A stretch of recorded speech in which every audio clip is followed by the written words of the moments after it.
Ernest Gellner. Plough, Sword, and Book, The Structure of Human History. Chapter 1. In the Beginning. The Need for Philosophic History. Men and societies frequently treat the institutions and assumptions by which they live as absolute, self-evident, and given. They may treat them as such without question, or they may endeavor to fortify them by some kind of proof. In fact, human ideas and social forms are neither static nor given. In our age, this has become very obvious to most of us, and it has been obvious for quite some time. But any attempt at understanding of our collective or individual predicaments must needs be spelt out against the backcloth of a vision of human history.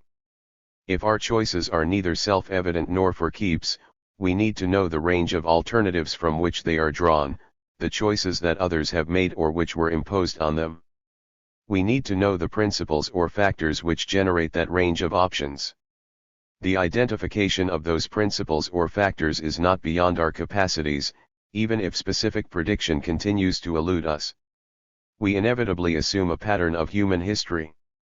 There is simply no choice concerning whether we use such a pattern.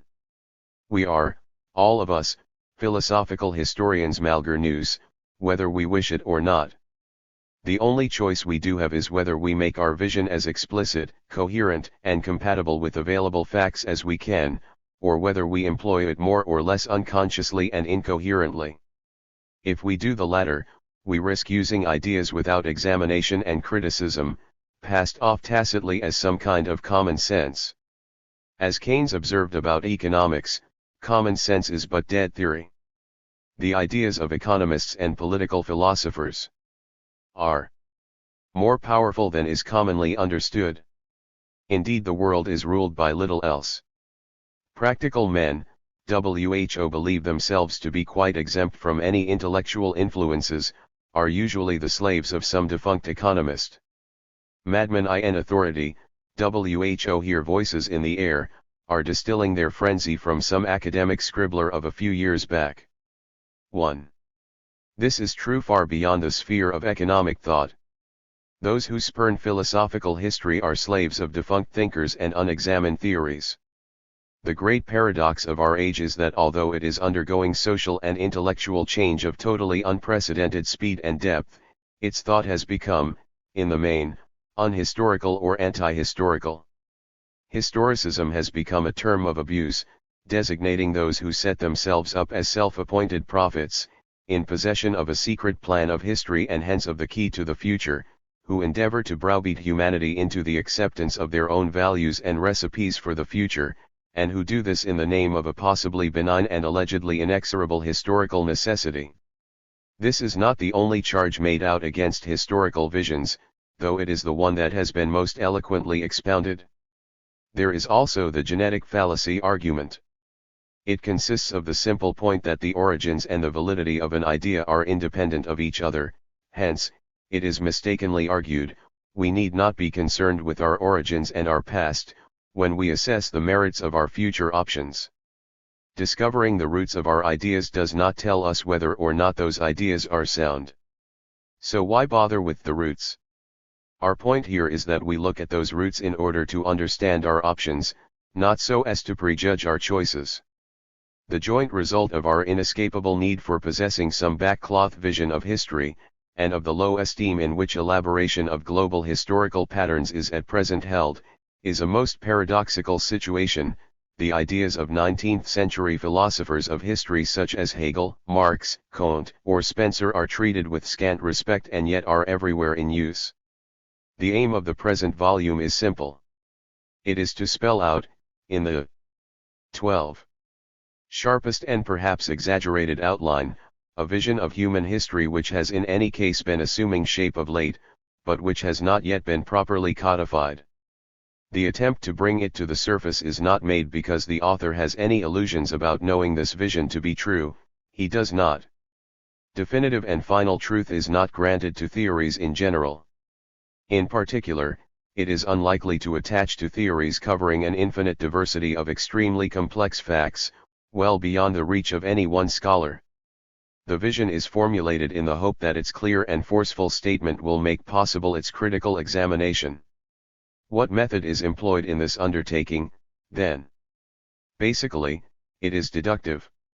Conclusions are extracted from clearly stated assumptions, various possible conclusions are then checked against available facts. Assumptions are revised if the implications fail to tally with available facts. The painting of a historical backcloth cannot possibly be a matter of mere description.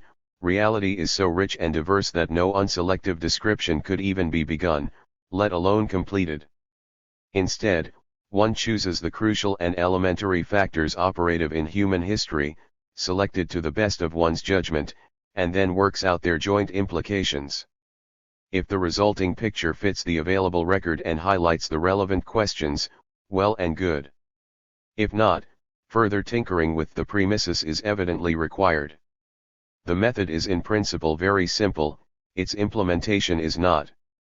If this be the method, in what way does it differ from theories or models in any other field? There is something here which is distinctively historical. The sequence or order in which new important elements are added to the model is a matter of recorded or surmised fact, not just of logical convenience. Food production, political centralization, the division of labor, literacy, science, intellectual liberalization, appear in a certain historic sequence. They do so because some at least of the later developments in human history seem to presuppose the earlier ones, and could not have preceded them. Human history is a play in which the cast tends to increase over time and within which constraints seem to be imposed on the order in which the 13 characters appear. The theorist of human society cannot introduce them in any old order at will. Some changes are at least relatively irreversible. Agriculture, centralization, literacy, science can of course disappear in areas where they were once established, and occasionally such regressions do occur, but, by and large, there does seem to be a kind of overall cumulativeness. The claim that certain transformations are only possible on the basis of earlier ones, which constitute their preconditions, may of course be paralleled in evolutionary biology. But historical transformations are transmitted by culture, which is a form of transmission which, unlike genetic transmission, does perpetuate acquired characteristics. In fact, culture consists of sets of acquired characteristics. A culture is a distinct way of doing things which characterizes a given community, and which is not dictated by the genetic makeup of its members. Humanity is unique in that the communities into which it divides display an astonishing variety of modes of conduct, all of them evidently compatible with our shared genetic inheritance, hence none of them are dictated by it. Some animal species may also display some measure of such variation, but the range of such diversity in other species simply is not comparable with ours. Racialists believe that the differential genetic makeup of human races has significant social consequences. In fact, it seems that any culture on Earth can be assimilated and internalized by an infant of any given racial group, just as any infant can acquire any language. Cultures are not genetically transmitted, even though cultures can and do use genetic traits as symbols and markers. Cultures can loosely be defined as systems of concepts or ideas which guide thought and conduct. Much of our argument will be in terms of the kinds of concepts that are possible or likely in various social conditions. Cultures are socially transmitted, but the converse argument societies are perpetuated by cultures should not be accepted lightly. It is in fact contentious and deeply problematic. Of course, the concepts deployed in a given culture do make a contribution of some importance to its life. But the precise extent to which concepts help perpetuate a society, and the extent to which on the other hand its perpetuation depends on more earthy factors, such as physical coercion or threats of hunger, is a very difficult question. It is this issue which separates historical idealists and materialists. Why assume that the question has the same answer in all places and at all times? Concepts do constitute a social constraint, but not all social constraints are conceptual. To say that history does contain steps, such that the earlier ones are preconditions of the later ones, is not to say that the earlier ones necessitate the later ones. It does not mean that the development is predetermined, or predictable. there is no reason to suppose that all possibilities are fulfilled, or that the actual development was uniquely necessary. Social prediction, outside isolated spheres, is unlikely ever to be feasible. Even if one has correctly identified the factors which enter into a given situation, nevertheless small, unpredictable, even undetectable, changes in their proportions may make enormous differences to the outcome. One can also never confidently predict the presence or absence of new factors. But the impossibility or low feasibility of prediction does not exclude the possibility of comprehension. We understand a social order when we see it as one possible corollary of the basic factors which engender it, but also when we see how other options could have been engendered by that same set of elements. We understand a situation when we see how the same cards, so to speak, could have been dealt out differently. We may or may not be able to see in retrospect why one option has been selected. For better or worse, we are unlikely to be able to foretell future outcomes. So prophecy is neither promised nor threatened. We do, however, complain that our contemporary fashionable anti-prophets have thrown out the baby of understanding with the bathwater of prophecy. Nor is comprehension without prediction useless. It is an advantage to understand the options which face us, even though, or perhaps because, we cannot always determine in advance which will be realized. 15. The structure of history. Mankind has passed through three principal stages: I. Hunting/gathering, 2. Agrarian society, 3. Industrial society. No law ordains that every society must pass through each of these stages. There is no obligatory developmental pattern. Societies can and do remain stuck in any one stage. What is the case, however, is that the transition to 3 is not conceivable directly from 1, and that regression from 3 to 2, or from 2 to 1, though conceivable, is improbable, and rare. Contrary to the philosophies or sociologies characteristic of the 19th century, no ineluctable destiny, no inner necessity, compels societies to move either from 1 to 2, or from 2 to 3. On the contrary, the spontaneous, endogenous transition may well be inherently improbable, and due to a near miraculous concatenation of circumstances, especially so in the case of the second of these two great transitions. These three kinds of society differ from each other so radically as to constitute fundamentally different species, notwithstanding the very great and important diversity which also prevails within each of these categories. It is as well to give a brief characterization of each of them. Hunters/gatherers are defined by the fact that they possess little or no means for producing, accumulating and storing wealth. They are dependent on what they find or kill. Their societies are small, and are characterized by a low degree of division of labor. Agrarian societies produce food, store it, and acquire other forms of storable wealth.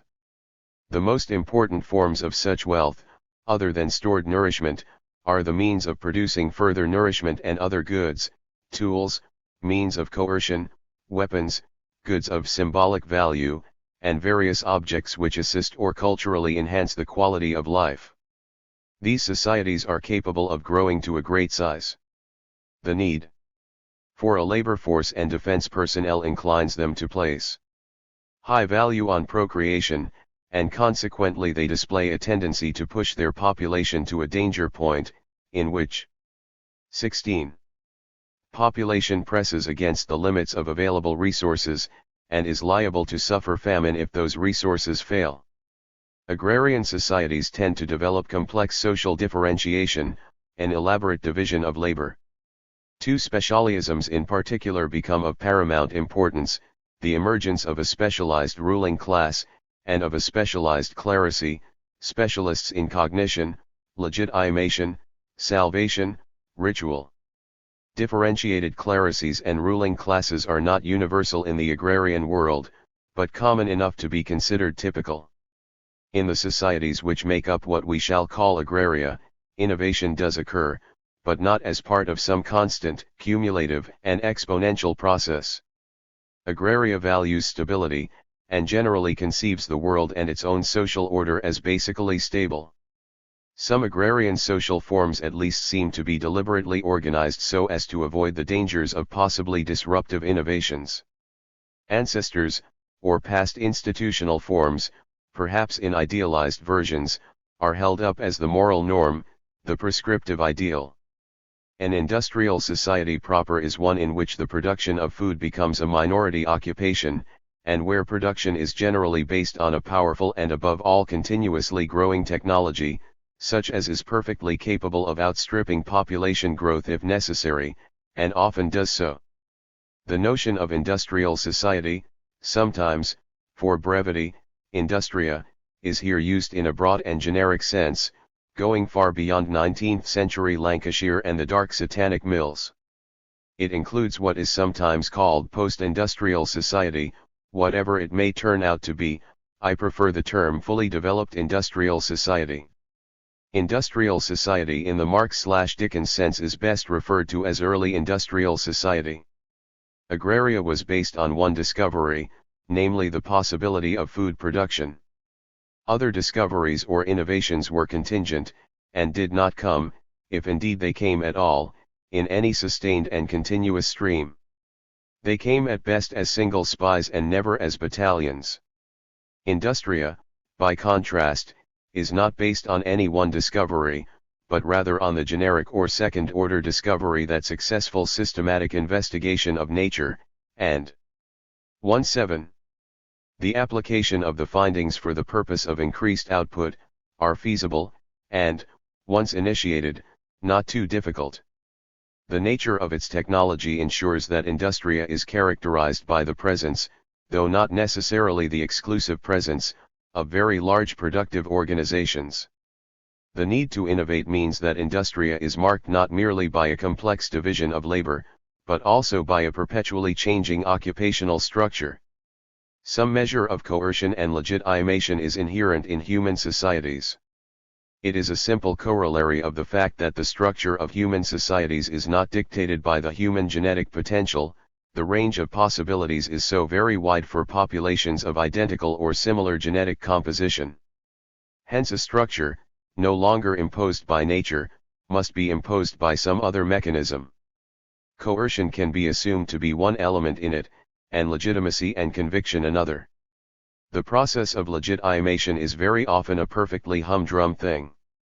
We ought not to think only of great inspired seers and prophets or systematizers, who impose their vision or their code on their fellow men, by some magical charm attaching to their person or their doctrine or both. An equally valid specimen of legitimation is something as humdrum as a cinema usherette, who leads the ticket holder to his appointed place, and without whom audiences would be inconvenienced by chaos. The kappa-icety to assign a place without being challenged is the paradigm of legitimacy. Coercers and legitimators are complementary. Legitimators are underwritten by a given power situation, but equally, the balance of power depends on the nature and size and position of groupings, which in turn are built up by the humble daily activities of the ushers and usherettes of each society, who lead men to their places. Owing to their size and complexity, agrarian societies inevitably possess coercion and legitimation systems of a kind more elaborate than was available to their pre-agrarian predecessors. Industrial society, on the other hand, is characterized, or perhaps indeed is defined, by a very distinctive form of coercion and a division of labor, in some ways simpler, in others more complex than those of the agrarian world. 18. Trinitarianisms. Trinitarian theories of human history are not uncommon. Some are of considerable interest and merit, and we shall have cause to refer to them. Their beginnings may lie in the medieval thinker Joachim of Fiore, who postulated ages of the Father, of the Son, and of the Holy Ghost. Hegel thought that the doctrine of the Trinity was the outstanding merit of Christianity, and provided the clue to the understanding of human destiny. Auguste Comte distinguished the religious, metaphysical, and positive stages of the human spirit and of human society. Sir James Fraser, an intellectualist like Comte, at least in his main and as it were official theory, distinguished the age of magic, that of religion, and that of science, though he also stressed that each of the ages was defined, not by the exclusive presence, but rather by the mere predominance of one of these three elements of styles of thought. Marxism operates with more stages than three, but it can plausibly be reinterpreted as using three basic epochs, one in which men knew neither a surplus nor exploitation, another in which both surplus and exploitation are both pervasive, and a third in which the surplus remains but exploitation vanishes. 2. Karl Polanyi, seeking the defining crucial trait, like Marx, in production rather than in style of thought, argued in terms of the three stages of reciprocity, redistribution, and the market. 3. The division of history into periods, like any kind of classification, is to be seen primarily as more or less useful, rather than straightforwardly true or false. It seems to me that the three-stage scheme offered here, hunting/gathering, agrarian production, and industrial production, is, in the light of modern knowledge, far more useful, and in that sense valid, than its rivals. Insofar as our own schema deploys a definition of the three stages in terms of their productive base, should it be considered a form of economic determinism? Not so. The contention is that the economic or productive base does indeed determine our problems, but that it does not determine our solutions. The evidence seems to show that both hunting/gathering and agrarian societies come in a very wide, indeed bewilderingly wide, diversity of forms. The same seems to hold for the new species of industrial society. So our position is materialist only in the sense that it assumes and claims that each of the three crucial productive bases, hunting/gathering, agriculture, scientific/industrial production, bestows on the societies which use it radically different sets of problems and constraints, and hence, that societies of these three different kinds can usefully be treated as three fundamentally different species. But the argument makes no preliminary assumptions as to which sphere of human activity, production, coercion, cognition, is crucial, either in the maintenance and continuity of societies or in bringing forth new forms. The only thing that is perhaps obvious is that the two very great transitions, the Neolithic and the Industrial Revolutions, cannot plausibly be attributed to conscious human design and plan. In each case, the new social order, due to be ushered in by history, was so radically discontinuous and different from its predecessor, within which its gestation had taken place, that it simply could not be properly anticipated or planned or willed. Those who sowed knew not what they would reap, nor did those who abandoned the plough and sword for trade, production, and innovation. This point in no way applies, of course, to the subsequent diffusion of a new social order, once established and successful in one location.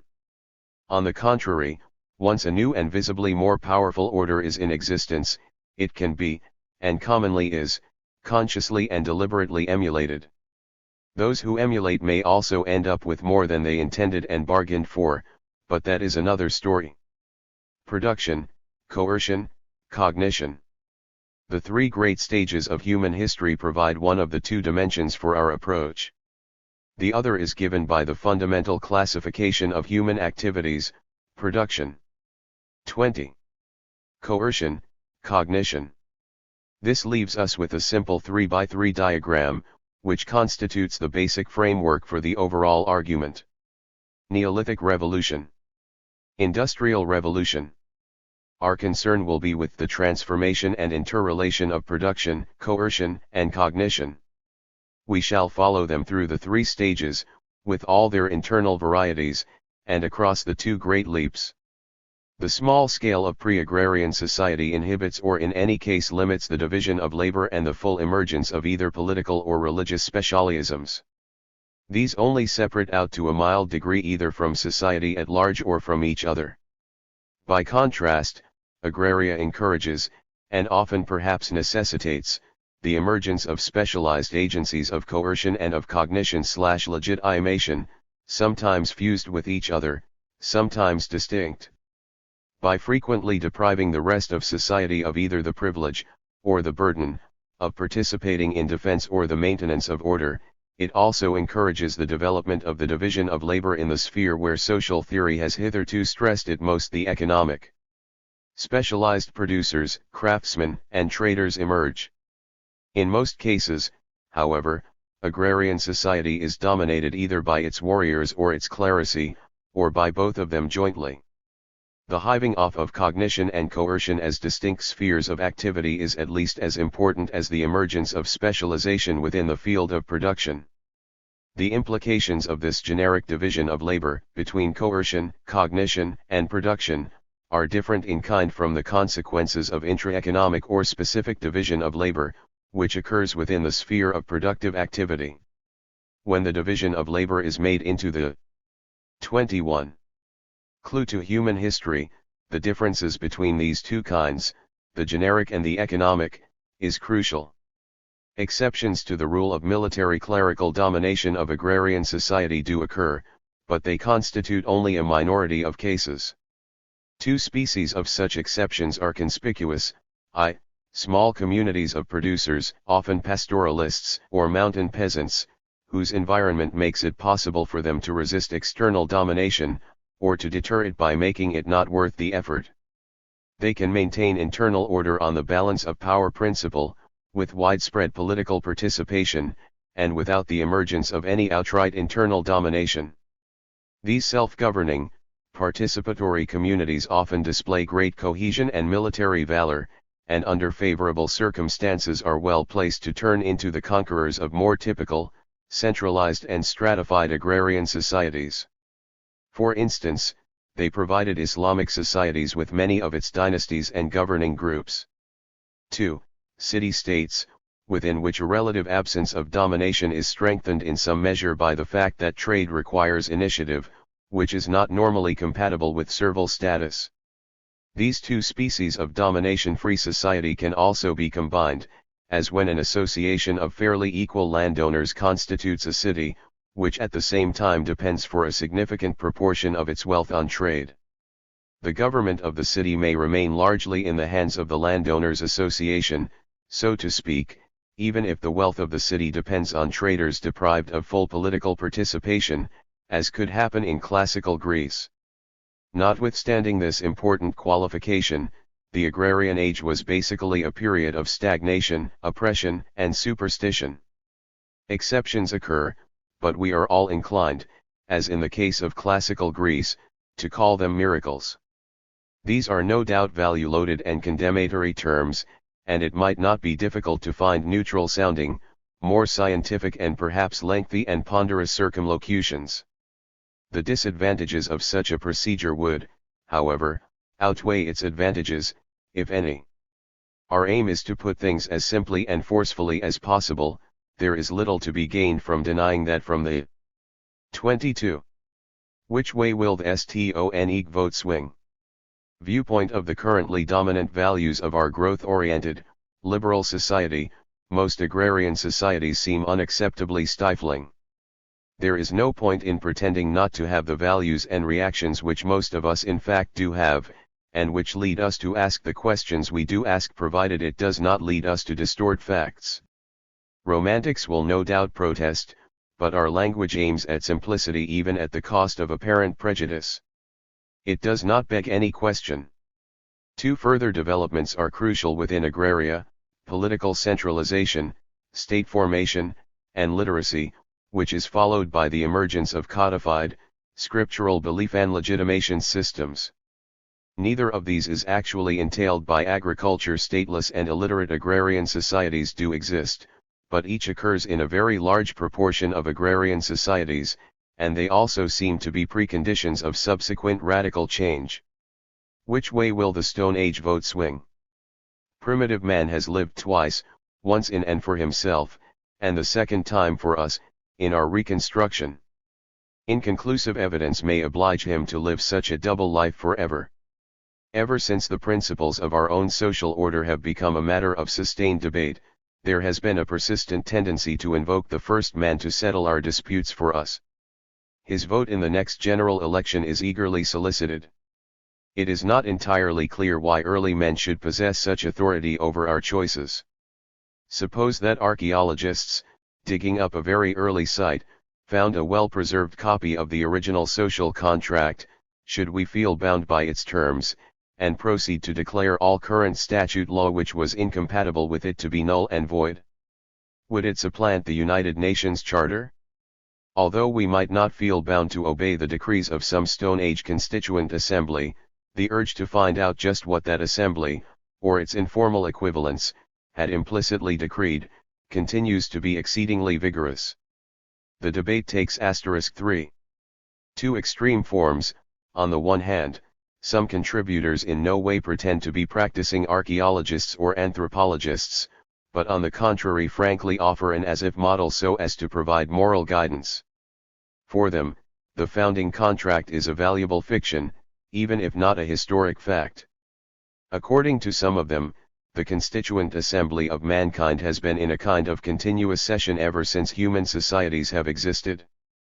Contributions to its debate are made under some version of the convention of a veil of ignorance, i.e. one suspends and abstracts from all specific information about current social arrangements and one's particular place within them, and argues as if one were just about to set up a social order for the first time. For as a conservative philosopher endowed with a strong sense of historic continuity derisively put it, rationalistic thinkers behave, or rather try to think as if each day were their first.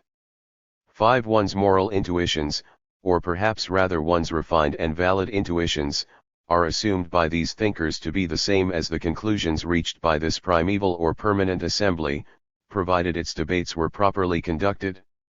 The pretense of starting society as if anew is supposed to lead one to the basic and valid human reaction, which is legitimate by such an intellectual simulation or experiment. The criticism to which practitioners of this style of reasoning are open is this: do they really suppose that the make-believe suspension of current information is genuine? Do they suppose that this assembly in permanent session would not reach widely divergent conclusions, in accordance with the particular tradition from which its members happen to be drawn?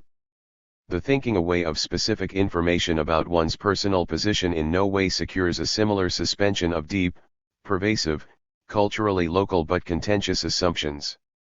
Far from sitting in judgment, independently, on real societies, the assembly constituted according to this bizarre recipe can only reflect and reinforce the values of the concrete societies from which its members happen to be chosen.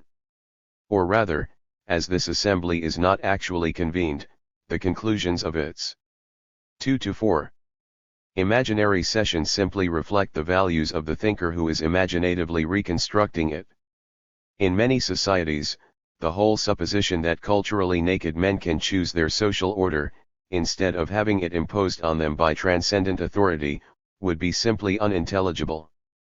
Such people, when asked to perform the imaginary conceptual amputation, would in effect be requested to think themselves away, to deny their own existence, to ignore their own deepest moral reactions. The veil of ignorance method, intended to overcome local prejudice and vested interest, is simply an extreme instance and expression of a special set of ethnocentric blinkers, of the way in which our own rather special, mobile, and hence egalitarian society feeds its own values back to itself. The assumption of a moral identity independent of status and occupation does indeed make good sense in a society such as ours, in which these attributes are supposed to be, and in some measure actually are, redistributed in each generation. We even enhance our sense of community by redistributing roles, as some peasant communities enhance theirs by periodically redistributing fields. We identify, not with hereditary roles, but with the cultural zone, nation, within which roles are redistributable without protest. But what sense does role detachment make in societies within which such meritocratic principles do not prevail, within which they are not valued and are not normative? What sense does such role nakedness have in societies in which men find their identity through their specific roles, and not in detachment from them? By contrast, there are other contributors to the debate whose primary, or official, concern is with primitive man as he actually was. They are professional anthropologists or archaeologists, and what they say or write is meant by them to be judged by the normal canons of scientific validity. Any moral, ideological implications or suggestiveness of their ideas is, officially speaking, quite incidental. The most stimulating of these realistic reconstructions are nevertheless heavily loaded with contemporary political suggestiveness. It is difficult not to suspect that it was 2-5. This clement which, at least in part, inspired their authors. The fact that these ideas possess such a political loading does not, of course, render them invalid. Their acceptability can only in the end be determined by the evidence. And if they turn out to be accurate, it may still be doubted whether this makes them binding for our political choices.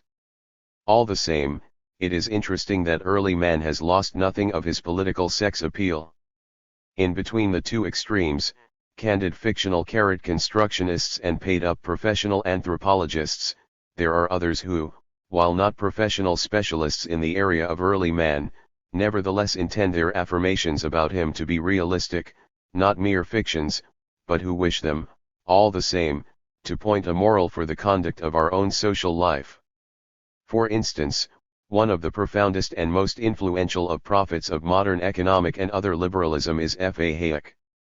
Hayek's analysis of the options and perils of modern society do in fact dovetail with the sharply delineated vision of the primitive social order and ethos.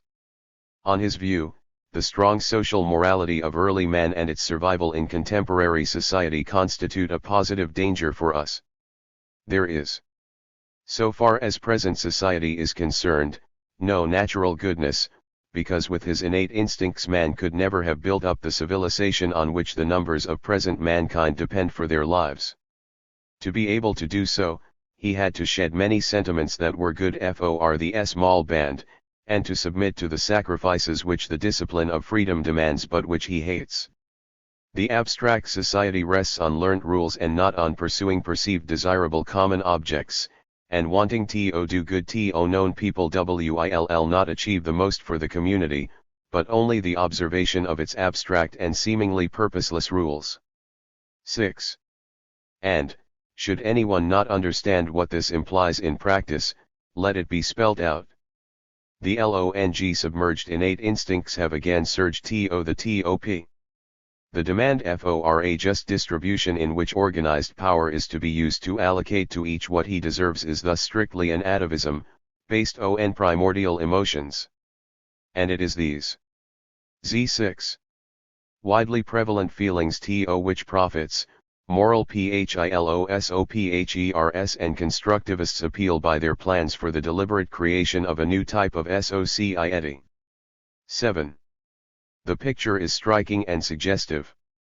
Men must have lived in something like bands, groups too small to be capable of imposing abstract and impersonal rules, for a very long time during the overwhelming majority of generations since the inception of humanity, however that inception may be dated.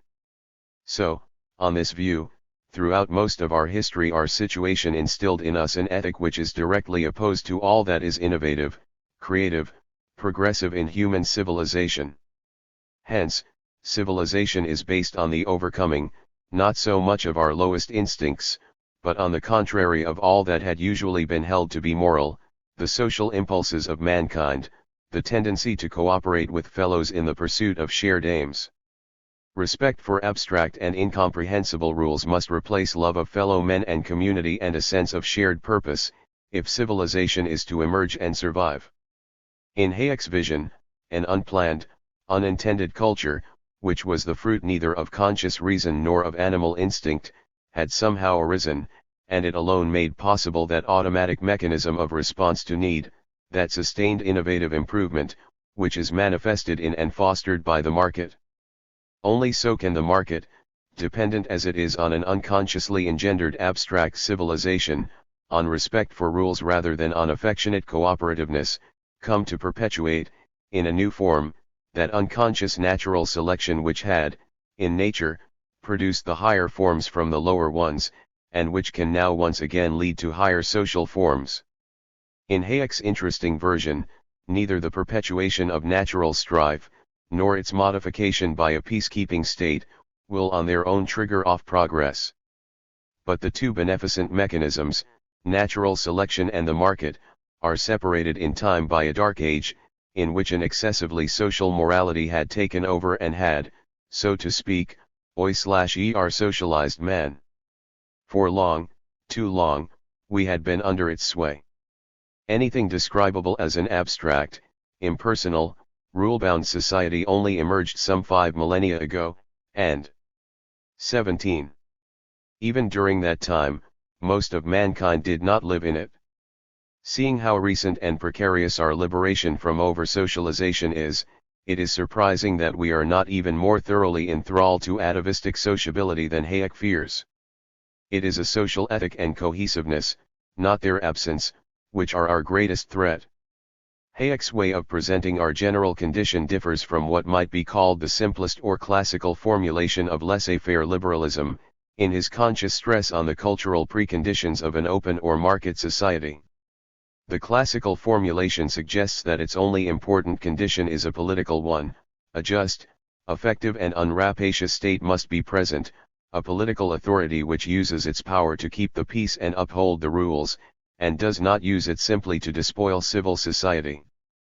The presence of a new spirit would then replace natural selection, which eliminates species and individuals, by a market solution, which eliminates inefficient products and bad ideas, but allows their progenitors to live, so as to produce and innovate on another day. Hayek's new way of defining the problem makes him insist that mere political order is not enough, that a certain kind of abstract culture is also required, the emergence of a sense of and respect for abstract rules, and a detachment from communal, cooperative ends. The hidden hand can operate only in a suitable cultural milieu, amongst men who are not too sociable, men who respect rules rather than social aims. A very similar sense of the struggle, not with destructive animal instincts, but on the contrary with an oppressively social morality and the deep feelings which underline it, is also found in the social thought of Karl Popper. 8. This Hayek/Popper vision might well be called the Viennese theory.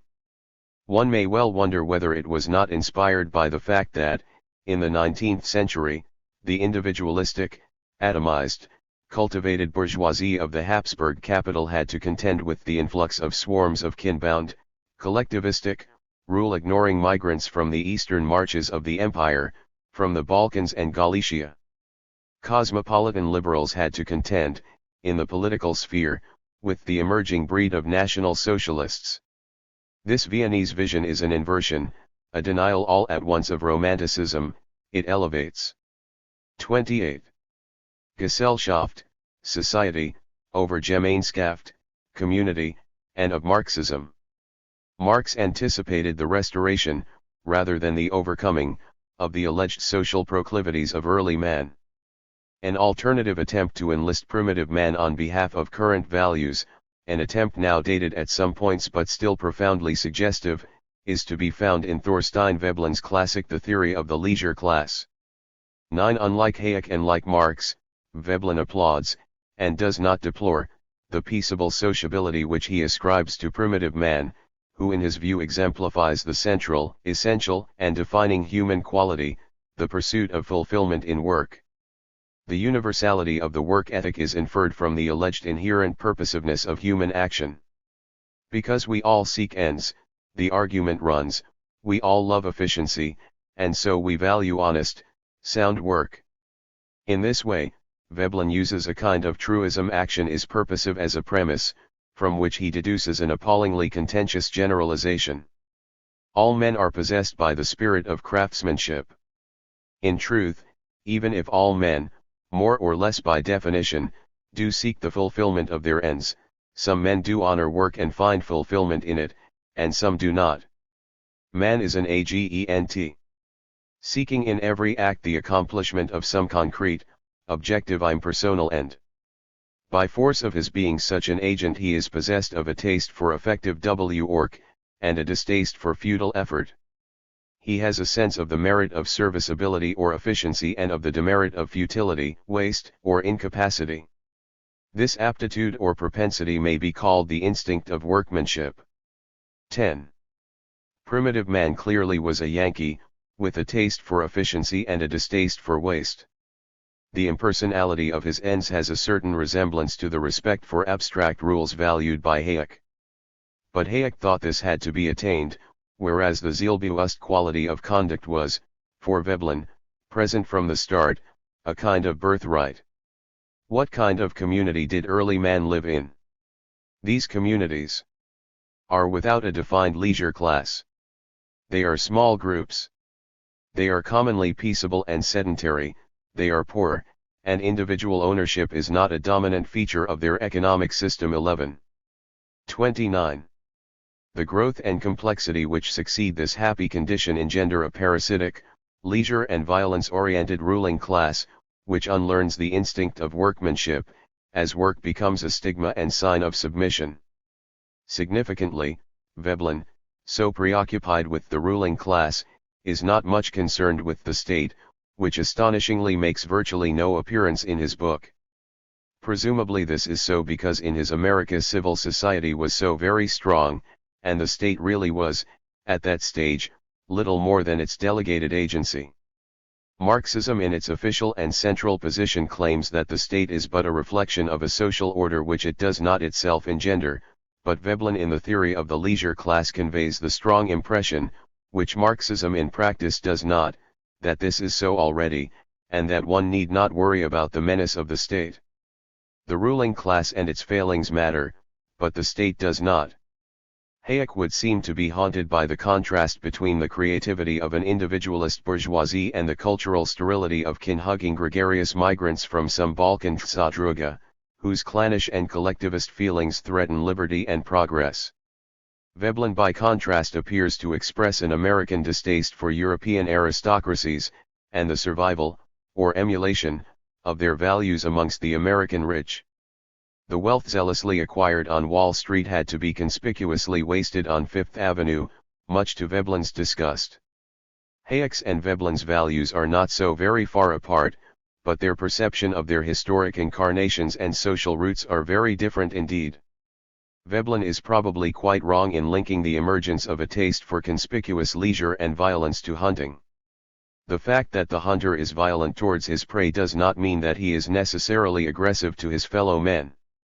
The Italians who spend autumn days roaming the woods and shooting anything that moves then spend the evening in most amiable collective eating and drinking, and one may wonder whether the evening feast is a celebration of the hunt or whether the hunt is merely an excuse for the feast. There is some reason to suspect that early 30. Hunters similarly had little cause and perhaps even inclination to fight each other. A hunting or gathering economy with no stored surplus provides little rational incentive for aggression and oppression. In any case, it is not impelled in that direction by the pressing problem of the production and distribution of a stored surplus. Veblen saw that predation cannot become the habitual, conventional resource of any group or any class until industrial methods have become developed to such a degree of efficiency as to leave a margin worth fighting for, above the subsistence of those engaged in getting a living. The transition from peace to predation therefore depends on the growth of technical knowledge and the use of tools. 12. So Veblen, or his primitive man, is somewhere in the middle of our political spectrum, between the right-wing Hayek and the left radicals. He values early man for his sociability, which is damned by Hayek, and for his rational work ethic, valued by Hayek, but not credited to early man. Those at the left end of the political spectrum are liable to praise the primitive both for his sociability and for his beneficent laziness, uncorrupted as yet by the work ethic, or, as they prefer to put it, by acquisitiveness. Some of them write in an age when a late industrial counterculture has come to repudiate aristocratic display and bourgeois industriousness alike. Liberals loathe force and socialists detest greed, and some of our rebels claim to hate both, and see an early man untainted by either. It is worth looking further at this other end of the spectrum, at those who are eager to enlist primitive man on the far left. Marshall Sahlins' Stone Age Economics 12, is probably the most influential and important recent work of this kind. Where Hayek damns early man for his gregarious social morality, Sahlins praises him for his freedom from greed and, even more, perhaps, for his freedom from the work ethic. Where 19th-century populists idealize the peasant, Sahlins' Neolithic populism goes much further back and idealizes the hunter-gatherer. The rot had set in, not with the first bourgeois, but with the first peasant. Indeed, the peasant seems to be a kind of proto-bourgeois. We 3I lived far better before the inception of agriculture, with more leisure and greater humanity. Some quotations from his work will convey the flavor of his ideas. The hunter, one is tempted to say, is uneconomic, man. At least as concerns non-subsistence goods, he is the reverse of that standard caricature immortalized in any General Principles of Economics, page 1. His wants are scarce and his means, in relation, plentiful. Consequently he is comparatively free of material pressures, has no sense of possession, shows an undeveloped sense of property, is completely indifferent to any material pressures, manifests a lack of interest in developing his technological equipment. Economic man is a bourgeois construction. It is not that hunters and gatherers have curbed their materialistic impulses, they simply never made an institution of them. We are inclined to think of hunters and gatherers as poor because they don't have anything, perhaps better to think of them for that reason as free. The most obvious, immediate conclusion is that people hunters and gatherers do not work hard. The average length of time per person per day put into the appropriation and preparation of food was 4 to 5 hours. Moreover, they do not work continuously. The subsistence quest was highly intermittent. Want not, lack not. 14. Solons does not deny that there is a certain price to be paid for this early form of affluence, of that hallowed congruence of need and satisfaction, rooted in exiguity of need. Such hunters/gatherers had to be mobile and to restrict their own numbers. Indeed, the need for mobility is part of the argument which helps explain the freedom of pre-agrarian man from a sense of property. Any possessions he acquires become, quite literally, a load, a burden. In a world without porters, no perpetual traveler would acquire or retain a taste for bulky luggage. If Solons is right, and his case cannot easily be dismissed, the initiation of agriculture was a catastrophe, both moral and material, and not a glorious achievement. There is the intriguing possibility, which clearly gives Solons some satisfaction, that the 32 hunger/gatherers, far from being unable to progress, wisely reject this option.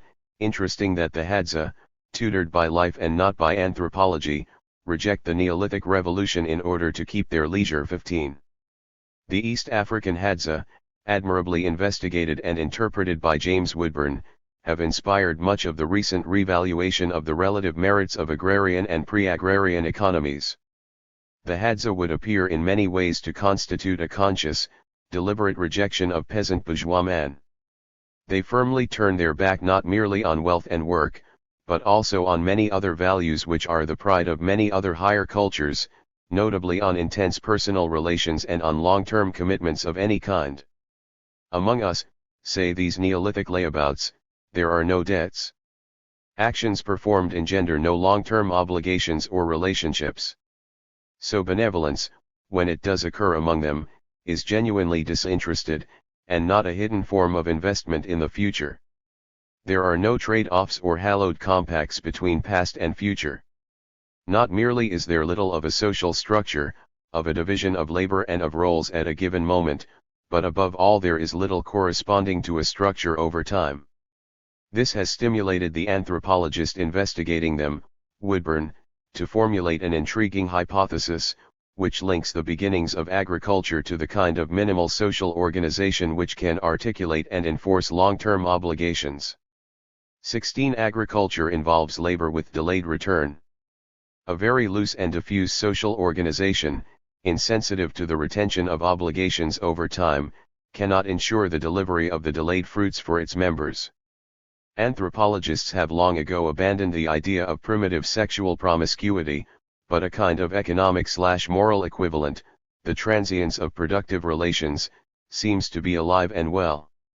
So agriculture can only be initiated by a community which, for some reason, already possesses a sense of long-term obligation and permanent relations.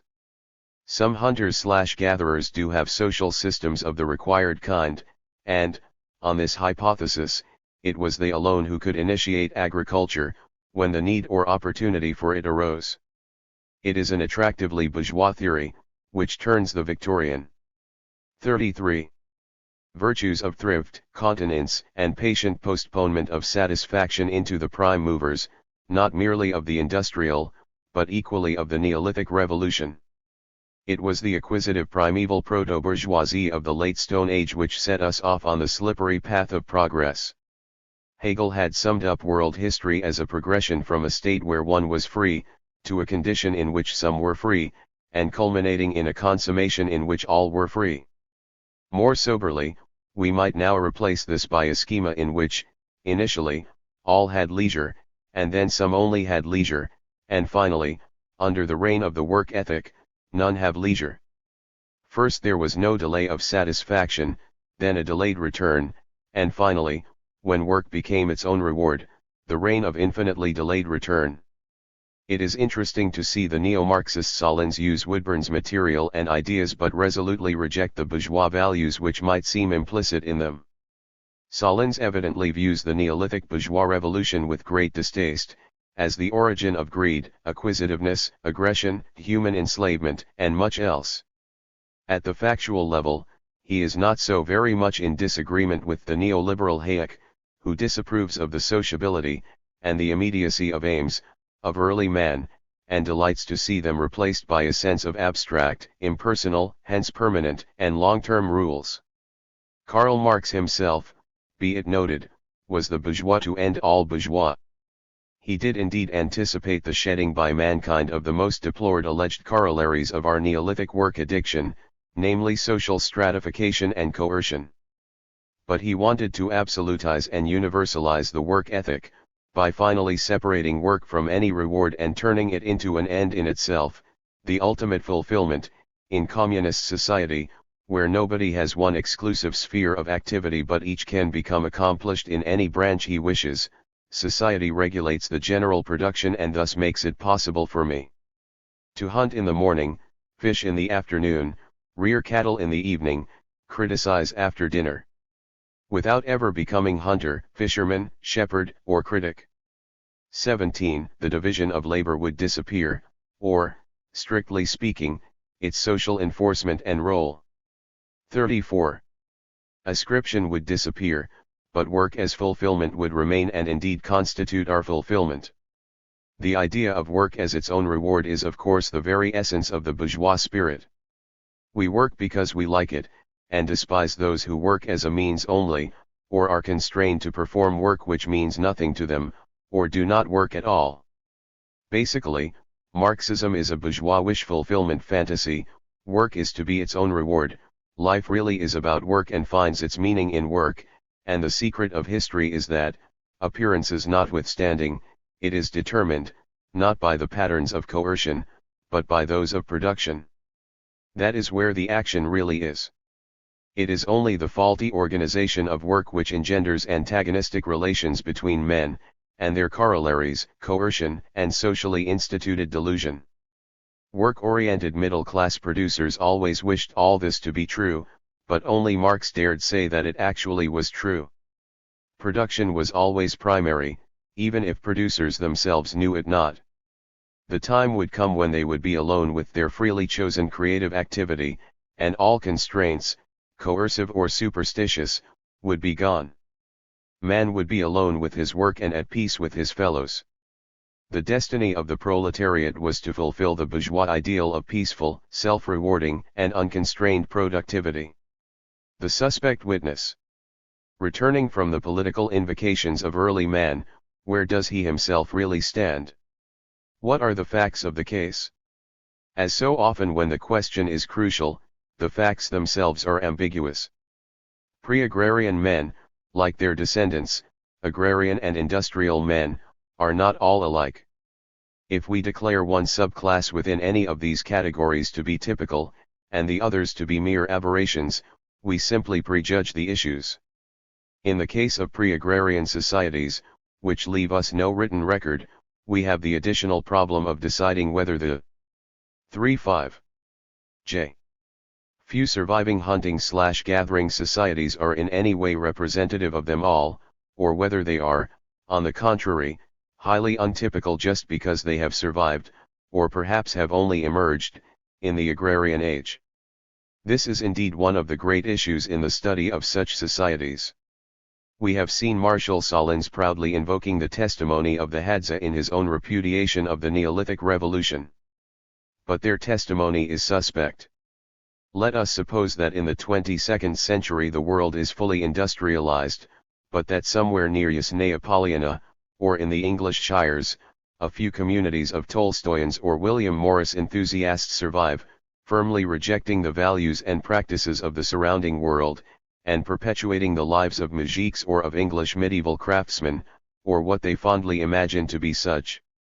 How justified would a 22nd century anthropologist be in studying such communities, and on this basis reconstructing a general model of the agrarian world as it truly was? Some at least of the contemporaneous hunter-gatherer communities are open to the suspicion that, far from being survivors from a world in which everyone was a hunter or gatherer, they in reality constitute specialized sub-communities within the agrarian world, moral rebels, or rejects, or both. Complex societies often engender minorities within their own midst, whose function may be not merely to carry out tasks despised by the majority, but also to exemplify values and lifestyles spurned by the dominant majority. The very degradation of such deviance underscores the virtue of the rulers. The contempt in which they are held, and which they themselves are obliged to internalize, confirms the authority of the dominant values. Societies like to affirm their own excellence not merely by celebrating their own values, but by seeing them reversed by subgroups weak enough to be publicly despised, and obliged to accept such contempt, and indeed to share it. A proudly sedentary and property-revering agricultural society may covertly delight in seeing and reprobating, in its own midst, nomadic and thieving gypsies. A nominally commerce and finance despising medieval society, whose rulers nevertheless desperately needed. 36. The fruits of commerce and finance to maintain their own position, could delight in the confirmation of its own faith and merit by both using and despising Jews. Some hunters and gatherers are symbiotic, in different degrees, with their agrarian neighbors, and it is at least conceivable that not merely their specialisms, but also their values and ideology, are formed, not by a past when hunters were living in a world of hunters, but by deliberate contrast, by the image creation of their non-hunter neighbors. They opt out, or are forced to opt out, by the dominant society of which in fact they are an integral part, and which they serve symbolically as well as economically, by their degradation as well as by their services.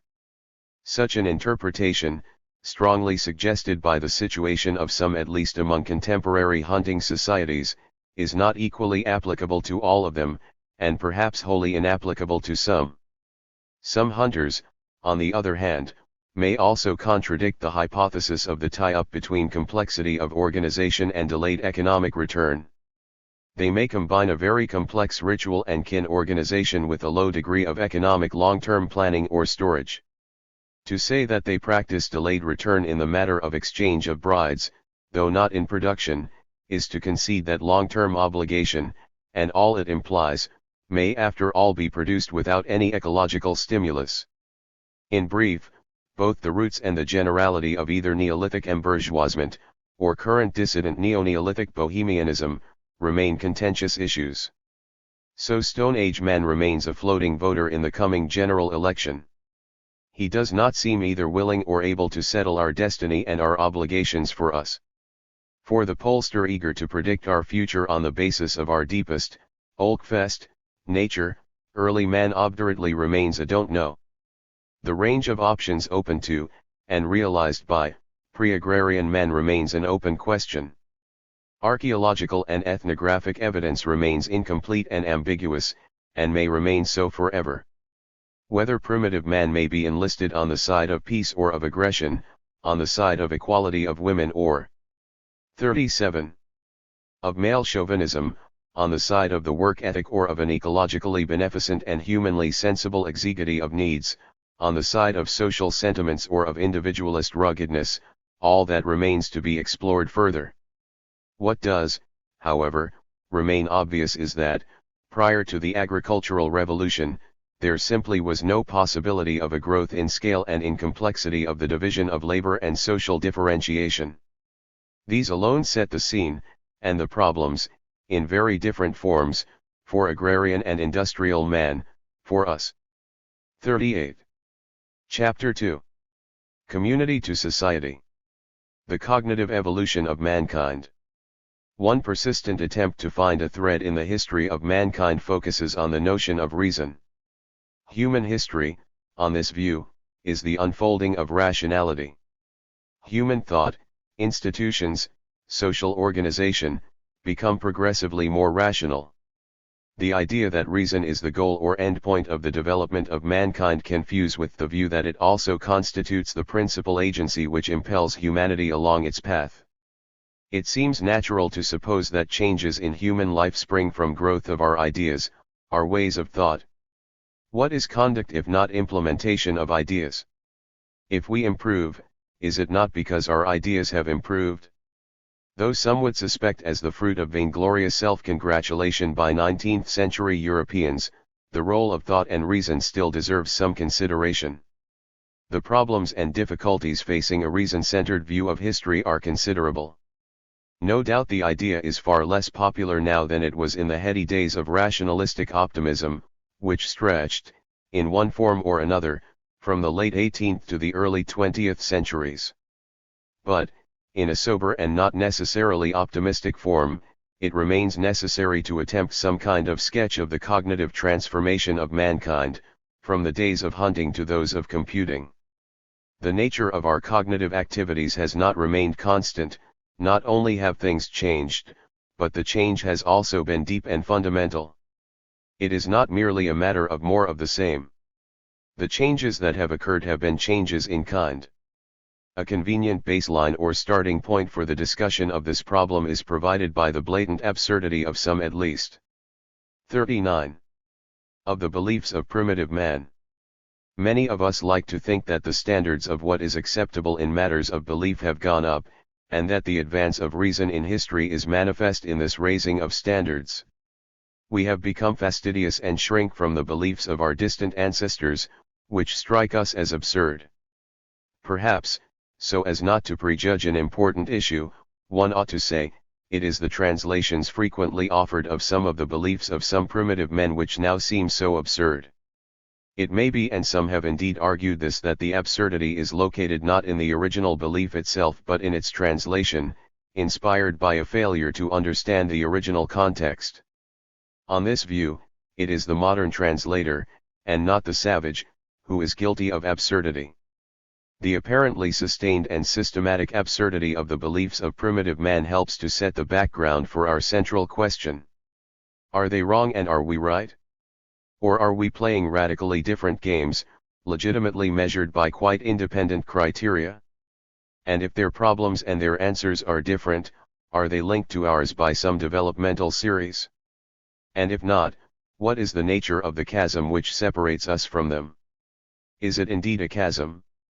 Let us use the identification of bulls with cucumbers credited, in certain ritual contexts, to the Nilotic tribe of the Nuer, as a code abbreviation for absurd beliefs of primitive societies in general. 1. The frequency with which alleged absurdities of this kind are found or are credited to savages or alien peoples accounts for much of the appeal of anthropology. The absurdity shocks and titillates our cognitive voyeurism. It has also inspired a variety of theories about primitive mentality and hence of the overall development and nature of human thought. 2 extreme positions are available on this topic. 1 is that the prevalence of absurd beliefs indicates a special, pre-rational kind of mentality, radically discontinuous with our own. 2. The other position is one already mentioned, namely that the reasoning of primitive man is as good as, and similar to, our own, and not in any way qualitatively different. The apparent pervasiveness of absurdity, of the defiance of fact and logic, in primitive thought, was wished upon it by unperceptive, 40. Unsophisticated, and perhaps in some cases malevolent observers. Take the benevolent or charitable thesis, primitive man is rational. It is supported by the indisputable and conspicuous fact that primitive man is at the very least as good as modern man in observing and coping with his immediate physical environment. One could easily demonstrate this empirically. Take the bull equals cucumber equation. We could test new irrationality empirically.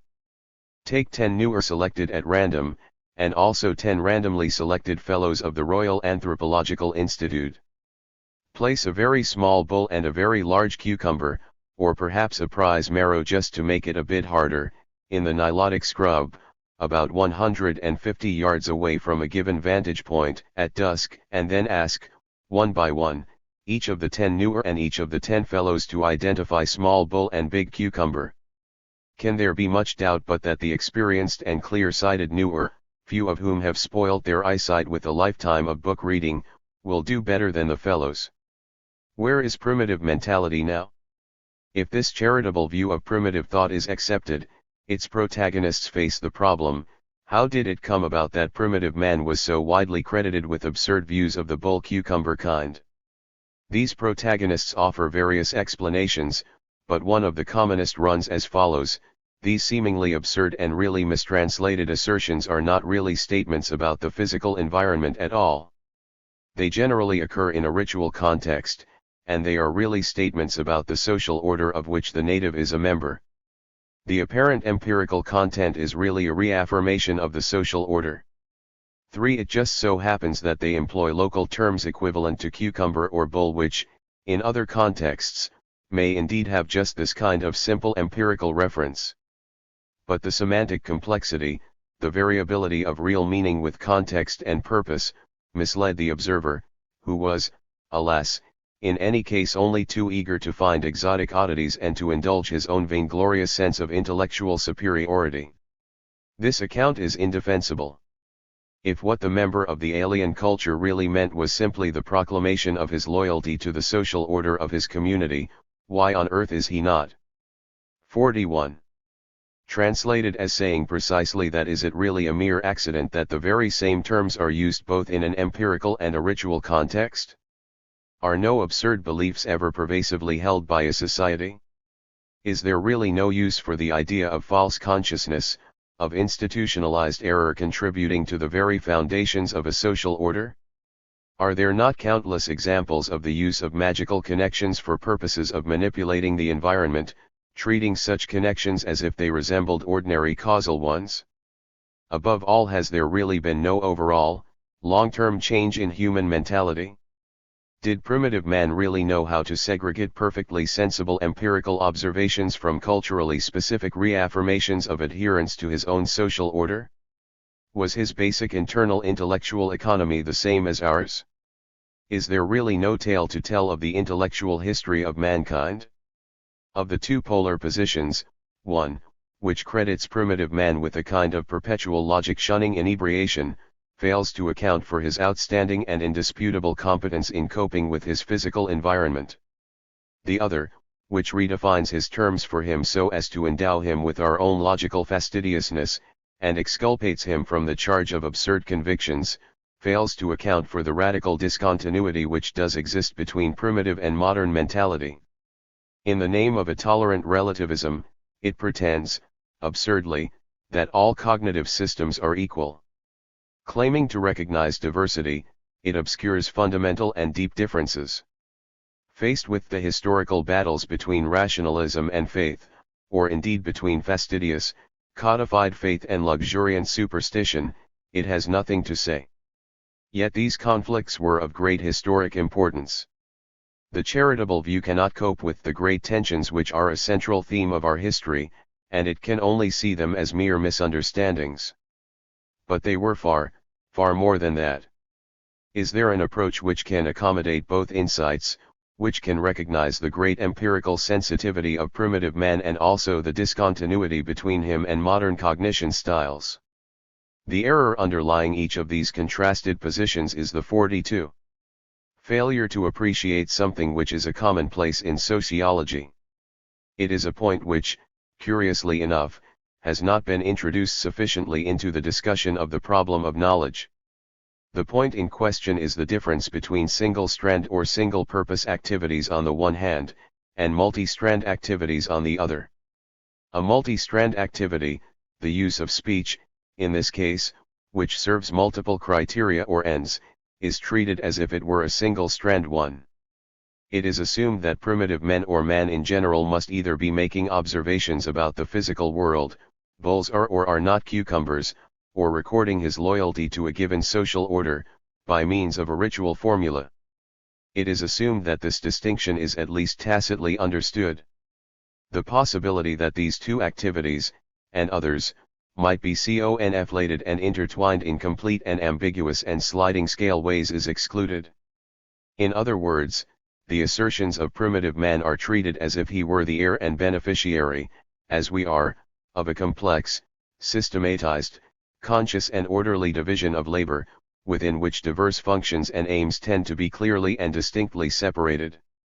In our society, such a separation is systematically inculcated and highly prized, and the muddling up of aims is reprobated.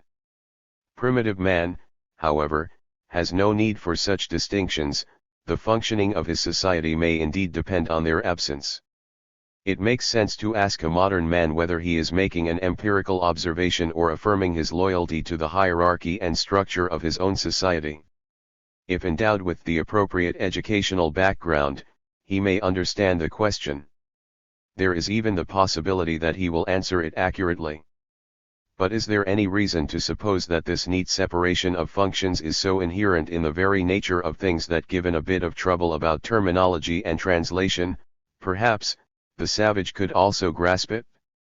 Is it everyone's birthright, or is it, on the contrary, the special accomplishment of one rather eccentric tradition, the fruit of very unusual circumstances?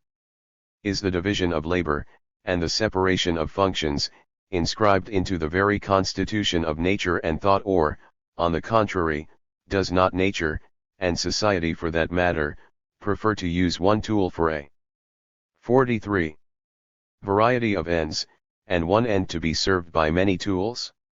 We, who have been drilled into acquiring a fine sensitivity for the difference of aims and functions, must beware of projecting it onto all others. It may be an eccentric, perhaps even a pathological accomplishment. The assumption of the inherent neat separation of diverse linguistic functions is so weird that, once challenged, it should readily be discarded. There is no excuse for projecting our own sensitivity, arduously acquired in the course of a very odd and distinctive historic development, onto humanity at large, let alone onto early man. The division of labor, and the separation of questions, which is but one aspect of it, is a late accomplishment, and not a birthright of all mankind. If we refrain from indulging in this misguided assumption, what is the correct way to think of primitive mentality? Multi-strandedness, in activities other than cognition, is a familiar and common notion.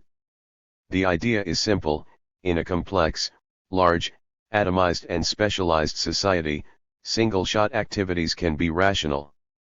This then means that they are governed by a single aim or criterion, whose satisfaction can be assessed with some precision and objectivity. Their instrumental effectiveness, rationality, can be ascertained. A man making a purchase is simply interested in buying the best commodity at the least price. Not so in a many-stranded social context. A man buying something from a village neighbor in a tribal community is dealing not only with a seller, but also with a kinsman, collaborator, ally or rival, potential supplier of a bride for his son, fellow juryman, ritual participant, fellow defender of the village, fellow council member. All these multiple relations will enter into the economic operation, and restrain either party from looking only to the gain and loss involved in that operation, taken in isolation. In such a many-stranded context, there can be no question of rational economic conduct, governed by the single-minded pursuit of maximum gain. Such behavior would disastrously ignore all the other multiple considerations and relationships which are also involved in the deal, and which constrain it. These other 44 considerations are numerous, open-ended, intertwined and often incommensurate, and hence do not lend themselves to any cost-benefit calculation. In such circumstances, a man can live up to a norm, but he cannot really serve a clear single aim. Norms are complex, aims should be simple and clear. An instrumental and more or less quantified rationality presupposes a single measure of value, in terms of which alternative strategies can be assessed. When there is a multiplicity of incommensurate values, some imponderable, a man can only feel, and allow his feelings to be guided by the overall expectations or preconceptions of his culture. He cannot calculate. Single-mindedness and cold assessment of options, by contrast, when it does obtain, requires a rather special social setting, and one that is generally absent from simpler societies. The fewer the members of a community, the more conflated/many purpose, its agenda. Large societies can afford the luxury of neatly separated activities, though even they do not necessarily, or universally adopt it. But the same kind of many-strandedness is clearly also likely to pervade the use of language in simple and smaller societies. A man indulging in a socially recognized and acceptable noise pattern, in brief, saying something, cannot simply be assumed to be doing one thing only. He can plausibly be expected to be doing a number of things at once. Our strategy, when approaching our problem, is to invert this baseline assumption. We have tended to assume that men do one thing at a time, and that they neatly separate diverse activities, because that is indeed a central part of our own ethos and education. Therefore, if men do a number of things at once, we feel that that needs to be explained. The opposite is true. It is single-strandedness, the neat and logical division of labor, the separation of functions, which needs to be explained, and which is exceptional, and whose emergence is the form in which reason enters history. The conflation and confusion of functions, of aims and criteria, is the normal, original condition of mankind. And it is important to grasp this point fully. A multifunctional expression is not one in which a man combines a number of meanings because he is in a hurry and his 45. Language has offered him a package deal. On the contrary, the conflated meanings constitute, for him, a single and indivisible semantic content. Any given multi-strand use of language may serve 2, 3, or any number of purposes and criteria. There is no reason whatsoever to assume that any one figure is preeminent or privileged, or that the same number is found in all spheres of language.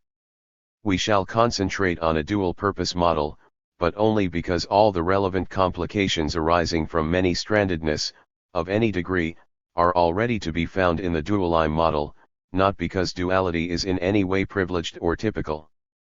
A mystique of the binary is found in some recent theories in anthropology, but it plays no part in the present argument. The relative simplicity of two-term models is only an aid to exposition. Duality is not privileged, but it does constitute the simplest way of approaching the problems of plurality. Once one recognizes that a given verbal expression serves two purposes, its use in a given society will only be describable by means of an at least two-dimensional diagram. But let us begin with a single-dimensional one.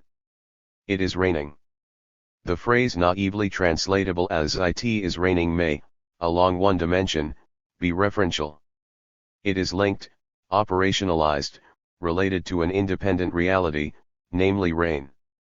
The phrase receives the high grading, translated as truth, if it is indeed raining, a low mark, denial, if it is not, and may receive a borderline or ambiguous grading if the weather itself is dubious. But, at the same time, the native phrase may also be part of a ritual, linked to social situations rather than to nature. As such, it may receive high marks if the high priest or village shaman has said the same, a low mark if he has denied it, and a suspended sentence if he has kept silent. Acceptance of the grading by a 46. Member of the society indicates his conformity and his identification with the authority structure of his own society. In this context, he is not theorizing about nature, he is endorsing, or of course repudiating, as the case may be, a social order. High priest says it is raining. High priest silent. High priest says it is not raining. The gratuitous assumption which we are challenging is that the speaker must himself be distinguishing the two activities, reference to nature and loyalty to social order, the supposition that their separation lies in the very nature of things, or in the very nature of speech or thought. It does not. On the contrary, an air of referential objectivity may underwrite his support of the high priest, and an air of transcendent endorsement may in turn pervade his recognition of a natural state of affairs. Why separate them? Why should they not reinforce each other? Conflation of ends is far more common and in some sense natural than their neat separation. The conflated multi-purpose role of the expression, in its particular social setting, is its meaning. The man in question does not think of himself as simultaneously indulging in meteorology and politics, commenting on the weather and emphasizing his alignment. The two are fused. This endows his politics with a natural vindication, and his meteorology with a social sanction. This is the life which the expression leads within its speech community, and it knows no other. Consider the matrix of the real multiple use of the expression. Reigning ambiguous not reigning. Priest says yes. Priest silent. Priest says no. 47. Referentialists, as one may call them, have imposed the referential use of language as somehow primary and basic onto pre-division of labor man. They have treated the second rank, when the priest is silent, seen in isolation, as giving us the real meaning of the assertion. The rest is a kind of social accretion.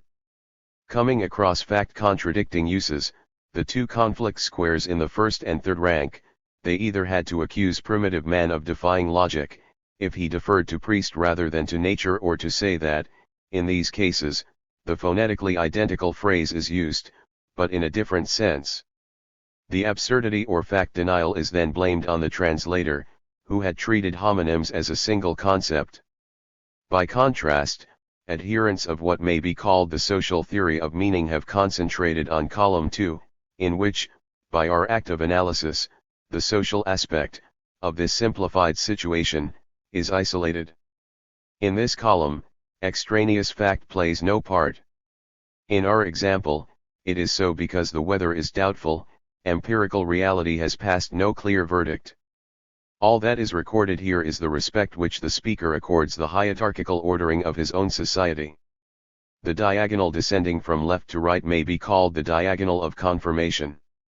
The vision of our high priest, the divine inspiration of our doctrine, is confirmed by the remarkable convergence observable along this line. He saith it reigneth, and behold, it reigneth. He saith it reigneth not, and it reigneth not. He keepeth mum, and behold, you can't tell what the devil the weather doth. There is another important diagonal, rising from left to right. This may be called the diagonal of conflict. Ritual occasions are normally distinguishable not merely by a certain stilted language, but also by the defiance of fact and logic. For a heightened sense of occasion can be brought about not merely by excessively formal or informal conduct and clothing, but also by logical and factual eccentricity. If it really were the case that the savage, or indeed the believer in sophisticated societies, never said anything which defied the normal conventions of logic or meaning, how could such special highlighting be? 48. The cognitive evolution ofman kind. Secured. How could the special effect be achieved? Life would be lived permanently in the same semantic key, and it would be dull, without even a quickening of sensitivity. Without absurdity, no logical fireworks. If the affirmation "this cucumber is a bull" had nothing paradoxical about it, if it were a mere mistranslation of "we carve up this cucumber in a ritual manner so as to reaffirm our adherence to our social order, and whilst so doing, refer to it by the term which just happens on other and ordinary occasions to be used for bulls," would anyone feel any excitement? Attempt a similar retranslation of the affirmation that the wafer is the body of Christ. If transubstantiation were merely the use of one word for two, by way of phonetic economy, would it have any deep resonance? The doctrine of the real presence is an attempt, in advance of time, to disallow over-charitable anthropological interpretation. Note that Leach's position in his book on the tribes of Highland Burma in effect contradicts the important point he makes in his essay on time and false noses. 5. If indeed the apparent empirical absurdity were generally but a mistranslation of something social and commonsensical, How could the sense of social occasion be generated by defying logic if in fact no such defiance had occurred? Our model depicts a so to speak two-dimensional sensitivity, a system of expression which responds to two sets of constraints, one located in nature, the other in society. In the real life of societies and language, there can often be not two, but many simultaneously operating constraints or controls. We have selected two which are crucial for the argument. Empiricists talk as if concepts were only operationalized by being linked to processes in nature. Anthropologists concentrate on expressions which have a conspicuous social operationalization, a function. In fact, expressions are far more often than not linked to social processes. Generally, the rules governing the use of a given word operationalize it in both directions at once. But their multiple life is experienced as one single life. 49. Multiple sensitivities. A language of a given community may be assumed to possess multidimensional subsystems of this kind, and it may be assumed to be endowed with a large number of them. The various multi-stranded subsystems which make up a language, which constitute the conceptual sensitivity of a given community, will each of them be composed of different sets of elements or dimensions. Not only is each such system complex, the elements which enter this complexity vary greatly from one such system to another. This is supremely important. The dimensions which enter into any one subsystem will not be the same as those making up other such subsystems. They may, or may not, overlap in part. One set of activities, for instance, may fuse courtship, recognition of group boundaries, and the marking out of time. A periodic festival will signal the passage of time and the progression of generations, by serving to initiate an age group into a new status. At the same time, participants in the ritual may be allocated parts which indicate permissible marital pairings. Another ritual may fuse the affirmation of status with the organization of the hunt. The timing and location of the hunt may be in the hands of various office holders, whose decisions will be determined both by objective prospects of a kill and by the political, intrasocial consequences of various choices. A third subsystem may be both a game in the ordinary sense and the establishment of a rival alternative hierarchy, a counterweight to the ritual or formal one. A social occasion arises in which a narcotic is consumed, and in which excitement is stimulated in other ways, but within which seating and rank obey rules more flexible than those which prevail on other occasions, so that a rival outlet for ambition and an alternative social court of appeal are created. 6 and so on. The range of possibilities is enormous. If this hypothesis about the conceptual order of primitive man, and probably of most other men as well, is correct, what is the consequence? The most important corollary is this: if we wish to have a realistic model of the world as conceived and as 50. Multiple sensitivities experienced by such men, we must imagine something like a multi-periscope submarine. Something like this. Parts of the wall of the submarine are rigid. This corresponds to those parts of the belief system, normally rather extensive, which during the normal life of society are totally insensitive to the outside world. The background myths and legends, the classification of men, creatures, objects, and activities, which also assign them their place and role, all this is fixed and given in the daily life of most societies. Most of what men say, and the content of what they say, has no direct relationship to nature, contrary to the view of naive theorists of language who would treat all acts of discourse as if they were experiential reports. They simply play a part in social interaction. Language is not merely rooted in ritual, it is a ritual. Grammar is the set of rules of a ritual performance. Language is the most pervasive ritual activity. Most uses of speech are closer in principle to the raising of one's hat in greeting than to the mailing of an informative report. The complex variants of greeting may have descriptive content, or allude to it, but the stories which make up the corpus of beliefs are largely fixed. If variable at all, they vary under the impact of something quite other than evidence. A descriptive picture may be presented, but it is not in any way under the control of any data. But there is also a variety of apertures, sensitivities, of periscopes as it were, which enable the individual organism, and the language-sharing community of such organisms, to perceive, and above all to respond to, bits of external reality. A nature independent of society cannot be avoided, but there is no need normally to systematize it into a single, socially independent, unified system, and indeed societies do not normally do anything. / equals rigid wall. Sensitivities. 5. Of the kind. When it does happen, it constitutes a historically rare and difficult achievement. It is in no way any kind of baseline of the human condition, a natural birthright of mankind. The really important thing is this: few, probably none, of the encounters with extrasocial reality are pure. On the contrary, they are generally many-stranded, and their responsiveness to the outside world, if any, is meshed in with other, intrasocial, sensitivities and constraints.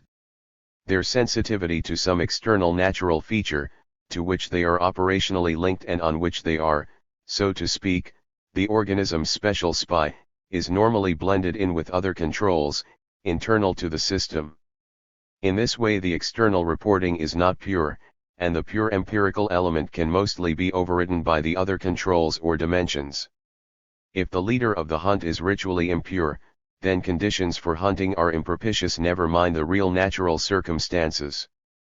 Moreover, the various periscopes, or sensitivities, are diversely constructed, hence their elements do not, and cannot, add up with each other. Sensitivity A, which fuses awareness of weather with respect for the high priest, cannot be blended in any straightforward way with sensitivity B, which records both the presence of game and the state of ritual purity of the hunter, say. Each lives its own life, governed by its own and distinct set of criteria or controls. Hence it is wrong to see the traditional use of language as primarily referential, with non-referential elements as a kind of irrelevant impurity, but it would be equally wrong to see it as wholly unrelated to nature. The crucial point is that its links to nature are meshed in with other elements, and that the various diverse links to nature do not and cannot fuse into a single pure, referential account of an independent, extrasocial system. Hence the individual sensitivities or nature links do not have much or any potential for growth, or improvement. The notion of tinkering with terms until a given piece of nature is more efficiently linked to its verbal correlate is missing. This potential for improvement is not merely missing, it goes against the grain, its emergence is normally inhibited. It simply cannot be repeated too often, or stressed with 52. Sufficient emphasis, that a person who has deeply internalized one of these systems and lives within it, and can conceive no other, does not think of them as being multi-purpose, as a conflation of two different activities.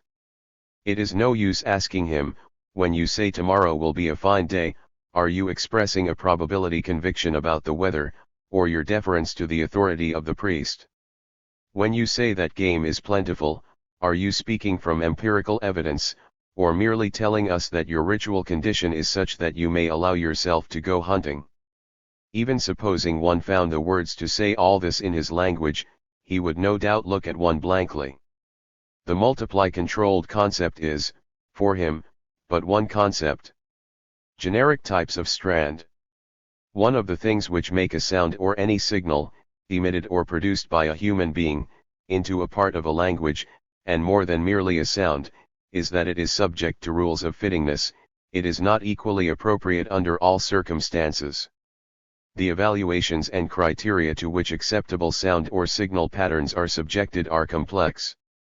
In sophisticated languages, a properly formed, socially acceptable sentence is often graded on a roughly binary scale: it is deemed true or false. Ordinary speech, unlike two-valued formal logic, is not in practice very strictly binary in this way. Apart from classifying assertions as true and false, we are rather sensitive to nuance. We do not normally think that a miss is as good as a mile. On the contrary, we think it relevant if an assertion only misses by a narrow margin or by a technicality, or if it is very nearly true and can be set right fairly easily. We distinguish between falsehood and outrageous falsehood, or between lies and whoppers. Nevertheless, the myth or ideal of a strict two-valued logic tends to pervade our current habitual thinking about thought. This does not matter too much, but it is important to stress that the rules and gradings which govern the various strands 53 themselves also come in all kinds of shapes and sizes. Sharp and two-valued evaluations have no monopoly. Multi-valued gradations, continuous spectrum gradations, etc., are all there, ready to be found. The wide variety of ends and criteria that men may pursue in both their actions and their speech is significant. But despite this great diversity of criteria of grading, which is of the very essence of the situation, this diverse multitude of aims can nevertheless be usefully classified in two great overall general species, the referential use, and shared concept affirmation. Socially recognized noise patterns receive approbation either because they are true, that is, referentially valid, correctly linked to nature, or because they are true, that is true/loyal, conforming to normative conceptual expectations. These are the two important species of truth. The English language ambiguously and suggestively uses the word truth in both senses. German distinguishes true and wahr. Truth, 1, referential accuracy, is perhaps a very remarkable subspecies of truth, 2, of loyalty, exclusive loyalty to a uniform and unified nature, and hence indifference to society. In the end, perhaps, you cannot serve two masters efficiently, but most of mankind has in fact done so most of the time. It is important for us to distinguish and oppose the two great species now. There is also an enormous diversity within each of these two great species, but it is this overall distinction which matters for our argument. If we now project this distinction, not made or noticed by most men, onto the past, we erect the machinery which helps us to understand primitive thought. We avoid the absurd and previously insoluble dilemma. So we return to our simplified two-dimensional diagram. It simplifies insofar as it assumes the presence of two strands only. We do this because we are primarily interested in the two great genera in reference and norm affirmation. Moreover, we assume, for the sake of the argument, that each operates with a simple, yes/no, fairly discontinuous principle of evaluation. Nothing in our argument hinges on these simplifications. 54. From the viewpoint of the users of the language, each such subsystem constitutes a unitary, seamless sensitivity. It is we who have in retrospect sorted it out into two strands, and, above all, into two strands of radically different kinds. One of them is referential, its claims stand or fall in accordance with objective states of affairs. It is properly operationalized, and linked to its own bit of nature, which decides its truth or falsehood. The other, despite the great variety of functions it can perform, serves above all the affirmation of commitment to shared concepts by the users of the language. They are, at the same time, members of the same community. Loyalty to concepts makes possible loyalty to the community. A concept is, of course, far more than a mere concept. It encapsulates and communicates and authorizes a shared way of classifying, valuing, a shared range of social and natural expectations and obligations. It makes cooperation and communication possible. It limits behavior and sensibility, otherwise endowed with a potentially infinite diversity, into circumscribed bounds, and thereby establishes a culture, and makes communication possible. One way of looking at a culture is to see it as a set of concepts, and in some sense a system of concepts. Each concept groups a set of objects or events or whatever under itself. It engenders a set of expectations in anyone who is imbued with it. According to this or that culture, a man, for instance, is expected to behave in certain ways, and indeed everything in nature that is classified thereby also has some expectations attached to it. There is hardly any point in separating moral and probabilistic expectations in any sharp and systematic way. The distinction may operate sometimes, but it is not imposed systematically. The normal and the normative are linked, even if not always identified. Deviation from expectations built into a notion more often constitutes a moral transgression rather than a falsification of a theory. A man who does something that real men in his culture simply don't do is not falsifying a theory, he is disturbing the moral order. Concepts are simply the summations of such expectations. 55. And they are generally tied to a word. Concepts are not inherent in the nature of things, but inhere in, make up, and are instilled by cultures. Their transmission certainly is not genetic. It may or may not be the case that some concepts are universal and shared by all cultures. They could be, either because nature universally displays certain patterns which are then always echoed by culture, or because the structural prerequisites of any culture, any system of ideas, always throw up the same as it were service notions, ideas which help organize the others. Universally present ideas, if such there be, may reflect fundamental inescapable features of external reality, or they may spring from a shared genetic predisposition of humanity. We do not know the answers to these intriguing questions. Happily, our argument can proceed without the answers, though the questions deserve to be raised. It was Émile Durkheim's central insight to see that concepts are binding, and that it was this which really constituted the original unwritten social contract, the distinguishing mark of human sociability. 7. He also saw that this binding power of concepts was not self-explanatory, that it required explanation. The explanation he offered also had great merit, though his main achievement was perhaps the sheer perception of the problem. He did insist, rightly and with great emphasis, that the explanation of the power of concepts offered by empiricist philosophy was inadequate. Empiricist philosophers tend to suppose that abstract concepts, the ideas which bind a multiplicity of phenomena under them, are attained by a kind of abstraction from experience. We see this man, that man, and the other man, and lo and behold, we somehow cotton onto the notion that they share some cluster of features in common, and thus attain the abstract idea of man. There are many things wrong with such a theory. For one thing, and this was central for Durkheim, it fails to explain the compulsiveness of concepts. Even if men can act as they wish, they cannot think as they wish. Concepts precede and do not follow recognition. The abstraction model may conceivably hold for a very sophisticated modern investigator, contemplating a domain of inquiry, and tentatively grouping objects together in 56. Virtue of shared traits which, he conjectures, may turn out to be relevant for his problem. But that is not how life is normally lived. Concepts hold men in their grip, they guide and constrain their conduct and their expectations. Men are not free to think as they wish, they are enthralled to their ideas, and their ideas are socially shared. Like Kant, Durkheim supposed that moral and logical compulsion had the same root, though he differed from Kant as to what that single root was. The primary function of ritual, according to Durkheim, was the imprinting of concepts, and hence of the compulsions and obligations built into them, onto our minds and feelings. Collective excitement makes us malleable and fit to receive, not so much indoctrination, that was only to come much later, as in conceptualization. Shared concepts and shared compulsions made us into social men, in fact, they alone made us both social and human. If association were the real nature of concept formation, then given that anything can be associated with anything, concepts would be hopelessly volatile.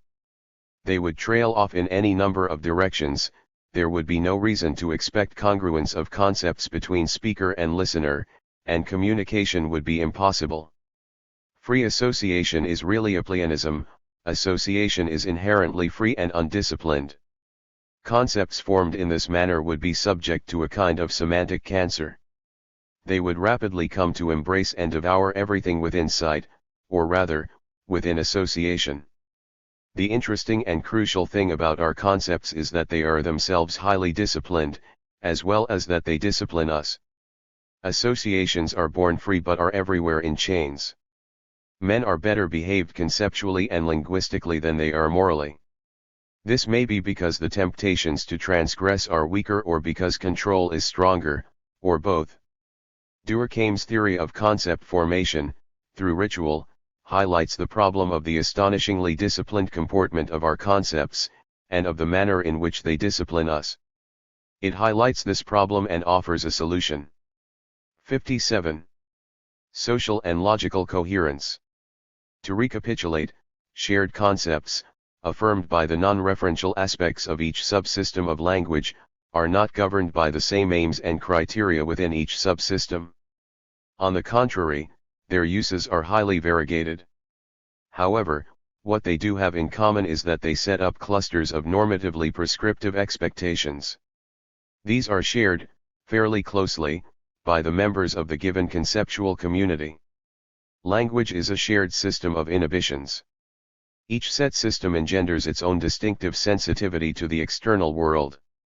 The non-referential element or principle contained within each such conceptual sensitivity, however, is not identical with the non-referential element in other similar subsystems. To give examples, one ritual inculcates deference to the high priest, and the recognition of the castes and clans of the given society, another teaches the participant the rhythm of social time, the units of duration in terms of which his obligations are measured. Another ritual still may define spatial bounds, or the beginning and end of a given productive activity. Each of the systems may also contain some external sensitivity, a linking of the activities it triggered to outside facts. But these facts are meshed in with separate concerns, and their idiom does not relate them to the factual elements in other subsystems. They may all support each other and form a moral system, and, in general, this is indeed how societies do seem to work, but the various subsystems are not identical, and do not, so to speak, use a single referential currency. Each mints its own. In other words, the various apertures of our multi-periscope submarine are constructed in quite diverse ways and in accordance with a variety of principles. Hence their findings, the data they feed back to the body of the submarine, simply are not comparable. Each in itself is usable, but they cannot meaningfully be combined and juxtaposed. The verbal accompaniments of diverse rituals are not part of one and the same system. Does this mean that the world of primitive man, deploying this diversified multiplicity of conceptual organs, is incoherent? 58. Fragmented, a thing of threads and patches. Superficially, this would seem to follow. In fact, however, the very reverse is true. If a conceptual sensitivity is single purpose, single strand, and the criterion in question is objective reference, then, and then only, the findings become wholly unpredictable and cannot serve reliably, or indeed cannot serve at all, any social purpose. The external world is, by definition, that which we do not control. The external world is what happens to us. It is independent of our will. It constitutes a set of hostages to fortune, or rather, hostages to nature. Data are what turns up, no constraints can be put upon them. They will not serve social ends, or only do so by accident. They will not serve social ends because they will not serve any end. Things are different, however, if the actual processed findings fed back by the periscope are only in part data dependent, and if, as we insist, reference to nature is at most one element in a complex of controls or operational links. The system can then be so constructed as to ensure that certain kinds of data are never allowed to come through at all, but are reliably overruled, sifted, screened, by the mechanics of the other, non-referential dimension or dimensions involved. The total system can maintain a stylistic and functional unity, not at the mercy of factual findings.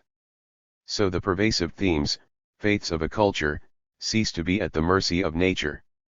Nature speaks only through, so to say, delegations sent in by the subsystems, and within each such delegation, its messages only constitute a minority.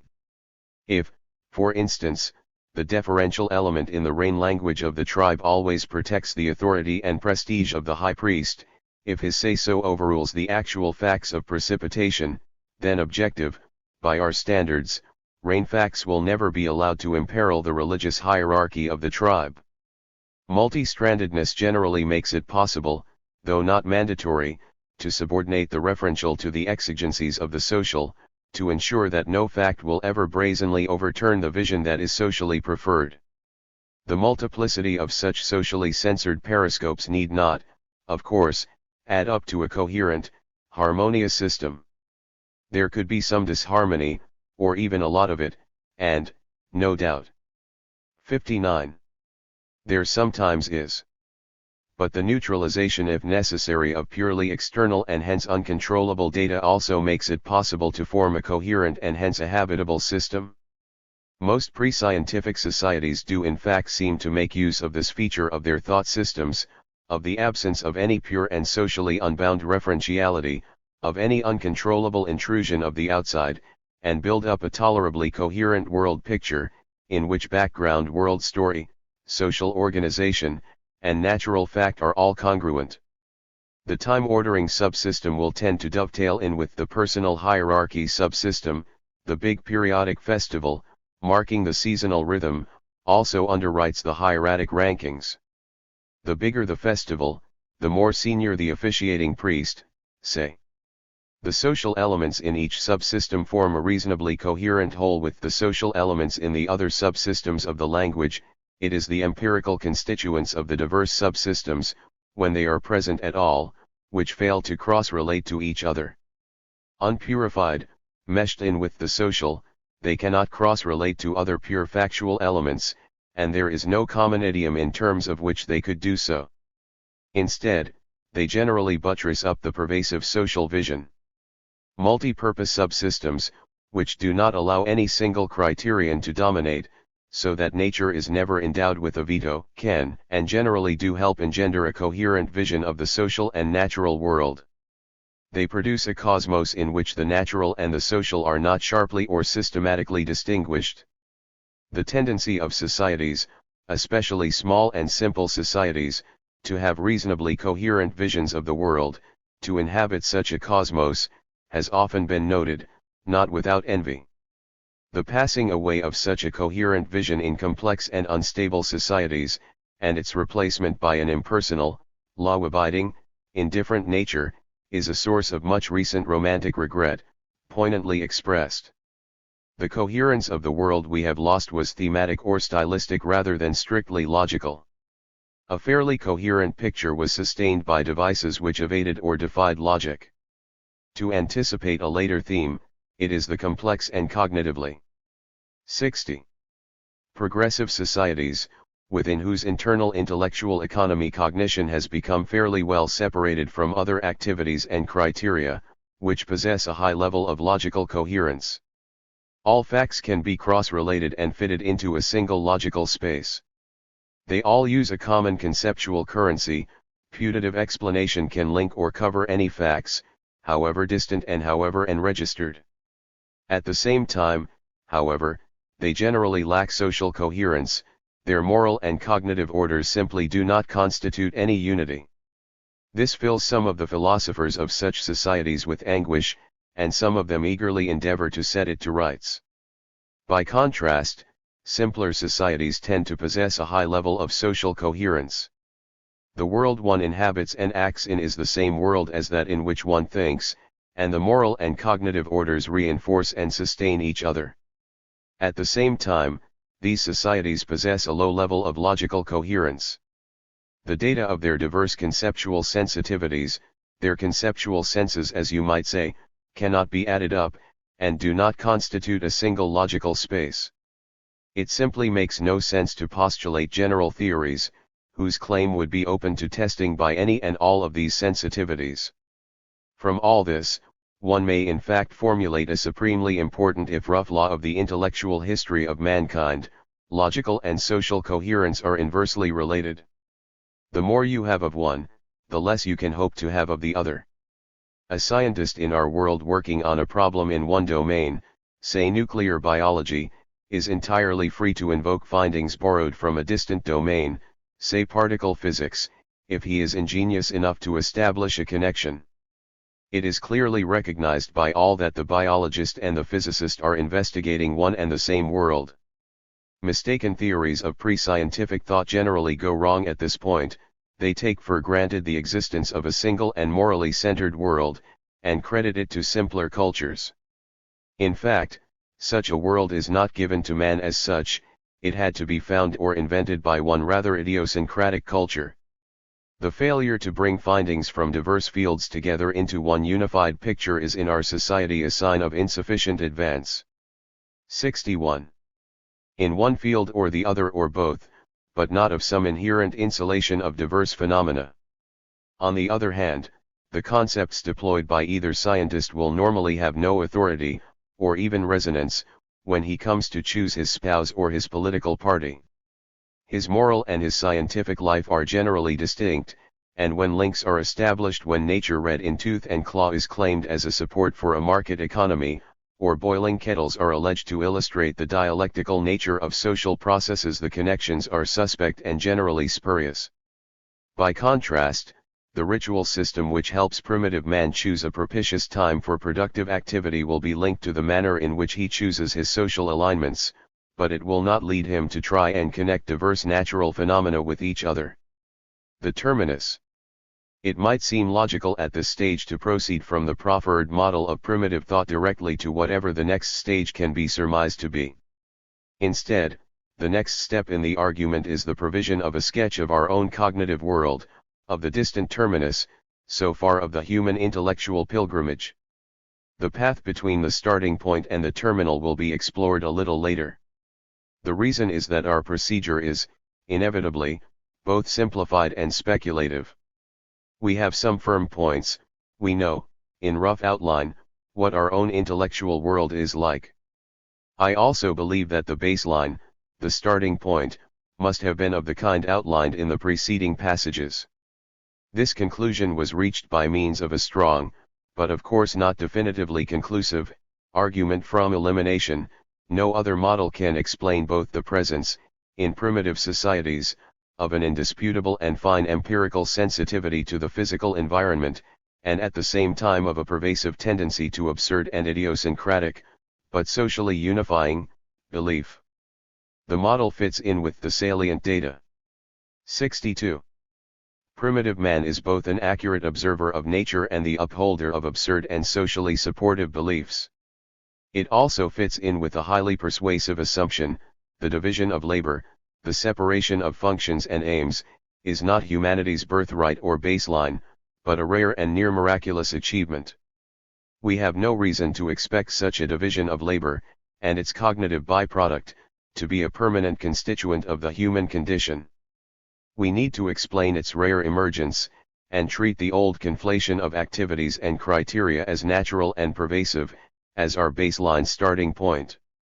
It is the imposition of this division of labor, the specification of precise and distinct aims and criteria, which alone made possible a cognitively united, and at the same time socially disconnected, world. The baseline and the terminus are relatively clear and well established, especially, perhaps, the terminus, which is the world we now recognize. But even if they were not, they help us set up the problem. How can one arrive at the point at which we find ourselves? The basic features of our world were codified by the theory of knowledge of the 18th century, and recodified in the 20th. In outline, it is very simple. Simplicity is of its essence. It teaches that all facts are separate and equal, and all form part of one single interconnected logical space. Any one fact can be conjoined with any other, and the conjunction will make sense. Contrast this with the multi-periscope submarine, where the conjunction of items drawn from diverse periscopes makes no sense at all. Theories, generalizations, may and do cover any range of facts drawn from within this single world, this single sensibility. In fact, theories are meant to cover as wide a range as possible. The wider their range, provided they retain plausibility, the greater their merit. Though forming part of a single logical space, all facts are independent of each other. Any one of them may hold or fail to hold, without any other being affected. They are not allowed to present themselves to us as parts of indivisible package deals. This was the old practice, but is so no longer. The Republic of Facts is Jacobin and centralist and tolerates no permanent or. 63. institutionalized factions within itself. This atomization in principle is not merely, so to speak, lateral, disconnecting each fact from its spatial neighbors, but also, and to an equal degree, qualitative. Each trait conjoined in a fact can in thought be disconnected from its fellows, and their conjunction depends on factual confirmation alone. Nothing is necessarily connected with anything else. We must separate all separables in thought, and then consult the fact to see whether the separated elements are, contingently, joined together. That is one of the fundamental principles of the rational investigation of nature. This picture has been challenged of late, and indeed the Jacobin proscription of factions, of clustering for mutual protection, may not be fully implemented even in science. A certain amount of package dealing, of clannish cohesion amongst ideas and facts, does perhaps survive. But this is a furtive, surreptitious practice surviving only in a shamefaced and camouflaged form. When contrasting the rules and realities of our current intellectual world with that of pre-scientific humanity, what is striking is the degree to which the atomistic ideal of individual responsibility is implemented. If a factual claim is false and persists in being falsified, its favored place in a kinship network of ideas will not in the end save it, even if it does secure for it a reprieve and stay of execution. It is not true that ideas face the bar of reality as corporate bodies, rather, in the past, they evaded reality as corporate bodies. They are no longer allowed to do so, or at any rate not for very long. Occasionally, they succeed in doing so for a while. In the traditional world, the factional gregariousness of ideas was allowed to become a stable structure, sacralized, and to inhibit cognitive growth. Even if a bit of informal temporary corporatism is still tolerated, it is no longer allowed to become overt, sacred, rigid, meshed in with the social role structure, and to thwart expansion. This is a single world, and the language which describes it also serves but a single purpose: accurate description, explanation, and prediction. It is also notoriously a cold, morally indifferent world. Its icy indifference to values, its failure to console and reassure, its total inability either to validate norms and values or 64. To offer any guarantee of their eventual success, is in no way a consequence of any specific findings within it. It isn't that facts just happen to have turned out to be so deplorably unsupportive socially. It is a consequence of the overall basic and entrenched constitution of our thought, not of our accidental findings within it. This world has certain additional significant features. It is a unified, orderly world, in which general explanations are in principle available, even if they have not yet been found. In other words, not only are data recorded in a single conceptual currency, but there is also the anticipation that the same laws hold for all data, and, the laws form a single system which tends towards one apex. Notoriously, it is impossible to prove that this anticipation is justified, but the anticipation does prevail, and makes it possible to judge exploratory ideas by one criterion, namely, the extent to which they contribute to the advancement of this ideal. A very important corollary of all this is that this world has, so to speak, a turnover ontology. The objects, i.e. the terms in which we classify the continuum of experience into things, are not there for keeps. In trying to handle, explain, manipulate the continuum of experience, it is held to be legitimate and proper to experiment with diverse conceptualizations, diverse ways of clustering the flux into objects. This is an essential trait of our world. Without it, cognitive expansion is not possible and cannot be understood. It was all very different under the cognitive ancien regime.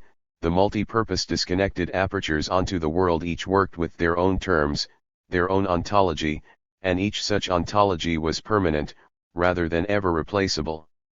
The world was endowed with stable if untidy furniture.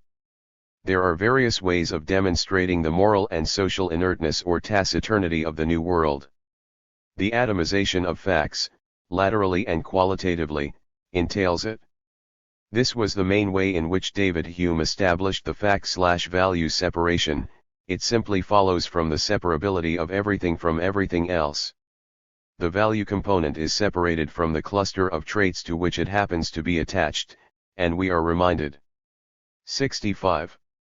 That the evaluative assessment could just as easily have been attached to something else. Nothing in the very nature of things glues it to its position. The contingency of all clusterings applies to evaluation as much as it does to everything else. Values are distinct from facts just as all facts are distinct from each other. The conclusion can also be approached from the outside, so to speak, by insisting on the single-purpose construction of this world. If reference to reality, the collation and ordering and predicting of facts, is its sole and ruling principle, then evidence is king. We cannot prejudge or guarantee what the verdict of this severely and genuinely independent and unpredictable court of last appeal will be, hence if our values were firmly linked to fact, they would be unacceptably precarious. They would be hostages to an intolerably capricious fortune. Hence they must be detached. Within the new world, there also is and can be no room either for magic or for the sacred. Magic presupposes the existence of operations, of connections, which are specifically linked to the operator or a guild of operators, to their inner personality, ritual condition, or special qualification or private personal essence. But in our world, not only are all facts equal, but so are all observers and operators. The validity of connections is and must be a matter of public testing, and the verdicts are inherently blind to the status or sacramental condition of the propounder. The equality of facts precludes the possibility of sacred, privileged, normative facts or sources of revelation. This is, as its critics insist, a manipulative world. But manipulation and testimony are inherently linked. Unmanipulative knowledge may sound nobler and disinterested, but in fact it is simply self-indulgent. It serves the predilections of its propounder or the interests of his society, but is subject to no extraneous checks and engenders no cognitive growth. This, in very rough and general outline, is the world we inhabit, as codified by our philosophies, or some of them. Serious, authoritative cognition in our world is bound by its rules, and its findings reflect the principles of its construction.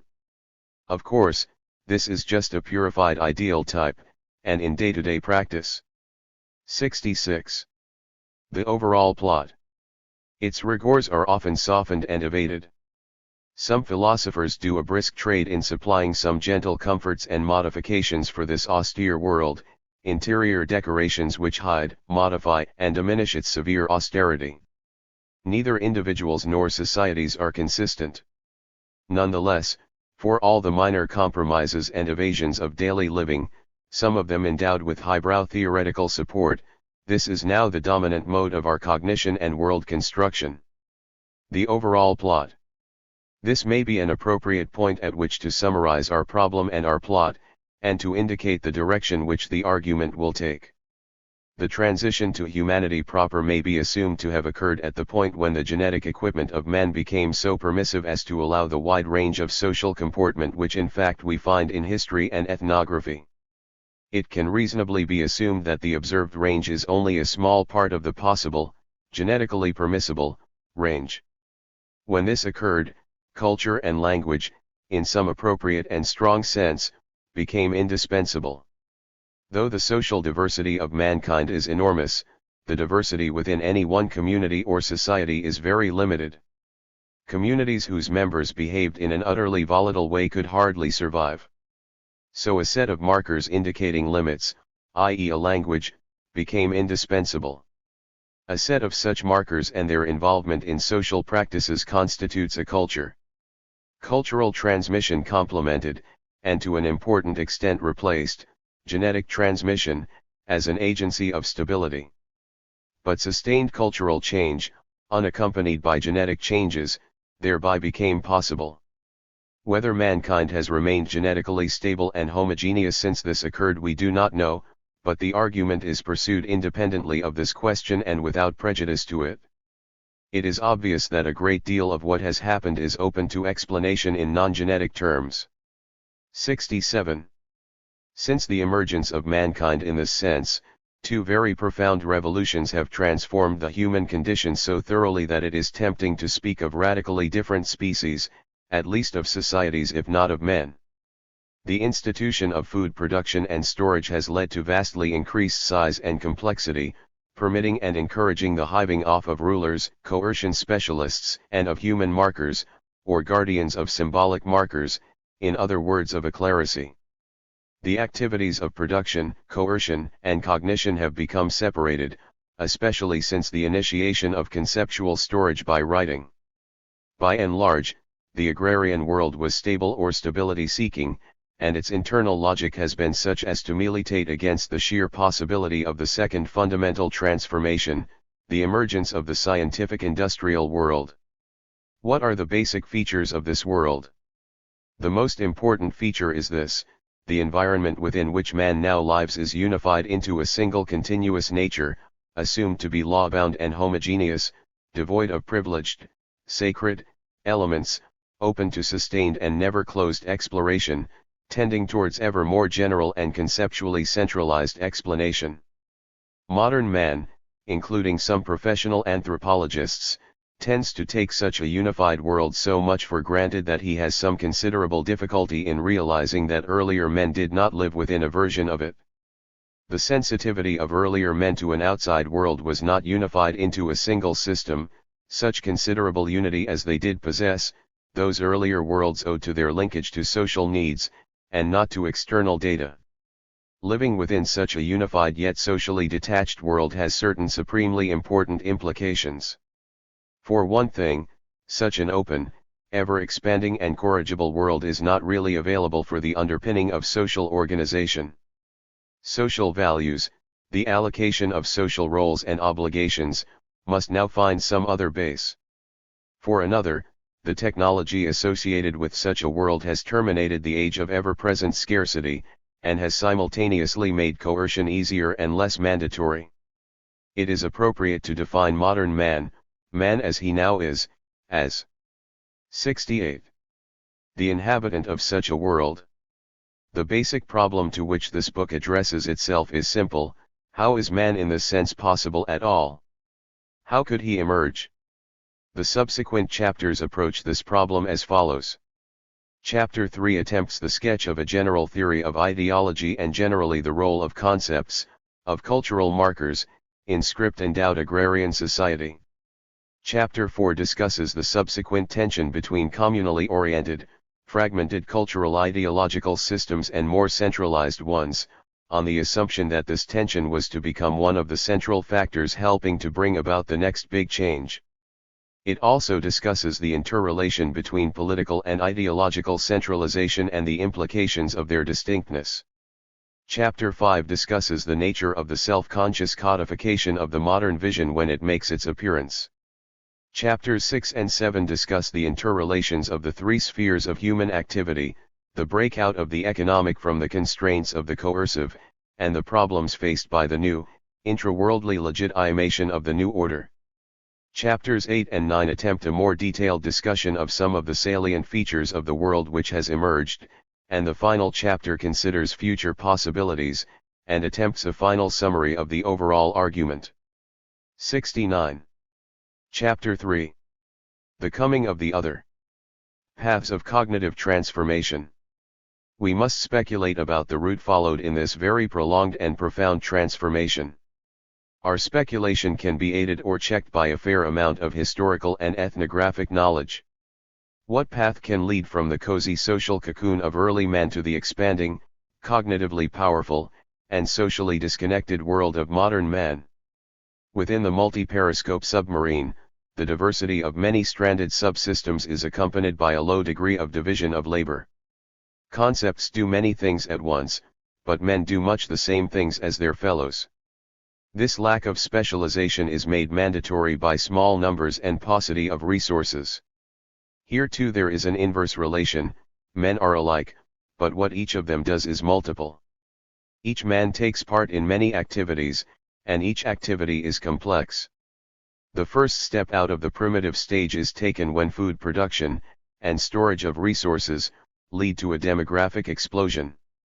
A surplus, jointly with large population size, make possible the hiving off of a ruling class, and a class of ritual specialists, and in due course of doctrinal specialists. In cases in which an agrarian society itself remains fragmented in distinct and independent units, the ritual specialists may, many of them, remain separately tied each to his own distinct locality and serve its various ends in isolation from each other. If on the other hand a large and populous society becomes reasonably centralized, the chances are that centralization will eventually also affect the clerisy itself. A centralized or well-defined clerisy will generally compete. 70. With freelance competitors, notably local practitioners of ritual and therapeutic functions. Often, it will endeavor to assert and defend its own monopoly. Sometimes, on the other hand, it may be contemptuously indifferent to defiant forms of folk religion and magic. It is unlikely that these deviant forms will disappear. The ancient centralized state, notwithstanding its much proclaimed absolutist pretensions, is seldom powerful enough to control effectively the daily life of the populations under its sway. Characteristically, it governs, not a mass of atomized individuals, but a collection of at least partly autonomous local communities.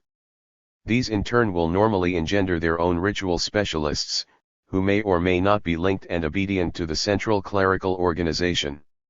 So the scene is set for a permanent dualism between a high culture and a folk variant, a tension which in different forms, and with different degrees of acuteness, is endemic in agrarian society. But the truly crucial step in the cognitive development of mankind is the introduction of literacy, and its deployment in religion, i.e. scripturalism. Earliest deployments of writing may occur in administration, tax gathering and similar spheres, but the mysterious power of writing in recording, transmitting and freezing affirmations and commands soon endows it with an awe-inspiring prestige, and causes it to be fused with the authority of ritual specialists. The priest takes over writing from the accountant. Just as literacy facilitates bureaucratic, administrative centralization, it also makes possible the codification and logical centralization of doctrine. The disembodied word. The most significant thing about writing is that it makes possible the detachment of affirmation from the speaker. Without writing, all speech is context-bound. In such conditions, the only way in which an affirmation can be endowed with special solemnity is by ritual emphasis, by an unusual and deliberately solemnized context, by a prescribed rigidity of manner. 2. But once writing is 7i available, an affirmation can be detached from context. The fact that it is so detached in turn constitutes a very special context of a radically new kind. In a sense, the transcendent is born at that point, for meaning now lives without speaker or listener. It also makes possible solemnity without emphasis, and respect for content rather than for context. Thereby it facilitates iconoclasm, an insistence on taking all affirmation seriously and with equal seriousness, revering all affirmation as such, and the avoidance of that special solemnity which implicitly devalues less solemn occasions. The sacred markers of special solemnity can now be shunned. The written word can dispense with trumpets.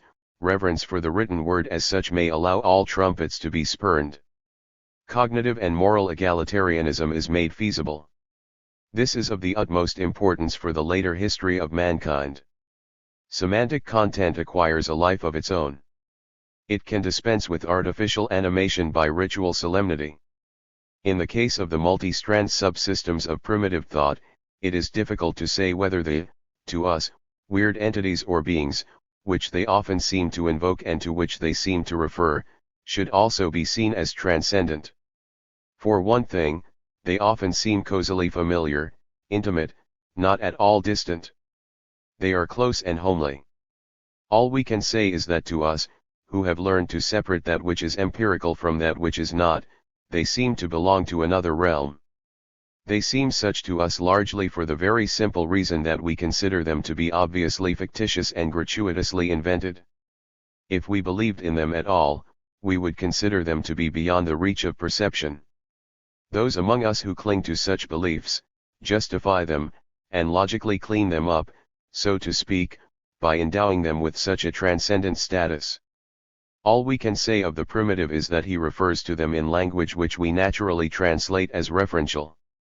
For us, if such language were allowed to be referential at all, it could only be such transcendentally, for it fails to refer to anything genuinely observable. But these things or beings are in practice spoken of as existing and active and interacting with other. 72. Beings, whose empirical reality is obvious to us. They do indeed operate in the world otherwise populated by natural beings.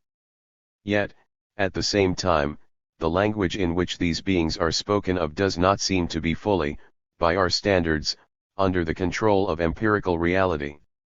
Instead, it seems related to the social order of the society in question. We like to explain their invulnerability to factual counter-evidence by invoking their social or psychic usefulness. At any rate, this is what anthropologists now prefer to believe, professionally averse to denigrating the primitive, and with a vested interest in finding functions for whatever he does. They link magical beliefs to the social order rather than to nature. Thus they make them appear sensible. To call such ideas transcendent would, in most or all cases, seem to force onto earlier men the idea of a clear and sharp distinction between this world and the other. This projects a sharp cleavage that is absent from the local stock of ideas, or which, if it exists at all, is drawn quite differently. In Hinduism and Buddhism, this world includes a multitude of spirits. The mundane and animistic worlds are jointly distinct from the truly other. It is only after the coming of literacy, and in special circumstances, that this situation is at least liable to change. The other may then acquire a genuine independence. Writing makes possible the codification and systematization of assertion, and hence the birth of doctrine. A clerisy, a set of specialists who provide ritual, legitimation, consolation, therapy, will in due course, like any other subsection of society, have a tendency to define its boundaries so as to restrict entry, and to attain monopoly. Adam Smith's famous remark about businessmen is liable to apply equally to shamans. When they get together, they will automatically try to impose a closed shop and establish a monopoly. The solemnity of ritual was the only way, really, in which they could do this in pre-literate days. But who can enforce similarity and the limits of ritual over a dispersed area? With writing, the situation changes. Standardization and conceptual quality control become possible. A written message is a kind of genuine universal. It can be identically present in many. 73. The coming of the other. Many places. Doctrine can be defined and delineated, and heresy also becomes possible at that point. The impulsion to delimit its prerogatives impels a clerisy to record its affirmations as written doctrine. The tendency to centralize and systematize may cause it to codify the doctrine as a reasonably tidy system. The consequence is that, for the first time, something emerges which at least approximates, in some not very great measure perhaps, to a single-purpose cognitive system, an interlocking body of concepts and propositions. Multi-strandedness, though by no means wholly eliminated, is reduced, a unity is approached in the pursuit of monopoly, and a kind of orderliness, or an approximation thereof, is attained. But note, and this is by far the most important twist in the argument, what is attained at this point is not the single-strand, single-aim referential system, resembling the one with which we are familiar from the modern theory of knowledge, and which we credit to ourselves. Quite the reverse. The emerging single purpose is not the pursuit of pure empirical reference, sloughing off all social concerns and value saturation. The first occurrence of something resembling a single-strand system is based not on eliminating concept affirmation, and replacing it by reference. On the contrary, it is concept affirmation which is made dominant and unified, though perhaps not fully exclusive. Concepts are unified in a system which requires propositions for its articulation. Such a system normatively defines the vision and ethos of a society, or rather of its high culture. The center of gravity shifts from norm-loaded, ritually inculcated concepts to explicit affirmations and injunctions, welded into a mutually supporting structure. They may possess some empirical content, but that is negligible compared with the non-verbalized, unrecorded practical skill in the possession of members of the society directly in contact with physical reality, such as craftsmen. A marked and very characteristic trait of this kind of society is that the empirical knowledge built into the fragmented and unofficial practical skills of its members, who are not official cognitive specialists, is considerably greater than that which is formally codified in its official doctrine. Theory is at best a pale and 74. Inferior echo and distortion of practice, and lives a life of its own. Such unified scriptural systems can usefully be called, generically, Platonic. Much of the actual thought of the historic Plato provides a neat specimen of most, though not all, aspects of such an intellectual structure. What this kind of system does is to take shared concept affirmation with the utmost seriousness. In effect, it tries to eliminate the rival aims from the matrix. Knowledge is equated with the reverent apprehension of morally binding norms. Empirical referentiality is spurned in pure Platonism. The ideas stand in moral judgment over facts, facts do not, as with us, stand in cognitive judgment over ideas.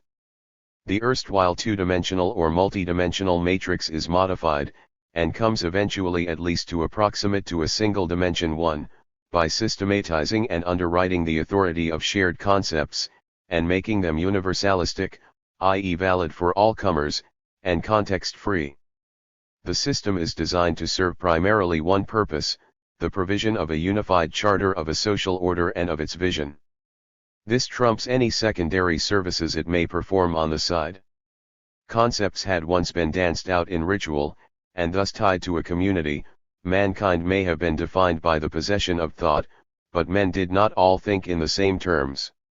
All men thought, and thought compulsively, but they did not all share the same compulsions.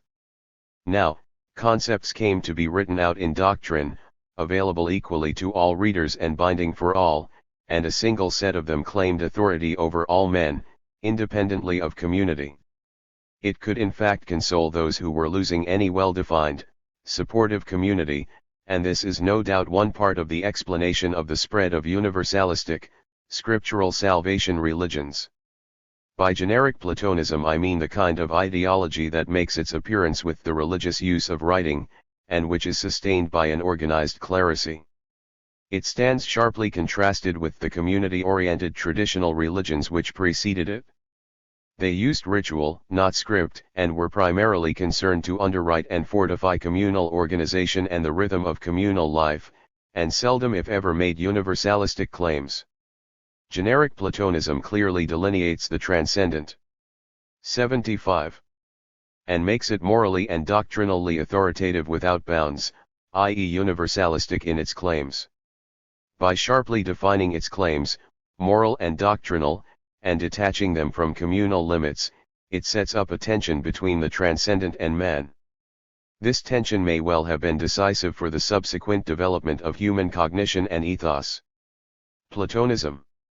The central intuition of generic Platonism is the independent existence of concepts, ideas. These entities simultaneously constitute logical and moral models for reality. The transcendent receives formal recognition. Reality does not constitute a check on ideas, on the contrary, they are the norms by which reality is to be judged and guided. In brief, there now exists an explicit theory which says what previously man had only practiced. Men had formed communities by ritually instilling in each other shared notions, endowed with a pervasive, insistent, and authoritative moral loading. These notions governed in large measure men's conduct. Thereby they made both social coexistence and communication possible. Overt Platonism now does all this with a new and significant twist, it turns it into an explicit doctrine. For the first time, so to speak, man not merely speaks prose, but knows that he is doing so. He knows that he is thinking in terms of concepts. And secondly, the authority of these norms concepts is universalized. When it had been merely a practice, unhallowed by theory or self-consciousness, the authority of the concepts remains socially bounded. It could not transcend the limits of the region within which the rituals which instilled the concepts were practiced. Now, the allegedly authoritative conceptual compulsion becomes, or in any case claims to be, universal, trans-ethnic, trans-social, trans-communal. It becomes reason. Cultures had always consisted of systems of concepts, which contain their own suggestiveness, anticipations, imperatives. 76. The indirect root. Societies instilled those in their members by ritual and otherwise, thereby engendering cohesion and making communication possible. Concepts had always been confirmed by stories within which they figured. Now they were also confirmed by well-articulated doctrine, their moral suggestiveness codified in formal works, their premises supposedly proven and made logically binding. The actual Platonism of Greek history, through its doctrine of the divine status and moral authority of the concept, unwittingly lays bare the mechanisms of traditional cultures. The transcendent is formalized and endowed with a metaphysical charter, and made to underwrite culture and its obligations. But by making all this into a doctrine, it creates a new situation altogether. The indirect root. The overall problem of the cognitive path of mankind can perhaps best be conveyed by a diagram. Multi-stranded, single-stranded. A primitive conceptual systems. Unified socially, their referential tentacles are disconnected from each other, though linked to each other indirectly by a shared social context. Its fragmented referential terms are stable, i.e. have fixed ontologies. Be unified doctrinal system of some agrarian clerices. Unification attained, referential content is small. Ontology stable, social corollaries pervasive and powerful. See ideal version of genuine knowledge. Unified, referential, socially detached, with provisional, expendable, turnover, experimental ontologies. Social suggestiveness small if present at all. 77. The 2x2 schema opposes referential and non-referential intellectual structures, and single-stranded to multi-stranded ones. The world we inhabit, and treat seriously, is single-stranded and referential. See. The world inhabited by primitive man was many-stranded and largely, though by no means wholly, non-referential. Its concepts organized behavior and expectations, but were not deployed, nor deployable, in a continuous and sustained exploration of nature. This vision extended various tentacles into the referential world, none of them exclusively dedicated to seeking pure information. These tentacles were, all of them, connected to the world as lived in by the primitive. But they were not logically connected to each other. The periscopes are, each of them, logically independent of each other. But at the same time they all feed into the total, socially, but not cognitively, integrated picture. It is hard or impossible to imagine any social mechanism which could ever lead directly from the primitive to the modern vision. What on earth, literally, could ever induce or enable the various tentacles to cut themselves off from the non-referential main body? What could lead them to purify themselves, by cutting off their non-referential, socially servile controls, then fuse into one unified sensitivity? Theories of knowledge, which naively retroject onto the past of humanity our own single-strand commitment to a single, unified, socially detached nature, do in effect presuppose precisely that something of this kind had indeed occurred. But it is very difficult to imagine the mechanism which would have brought this about. Sir James Frazer, and in our time philosophers such as Popper and Quine, believe, or rather, uncritically assume, that the transition could have been inspired and guided by a purely cognitive impulse into perpetually improving its referential control over nature. This most misguidedly projects the division of labor, and notably the separation of cognition from other concerns, onto a historic situation in which it was not, and could not conceivably be, present. On the other hand, it is perfectly possible to imagine, and 78. Moreover, it is also in some measure possible to illustrate historically, a circuitous, indirect route. This is the path by which the plural, multi-strand world could be transformed into a homogeneous, conceptually centralized nature, governed ideally by a few main principles. This route leads by way of a more unified but, ironically, less referential world. This world is serviced and unified and codified by a clerisy endowed with writing and, for some important but mysterious reason, inspired by a persistent drive towards unification, order, homogeneity. A world comes into being which has something like a single master, a central purpose, a single criterion of validation and legitimacy. But this near monopolistic single principle initially is not and cannot be referenced to nature. It is, on the contrary, an extreme form of norm affirmation. It produces a world of the authoritative concept, of a generic Platonism, of a unified, centralized, apex-endowed authoritative system of ideas. Once a system of this kind is available, and is widely internalized, diffused, familiar, then, and only then, another possibility arises. One day, or rather one age, the system may flip over, and replace one single master by another. The initial unification under one master was perhaps the hardest step. The replacement of a non-referential master by a naturalistic one, by nature, though difficult, was perhaps less hard, though it did only occur once.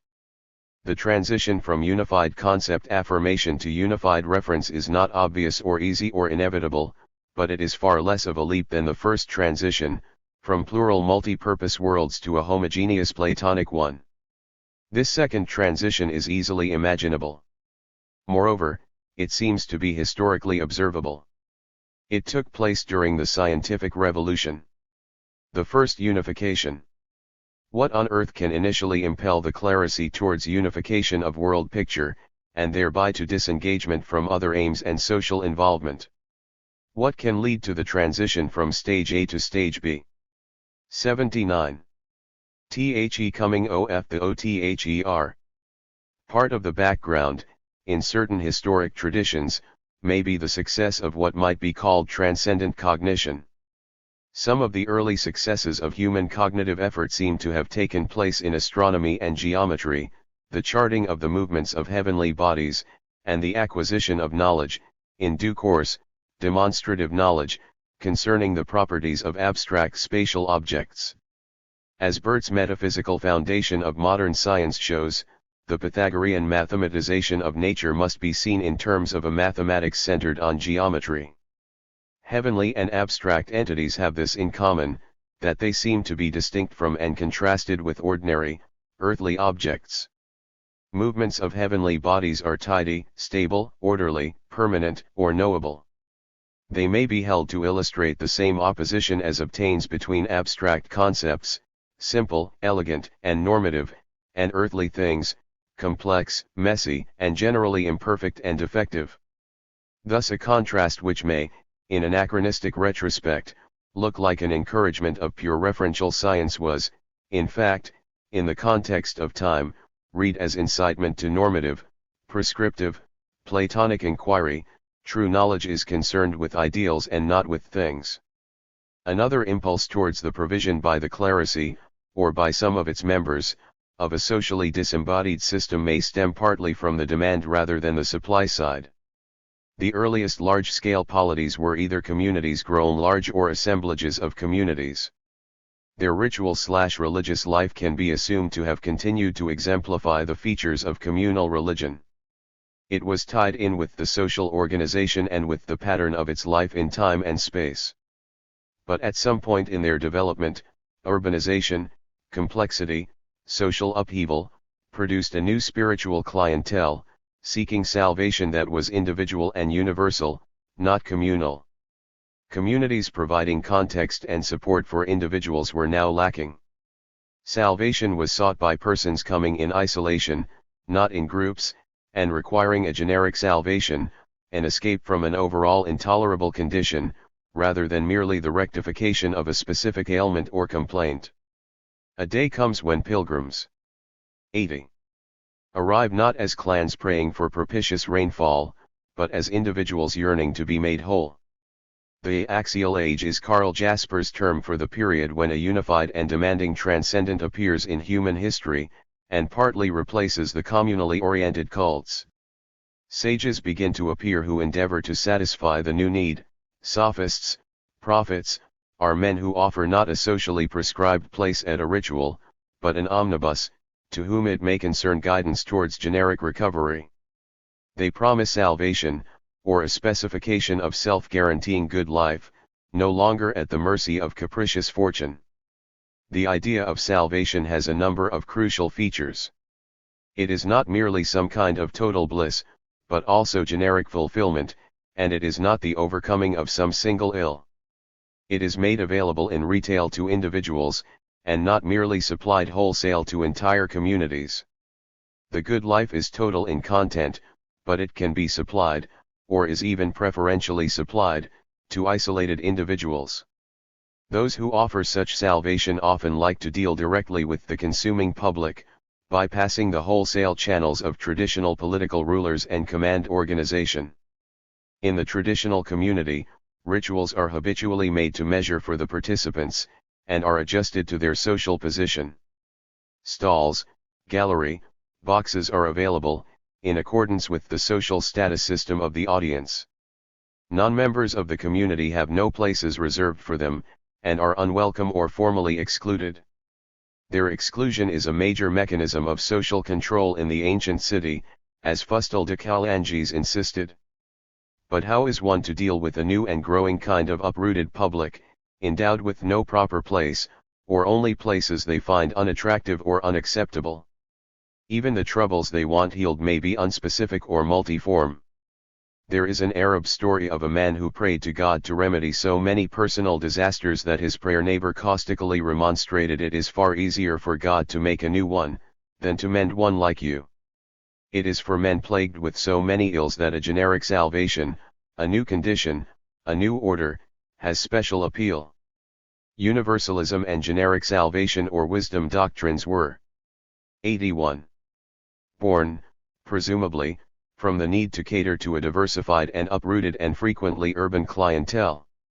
In some cases, as indicated, the availability of patently trans-social, trans-ethnic truths, such as those of astronomy and geometry, may have provided a model for what such omnibus wisdom could look like. But there were other factors which could lead in this direction. Monotheism was one, a centralized and orderly legal system such as the Roman one could be another. A single reason, a single God, a single law. A single, exclusive, jealous, and iconoclastic deity, averse to magic and graven images, was perhaps one of the most decisive, formative influences in the education of the human race. One can only speculate about the origins of this notion. There is an old theory that such a deity arose in emulation of the monarchs of the great centralized states of the ancient Near East, a theory castigated as bad sociology by the late Sir Edward Evans Pritchard, to whom it obviously caused some irritation. Muslims sometimes say that the Sultan is God's shadow on earth, and it is unclear whether the Caliph was initially the representative of God or merely of the Prophet. 3. The contrary supposition, that the exclusive deity is the shadow of the great king, is not calculated to please believers. David Hume supposed that this idea emerged by the same mechanism as that to which great concentrations of power can be attributed, the competitive sycophancy of worshippers, who vie with each other in trying to secure the favors of the high God, by crediting him with ever more unique powers and denigrating all his rivals. But the origin of this notion, intriguing though it is, concerns us rather less than its implications and consequences. A unique and jealous God, once he becomes the central and dominant notion of an intellectual structure erected and carried by a given clerisy, constitutes an overwhelmingly powerful impulse towards the establishment of a single-strand system. It was jealous Jehovah who taught mankind respect for the principle of excluded middle. It was he who insisted on the avoidance of easy cohabitation, within a single mental world, of multiple diverse ways of speaking and thinking, untroubled by their failure to 82. Cohere in a single logical system. A deity that tolerates no rivals teaches its adherents that they may not be spiritually opportunistic. Eventually, this may also teach them not to be opportunistic logically. The well-documented emergence of a jealous God is of course somewhat paradoxical. He emerges in a community which fears and resists great Near Eastern monarchies, but is far too small and weak to have much hope of constituting one itself. At the time of the emergence of the jealous god, the people in question was still communally organized, and its religious life was centered on acts of sacrifice performed by an ascriptively chosen ritual elite.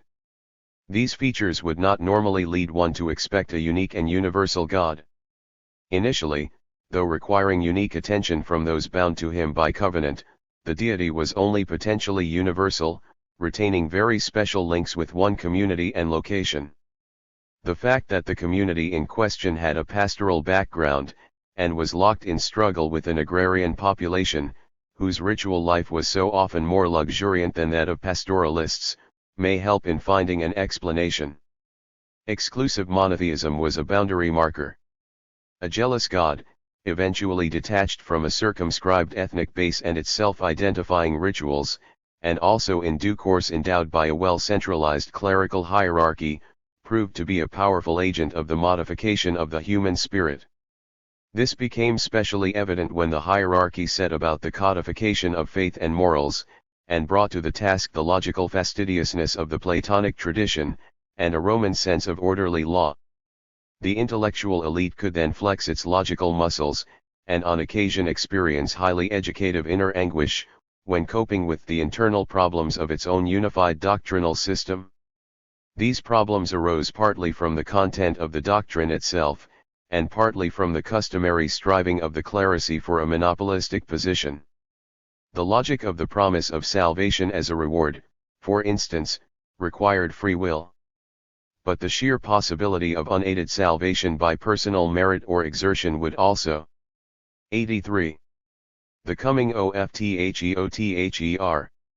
Undermine the monopoly of the source of salvation.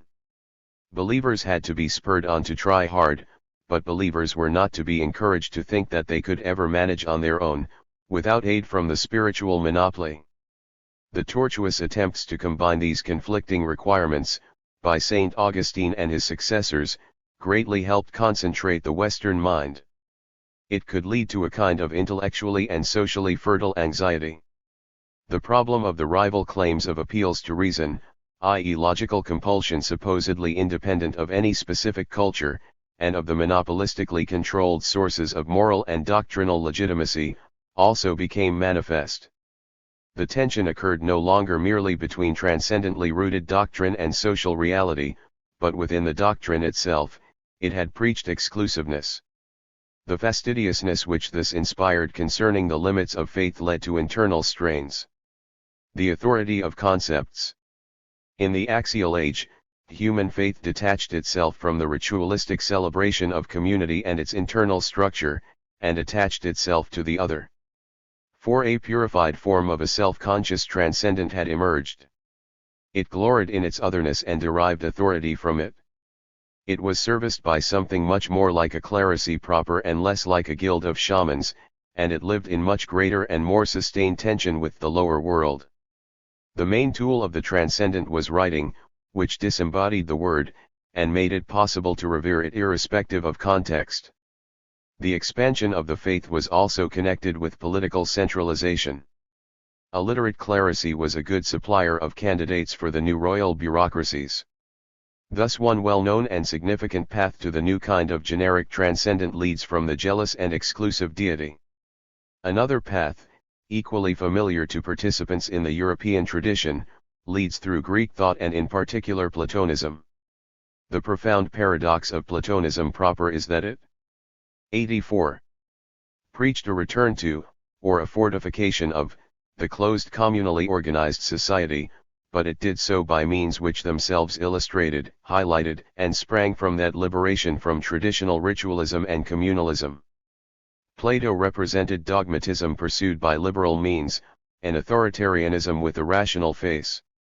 The rationalism, openness, or liberalism of the mode of argument was in the end perhaps as significant as the illiberalism of the intended conclusions. The dialogues convey a clear and obvious fascination with logical, as opposed to social, compulsion.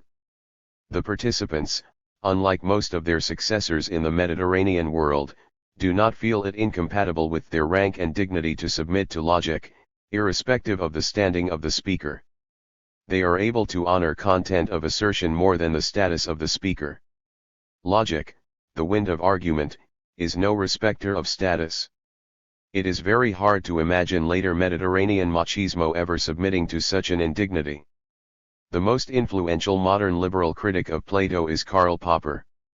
5. His diagnosis of Plato is in effect a depth psychological one.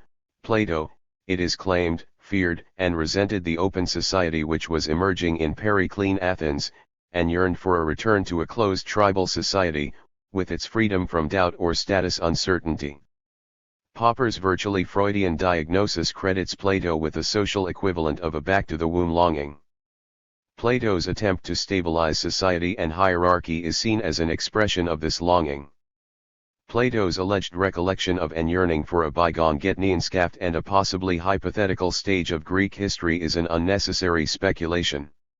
What Plato in effect did in the Republic can be characterized without invoking any desire, on his part, to return to a much earlier social order. Plato codified and tried to absolutize an arrangement which is in fact the commonest, most pervasive way of running an agro-literate society.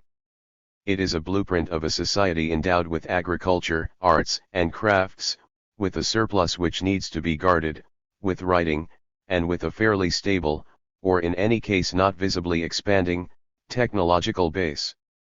85. Society of this kind needs political and ideological order, and the majority of its population is destined to submission and the full-time commitment to production. The relatively small surplus can only sustain a fairly small minority of rulers, warriors, and clerics. This threefold stratification of agrarian society producers, warriors, clerics is historically very well diffused, and prevails in all but exceptional circumstances. It seems inherent in the logic of the situation. It is not, as some have claimed, characteristic of some particular tradition or branch of the human race. Plato in effect schematized, legitimized, and absolutized this arrangement. He also tilted it in favor of the clerics, by claiming that all this was inscribed into the very nature of things by transcendent decree, accessible to their own wisdom. The wisdom was attainable only by means of prolonged special training, which in turn was under their own exclusive control. Justice and excellence were to be defined in terms of the maintenance of the system. The anti-empirical bias of Plato was, of course, modified by his successor Aristotle. But this injection of a bit of respect for the observable world was not so very important.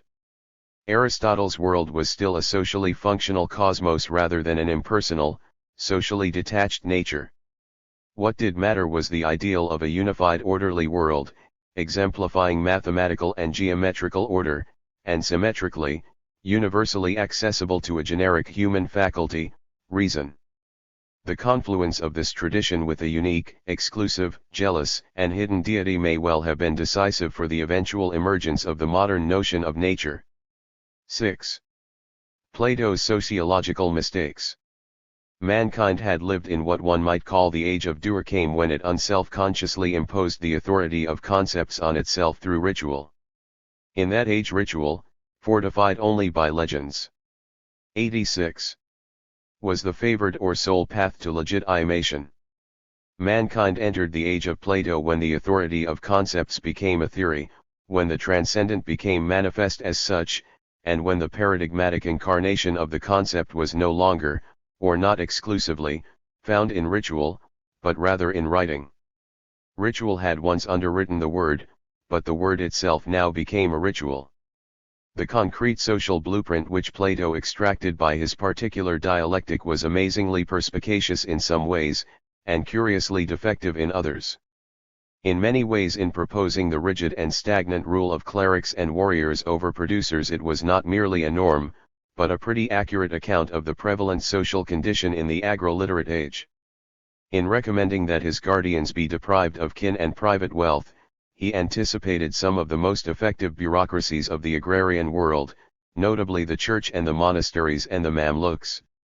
In other ways it was rather inaccurate, and constitutes a bad and altogether misleading guide to the real social and ideological organization of the great pre-industrial, script-using agrarian civilizations. there is the obvious fact that Plato failed to anticipate Alexander and the demise of the independent Greek city, and thought of the city-state as the natural social unit.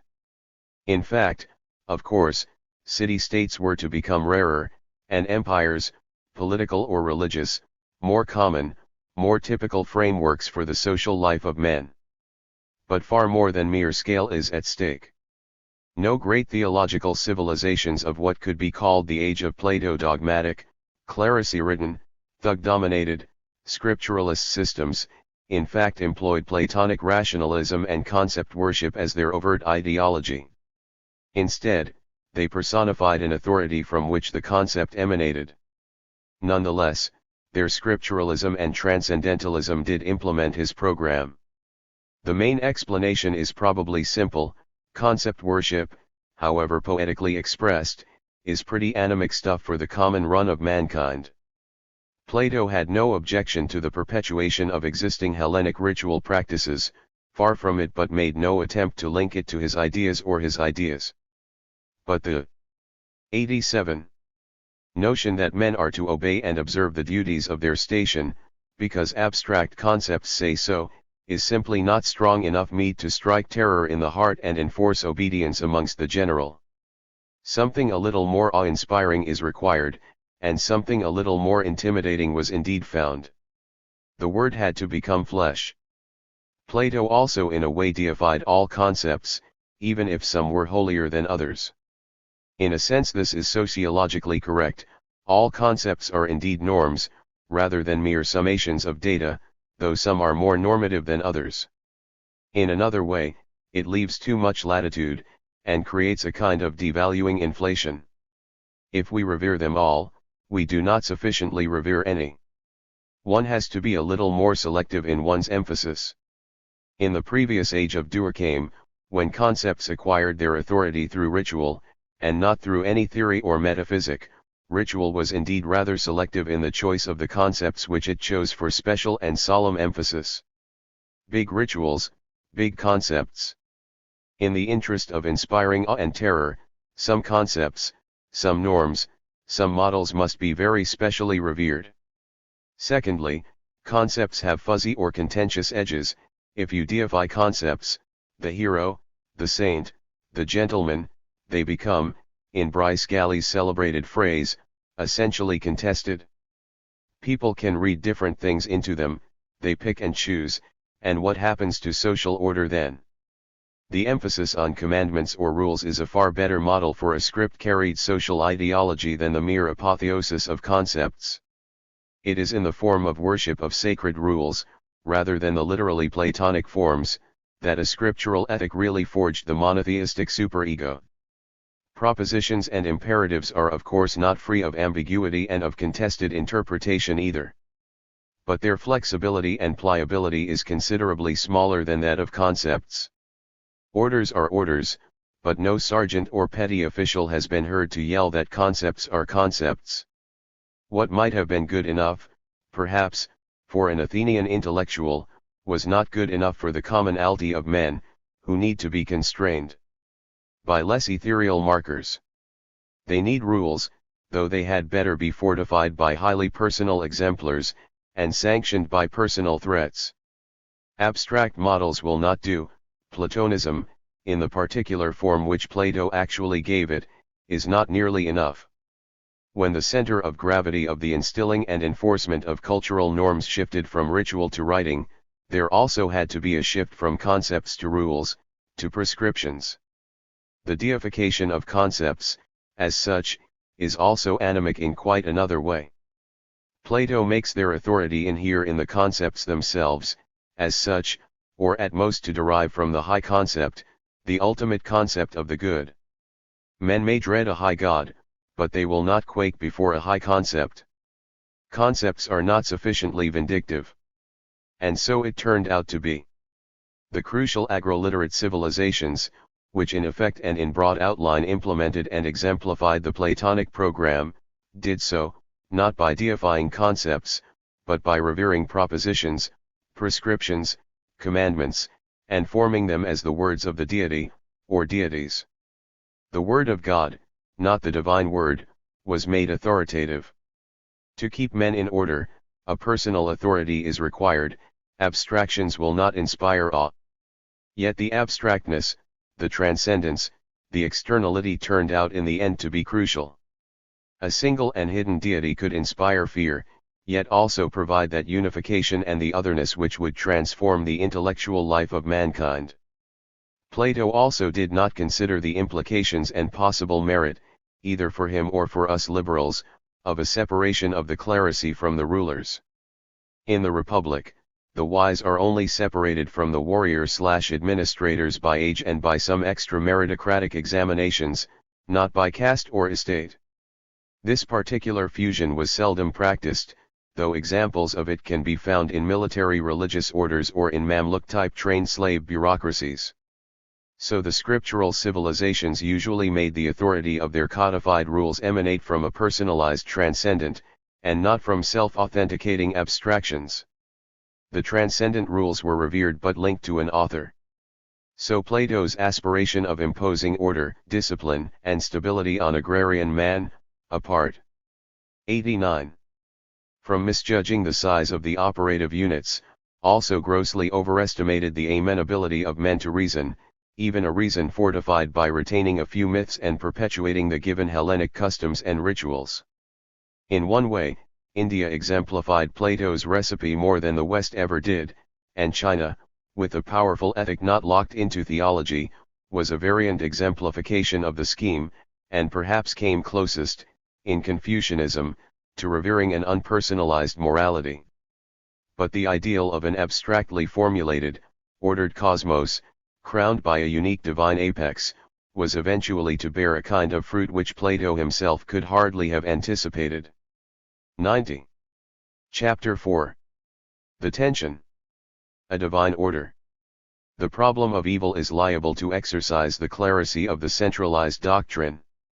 Max Weber sometimes gives the impression that theodicy, the answer to the problem of evil, is central to all religion.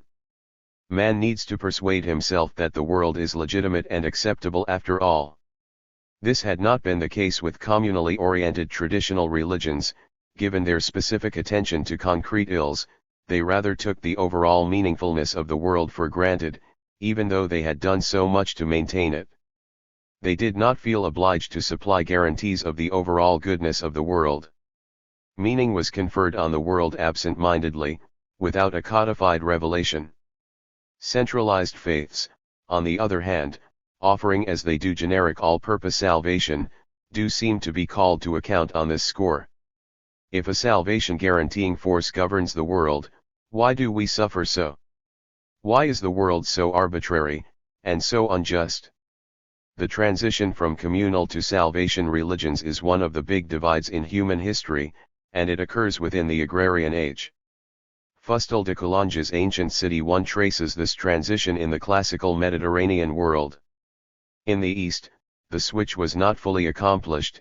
In China, an ethical vision at the top coexisted with communal rights lower down, and in India, a generalized communal system, though containing generic salvation themes, prevailed over abstract salvation faiths. Once established, these salvation-oriented, as it were socially disembodied faiths are liable to live in tension with the more blatantly incarnated, more patently social religious practices. 9i. The high religions emerged because an important part of the population to which they appealed had become socially disinherited and uprooted, but by the same token, they are hampered by the fact that not the whole of that population is uprooted, or is not uprooted permanently. Urbanization uproots some of the people all the time, and all of the people some of the time, but it does not uproot all people all the time. So, to a considerable extent, the social base and need for some communal religion remains effective, hence a form of ritual which underwrites and reinforces social organization, rather than one which replaces it and consoles for its absence, also continues to be in demand. But there is more to it than that. The very success of a universalistic salvation religion helps, at least in some measure, to restore those very conditions whose absence had initially helped bring about its own emergence. The messengers of a universal and impersonal, transsocial redemption gradually turn into the maintenance and servicing personnel of a new and symbolically codified social structure. So the surviving old shamans and the emerging new priests, jointly or in rivalry, come to be in competition with the severe guardians of the pure version of the faith.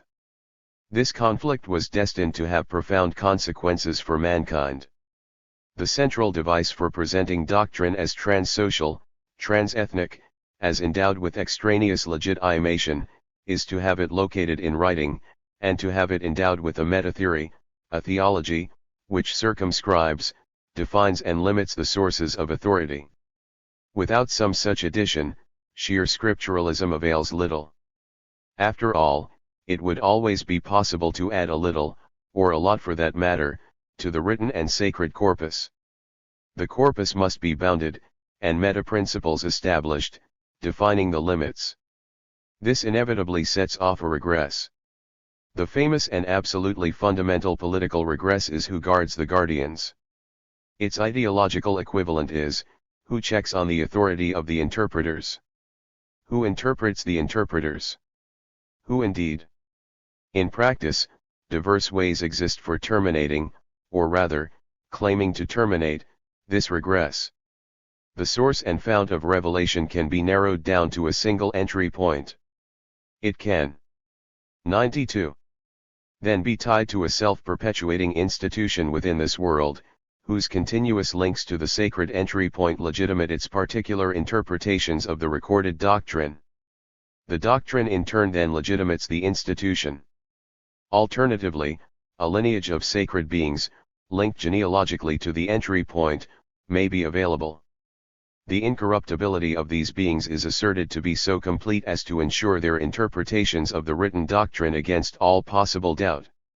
Or again, a doctrine can deify the written record alone, thereby in effect conferring great power on the scribes who have privileged access to it. Logically, the regress is interminable. A question can always be raised about the authority of an interpretation. Socially and emotionally, however, the codified theologies and cosmologies of the agrarian age succeed in terminating the regress. The ultimate and key revelation or its source are surrounded with such awe and reverence that the questioner is, in general, silenced. Political sanctions may silence him if doctrinal ones fail to do so. Nonetheless, by offering proofs at all, at any point of their logical edifice, these systems implicitly inculcate the generic notion of a reason, of a unique faculty whose capacity is to secure truth, or to subject it to a quality test.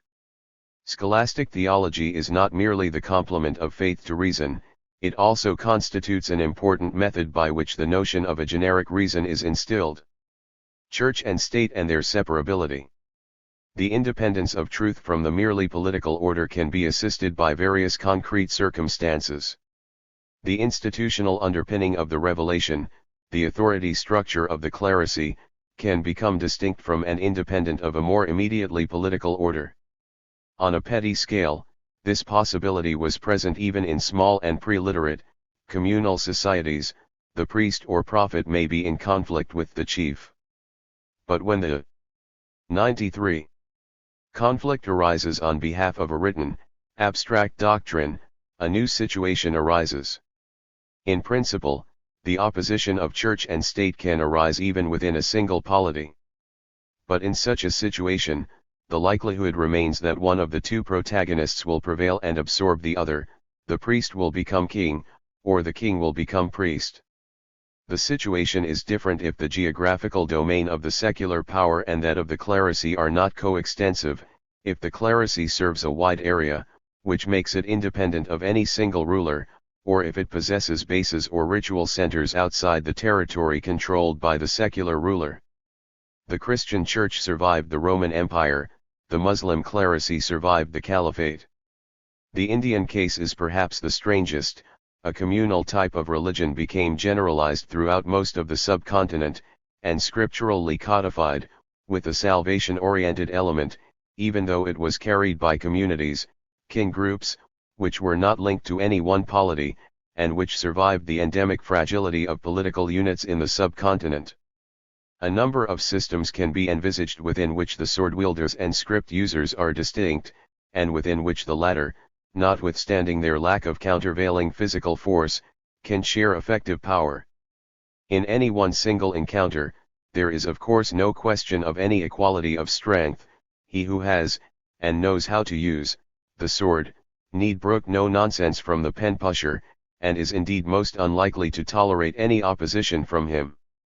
To understand the manner in which pen-pushers nonetheless can and do effectively oppose and overcome swordsmen, we need not invoke or overestimate some mysterious power of superstition in the hearts of the swordsmen which would compel them to bend their knees to the upholders of legitimation and truth.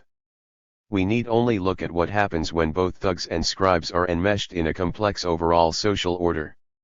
Consider a society in which a stratum of land-tilling peasants is governed by a much smaller stratum of professional warriors, more or less monopolizing the means of coercion. Each member of the warrior class controls his own stronghold and band of armed followers. Within each small fiefdom, the warrior or 94 head of gang is magistrate and administrator as well as defense specialist. The maintenance of order is, in practice, or even in theory, delegated to such local power holders, who bequeath their position to their sons. These local lords are, however, loosely organized in a kind of pyramid or series of pyramids. Lords higher up on the scale are entitled and able to mobilize the lower lordlings in a joint defense of the local realm, if it is threatened by a force too large to be resisted by each little lordling on his own. So the maintenance of order and justice is in the hands of this loosely organized hierarchy of lords. But general doctrine, ritual, legitimation, and the keeping of records is in the hands of a territorially disembodied, discontinuous organization, somewhat more effectively centralized, but in the main devoid of direct access to physical force. The more effective centralization of this organization is due in part to its peculiar principle of recruitment and perpetuation. Its members are vowed to celibacy. Consequently, they cannot acknowledge whatever offspring they may have, and so cannot easily retain for their offspring whatever power position they happen to occupy within the structure of the organization. Hence they are assigned to their position on a bureaucratic principle, by nomination from the center rather than by inheritance on the spot. This in itself greatly strengthens the central secretariat of the organization. The lordlings, by contrast, even if allocated a post and location in return for service by a central overlord, who in principle retains control over the fief, nevertheless in practice build up a local power base, and transmit the position to their sons. So the political organization is far more vociferous than the spiritual one. The main point about the loose and fluid congeries of lords of diverse rank is that they are indeed loose and unstable. There are diverse reasons for this. For one thing, they are prone to conflict and warfare simply in virtue of their pervasive ethos. Violence is their honor, their specific skill, and they are in effect required to demonstrate, almost perpetually, their competence at inflicting and resisting it. 95. There are also other reasons. The balance of power which keeps the peace between thugs and coalitions of thugs is unstable and unpredictable. The power of a lord high up on the scale, of a king in effect, depends on how many lower-level thugs he can mobilize. The availability, the loyalty, of a lower-level thug will in practice depend on his private assessment of the strength of the king, and so, indirectly, on the lower-level thug's assessment of the loyalty of other low-level thugs. They are all tacitly watching each other. But at the public, overt level, all positions in the secular hierarchy are occupied in virtue of birth, legitimate birth. And here's the rub: legitimacy of births is a matter that in the end falls entirely into the domain of the organization. Its ascription of legitimacy or otherwise may well determine, in a dynastic or baronial conflict, the commitment of crucial support by the minor swordsman. This does not, once again, imply that individual thugs are so overawed in their hearts by the organization's claim to exclusive moral authority, and by its right to confer legitimacy on the birth of others. It merely requires that all of them publicly go through the appropriate motions of respect, and hence that each single one knows that the others will respect the doctrine, so that, in following it, he will join the larger battalions. Hence the crystallizations of loyalty and of political legitimacy will conform, very frequently, to the verdicts of the representatives of the organization. In a famous passage, Keynes described how investors act, not on the basis of the performance of a company, but on their estimate of the assessment of its performance by other investors, and so on in a regress. Similarly, in civil strife, potential supporters of rival claimants to legitimacy are swayed not so much by their own assessment of the real merits of the case, but by their private, unavowed prediction of the loyalties of others. If the organization has the authority to ascribe legitimacy, and is endowed with the machinery for disseminating and publicizing its verdict, this confers great indirect power on it. It can crystallize the consensus which then brings together the larger units.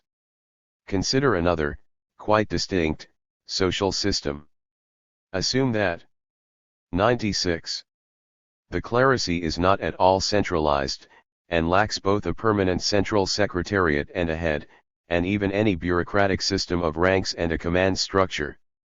Instead, it is severely scripturalist, revering a strictly delimited corpus of sacred writing, and it admits into its own ranks anyone whose scholarship gives him access to it. This corps of scholars is concentrated largely in trading towns, precariously protected by a number of central states. These, however, fail to dominate the countryside effectively. Large stretches of it are occupied by self-help, self-administering units known as tribes. Within these groups, there is none of the separation of peasant producers and warriors so typical of the other system. All male adults tend to be both producers and warriors. The need for perpetual collective self-protection endows these groups with considerable cohesion, and turns them into the most formidable fighting units in the land. What stops them from pillaging the towns? In the main, it is the fact that these groups, and indeed their subgroups, are habitually locked in conflict, in feud, with each other, and also that one set of them is linked to the state, and so to the protection, and exploitation, of towns. In return for such benefits, it helps guard the city against potential pillagers. The tribes only become truly formidable when they fuse into a larger unit, which, however, happens but seldom. Their entire ethos, their mutual jealousies, at most times prevent them from melding into a larger body. At the same time, this perpetual indulgence in violent petty conflicts endows them with their organization and keeps them fighting fit. But they and the trading, scholarly towns, and their rulers, are all of them committed to a shared faith, even if the manner in which they practice it varies from milieu to milieu.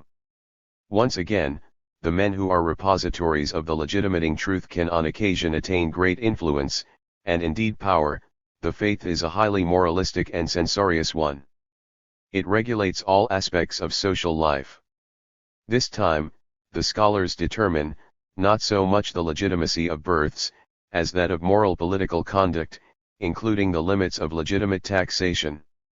By damning a central authority, and blessing a rival, and the tribal coalition which he heads, they can help to crystallize one of those temporary fusions of 97. Otherwise feud and meshed groups. It alone can lead to a turnover of personnel in the political system. Though devoid of force, the scribes, and perhaps they alone, can forge that unity among as yet unprivileged swordsmen, which alone will make them formidable and capable of overcoming the previously established swordsmen in the central citadel. Another model still is conceivable. An important faith exists which combines, hybrid fashion, traits drawn from both communal and salvation religions. On the one hand, it consists, as communal religions do, of ritually enforced role ascription, of a kind of religious orchestration of a social organization. On the other, it deploys writing and contains a high theology and a doctrine of ultimate, generic salvation. In such a social order, the clerisy is hereditary, simply because virtually all social positions are such. Its power lies in its indispensability. It is required for all those rituals which alone render all else legitimate. If the previous society was rule-pervaded, this one is suffused with ritual. This society, despite its partial use of script and reason, still lives by ritual, far more than it does by proof. This no doubt is true of all societies, but is quite particularly conspicuous in this one. Rituals, not doctrinal commitments, assuage the inner terrors of its members. But the governability of its non-clerical population depends on its enlistment in ranked, professionally specialized social units. Their preoccupation with their place in this ritual hierarchy dissipates their energy, just as the lateral feuds of equal units dissipated the energy of the tribal units in the previous model. In Muslim polities, it is collective violence between equals, carried out in the idiom of honor, which is the opium of the people. In Hindu polities, it is instead the collective snobbery between unequal groups, carried on in the idiom of purity. But the ritually mediated and enforced grouping can only be established, maintained, and serviced by the senior ritual monopolists, who thereby, once again, notwithstanding their lack of physical force, have a firm hold over the society. They are not wholly helpless in the face of the specialists in coercion. Temple-linked wealth may even protect some of the surplus from central rapacity. 98. The types of order that have been sketched are of course not exhaustive. No doubt many other variants can be found. But generically, this much can be said of agrarian society: its dependence on storable and seizable surplus and on land, the principle of escalation of conflict and of the rationality of preemptive action, jointly ensure that they tend to be governed in an authoritarian way by a group or stratum which monopolizes the means of coercion. Nonetheless, the frequently inescapable fragmentation, territorial and other, of this stratum, and the difficulties of extensive organization in pre-scientific conditions, mean that central control is loose, and conflict ever latent if not endemic. The alignments in these conflicts, given the ambiguities of loyalties and the unpredictability of outcomes, tends to depend in large measure on the legitimacy of contestants, which helps floating voters, or rather floating fighters, to decide whom to support. The manifest legitimacy of a claimant will also attract the support of other floating voters/fighters, and thus make him attractive to those who wish to be on the winning side, i.e. to most people. This in turn gives considerable indirect power to those who, through a mixture of literacy and ritual competence, possess the near monopoly of legitimacy ascription. They may be bureaucratic office holders of the unique organization linked to revelation, or members of an open class of scholars who alone can decide upon rectitude of social and political comportment by comparing it with codified divine rules, or they may be hereditary members of a caste without whose ritual services all social conduct and status loses its legitimacy. The pen is not mightier than the sword, but the pen sustained by ritual does impose great constraints on the sword. It alone can help the swordsman decide how to gang up to the greatest advantage. It is in this way, generically speaking, that social elements other than military ones interact with brute force on something like equal terms.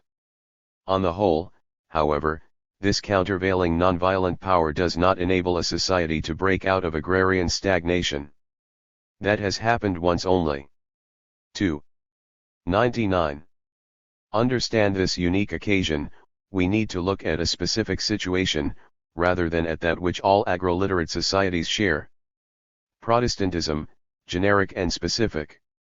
The role of Protestantism in helping engender the industrial scientific world is one of the most complex and disputed topics in sociology and history. To modern capitalism, and the institutional and cultural forms associated with it, emerged largely in those parts of northern and northwestern Europe which are also predominantly Protestant. Over and above this argument from association, and perhaps of greater weight, there is a kind of inner elective affinity between the modern or capitalist spirit on the one hand, and the Protestant vision of the world on the other. The precise nature and relevance of that affinity continues to be the subject of vigorous debate. Yet the deep affinity seems to be more important than the questions concerning causal priority. The overall picture is roughly this: Europeans had lived in a world in which salvation, and mediation with the divine and the sacred, were ascribed to a special organization. The divinity with which the organization maintained contact was appeasable, especially so if the pleas addressed to it were mediated by the organization and endorsed by it. the deity was held not to be averse to intervening in the world which it had initially created. It followed that any laws, natural or moral, which it had prescribed for its world and creation could be, and on occasions were, suspended. They were provisional and negotiable rather than absolute. The deity allowed itself, as the theologian S. A. Kierkegaard put it, a teleological suspension of the ethical, and indeed of the causal. Great stress was placed by the divine organization on miracles. The importance which miracles played both in the vindication of the faith, and in the ritual pattern of social life over which the organization presided, forcibly and vigorously reminded men of the possibility of divine intervention. No doubt a sense of its pervasive possibility was profoundly internalized. The organization acted as a kind of monopolistic divine agency and patronage network on earth. Rewards could be expected by those who supported its representatives and agents. All this encouraged men to think of the moral order in patronage, opportunistic terms. Appeasing the patron mattered more than needing and comprehending his rules, especially as his own comportment did not always seem to be rule-bound. Loyalty was prized more than fastidious rule-abidingness. The heavenly court rather resembled earthly ones, and the other world seemed to be as patronage-ridden as this one. The deity was also willing to reveal important truth to mankind, and make the world intelligible by such a discriminating procedure. It was not averse to a certain measure of rationalism. To some extent, a generic reason could at least confirm, and even attain a significant part, though not the whole, of revelation. This revealed intelligibility and partial rational accessibility would encourage the seeker after illumination to make straight for the central truths. A shortcut seeking reason was in a way closer to revelation than to research. By contrast, an inscrutable, inaccessible, unappeasable, anti-rational yet orderly deity might in effect strongly encourage scientific method. It would do so by turning the orderly facts of its creation into the only evidence of its own design. Such a rigid and austere deity had no cognitive favorites, and would not disclose its secrets capriciously to some. Patient investigation of its rules, as revealed in its creation, would be the only path towards enlightenment. It would of course be wrong to see the old vision as wholly capricious. The organization had put a good deal of order into this conceptual world. It was jealous of its monopoly of magic and the sacred, and it discouraged or suppressed freelance manifestations of the exceptional and the sacred. It monopolized and bureaucratized magic, it certified authentic examples and imposed quality control on sanctity. In the main, it did indeed embrace and incorporate, but thereby also control and restrict, the spontaneous manifestations of magic. If you can't beat them, oblige them to join you. If the notion of a single and exclusive deity resembles that of an early Near Eastern monarch, then the Church resembled that of a fairly effectively centralized patronage network, with a single apex, and one intolerant of rival networks, especially if they refused to be incorporated. Throughout much of the Middle Ages, notwithstanding occasional schisms and setbacks, the spiritual patronage network was markedly more successful in its efforts to centralize than was its political counterpart and rival. If the role of the state is to provide the model of the good life, the fount of legitimacy, and the moral identity for those who live under it, then in a very important sense the medieval church was the medieval state. In the conditions which then prevailed, it delegated, whether in virtue of its own doctrine, or simply making a virtue of necessity, the task for direct enforcement of order to a class of professional violence virtuosos. But their internal organizational cohesion was markedly inferior to its own. Amongst the thugs, vociferous and centrifugal tendencies were usually far stronger than centralizing ones. In such a world, the incentives making for either economic or cognitive accumulation are necessarily limited. The fact that, barring exceptions, the sword is more powerful than either the plough or the counting house, means that producers and traders are ever liable to spoliation. One consequence of this situation, which is endemic in the agrarian world, is that specialists in production or trade, if at all successful, would be tempted or impelled, partly or wholly, to switch their resources to coercion. Norsemen could trade in the Dark Ages because they could defend themselves. This also meant that, when it was feasible, they did not need to bother with trade at all, and would switch to pillage or permanent conquest. Karl Marx formulated a theory according to which an economically defenseless proletariat sees its remuneration reduced to the minimum needed for its reproduction.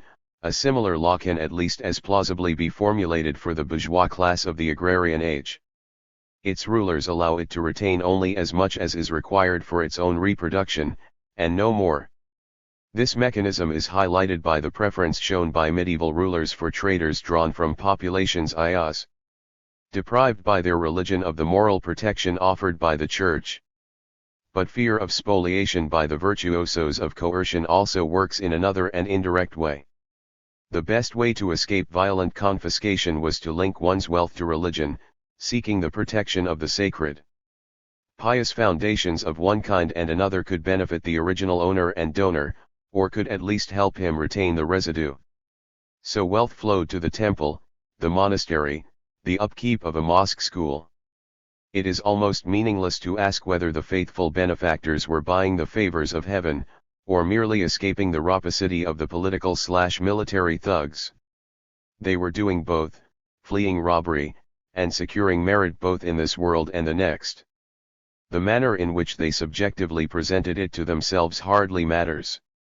When men perform acts which are part of their cultural repertoire, the ascribed motives come as part of a package deal, and need not be taken too seriously in any one individual case. What does matter are the situational constraints which operate overall. In a society of this kind, the surplus accumulated by producers, if not forcefully seized by the monopolists of violence, is naturally channeled either into purchasing entry to the ranks of the swordsmen or into enhancing the ritual equipment of the society. So, one way or the other, the clerical military elite benefits, whether or not its own ranks are replenished with new entrants, and whether or not there is a circulation of elites. Neither way, however, is the surplus used to augment the productive equipment of society, or to enhance its cognitive potential. The entire organization of society, in both its coercive and ideological institutions, works against this being so. Almost everything in the ethos, and in the balance of power of the society, generally militates against the possibility of an explosive growth in either production or cognition. Consider, by way of contrast, the model of a Protestant society. Let us define Protestantism generically as a creed which denies the existence of a sacramentally distinct priesthood, of personnel specially qualified to mediate with the sacred, and 103. Deprived by their religion of the moral protection offered by the Church. But fear of spoliation by the virtuosos of coercion also works in another and indirect way. The best way to escape violent confiscation was to link one's wealth to religion, seeking the protection of the sacred. Pious foundations of one kind and another could benefit the original owner and donor, or could at least help him retain the residue. So wealth flowed to the temple, the monastery, the upkeep of a mosque school. It is almost meaningless to ask whether the faithful benefactors were buying the favors of heaven, or merely escaping the rapacity of the political/military thugs. They were doing both, fleeing robbery, and securing merit both in this world and the next. The manner in which they subjectively presented it to themselves hardly matters. When men perform acts which are part of their cultural repertoire, the ascribed motives come as part of a package deal, and need not be taken too seriously in any one individual case.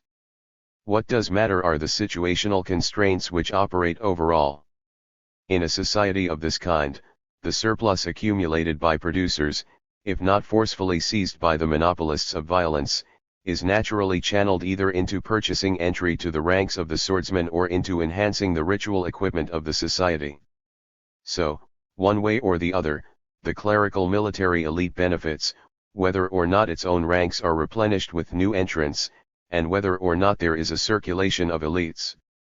Neither way, however, is the surplus used to augment the productive equipment of society, or to enhance its cognitive potential. The entire organization of society, in both its coercive and ideological institutions, works against this being so. Almost everything in the ethos, and in the balance of power of the society, generally militates against the possibility of an explosive growth in either production or cognition.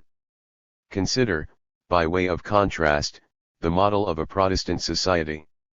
Let us define Protestantism generically as a creed which denies the existence of a sacramentally distinct priesthood, a personnel specially qualified to mediate with the sacred, and 103. Hence its right to form itself into a distinct body representing the divine on earth. The deity is thereby deprived of a holding company on earth, one which can simultaneously receive donations and protect them and the donors from political spoliation. That way of disposing of the surplus is henceforth blocked. Conspicuous religious display, enhancing the status of the donor in this world and his prospects in the next, ceases to be feasible. The Protestant ethos is characteristically averse to display, whether cismundane or transmundane in spirit or purpose. This on its own would not, of course, prevent the swordsman from benefiting from the withering away of the clerics, and pocketing the lot. Some top specialists in coercion, such as Henry VIII and his clients, did of course benefit precisely in this manner. But what if violent spoliation as a permanent way of life also becomes difficult at the same time, in virtue of other factors? Then the new rules of the game are indeed liable to have very profound consequences. This postulated generic Protestant ethos has other features of great relevance. It is not merely the great leveler of all believers, it also levels out the universe itself. A mysterious, distant, ineffable deity no longer stoops to interfere in the daily events which make up the life of its creation. Miracles cease to be the center of religion, and order reigns supreme. The days of divine conjuring performances are over. Sacredness is evenly spread out over creation, and no longer singles out some objects, places, or events. The orderly and severe deity also becomes unappeasable, its favors can no longer be bought or influenced. Twice over, it ceases to be eligible to act as the apex of a patronage network. It spurns the use of middlemen, spiritual brokers, and it is not receptive to pressure or other inducements. It cannot be fixed, and will not act as fixer. Notoriously, in the most severe version of Protestant doctrine, it has firmly and irrevocably assigned men to salvation and perdition. Any attempts to influence the outcome by pleasing its agents, even if such agents were still available, is now pointless, if not blasphemous. The most famous and influential of the theories linking Protestantism to capitalism and economic accumulation and growth, 104, lays great stress on this point. Calvinist believers, deprived of any means of influencing their own posthumous fate, but believing that success in their vocation is a sign, though not a cause, of their election, will unconsciously cheat. They will endeavor to prove their own salvation, to themselves and others, by prospering in their vocation. A category of producers eager to prosper primarily for this peculiar reason, and no longer anxious or obliged to turn their profits into either pleasure or power or salvation or into the means of entry into the coercive stratum, will form the ideal class, perhaps the only class, capable of continuous and disinterested accumulation. Such a class alone seems capable of taking humanity spontaneously around the painful hump of economic growth, and helping it reach the point where a wholly new economic order is born. Once its enormous potential for wealth and hence power becomes manifest, it can of course thereafter be emulated from more mundane and ordinary motives. To what extent this rather tortuous but ingenious psychic mechanism, postulated by Max Weber, really operated, remains contentious. It is important to note that it does not constitute, by any means, the only possible link between the Protestant ethos and economic growth. Consequently, even if the historical objections which have been raised against the Calvinist paternity of the modern world is sustained, the complicated nexus between generic Protestantism and modernity remains important. In a Protestant world, a symmetrical population of believers, no segment of which is endowed with a privileged access to the sacred, faces a similarly symmetrical and orderly world, subject to firm laws. No parts of it are selected and eligible for special reverence, or treated as refractions or emanations of the sacred. The equality of concepts makes genuine theoretical exploration possible, visions cease to be conceptually anchored and ritually immobilized. The inscrutable and hidden nature of the deity obliges men to investigate nature impartially, if they wish to discern its laws and the divine will, the hope of direct access to truth, by a clever conceptual combinazione, or by deity revealing the nature of things to those whom it favors, bypassing. 105. Tedious observation, has been dashed by its severe and uncompromising inaccessibility. The absence or attenuation of ritual specialists places a special onus on internal moral sanctions, by diminishing the relevance or availability of external ones, or at any rate diffusing them among the total community. If Max Weber is right, the fear of an inscrutably imposed damnation greatly increases the power of the internal sanction, by giving it a very great deal to be anxious about. From Augustine to Kierkegaard, a self-tormenting theological streak weans some men at least from a facile reliance on external reassurance. So, a Protestant world is one in which the sacred is absent, hidden, or, if you prefer, in which it is evenly diffused. Hence there are fewer bounds and prescriptions surrounding economic activities. Existing practices, and the combination of elements which they embody, cease to be hallowed. So the way is free to innovation and growth by means of new devices, by new combinations of elements. Instrumental rationality becomes more common and acceptable. The diffusion of moral authority, the stress on the internalized voice within each believer, rather than on the special authority of some, means that Protestant respect for codes of conduct is less dependent on public enforcement, on the anticipation of reciprocation. Hence it becomes more genuinely trustworthy, and thus more conducive to the flourishing of economic activity. Trust becomes far more widespread, and less dependent on external sanctions. Those governed by inner sanctions will behave in a trustworthy manner without first waiting to make sure that others do so as well. This breaks the vicious circle of distrust, and sets off a kind of moral multiplier effect. If a man's motive for economic activity is the desire to demonstrate his saved status and to fulfill his calling, he is less likely to cheat than if he is activated by the desire for gain. His rectitude is not at the mercy of his anticipation of the rectitude of others. Thus Protestantism has a double, and somewhat contradictory, role. It makes men instrumentally rational in handling things, and non-instrumentally honest in their dealings with each other. 106. The dominant morality is one of rule observance rather than of loyalty, whether to kin or patron, and whether political or spiritual. The spiritual egalitarianism leads to the participatory self-administration of the sect. This sets a political precedent, and provides training for participatory and accountable politics.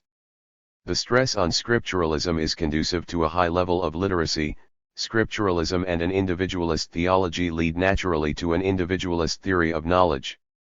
This suggests the sovereignty of the individual consciousness, the right, and duty, of the individual to judge for himself, and to refrain from passing on responsibility to some external authority.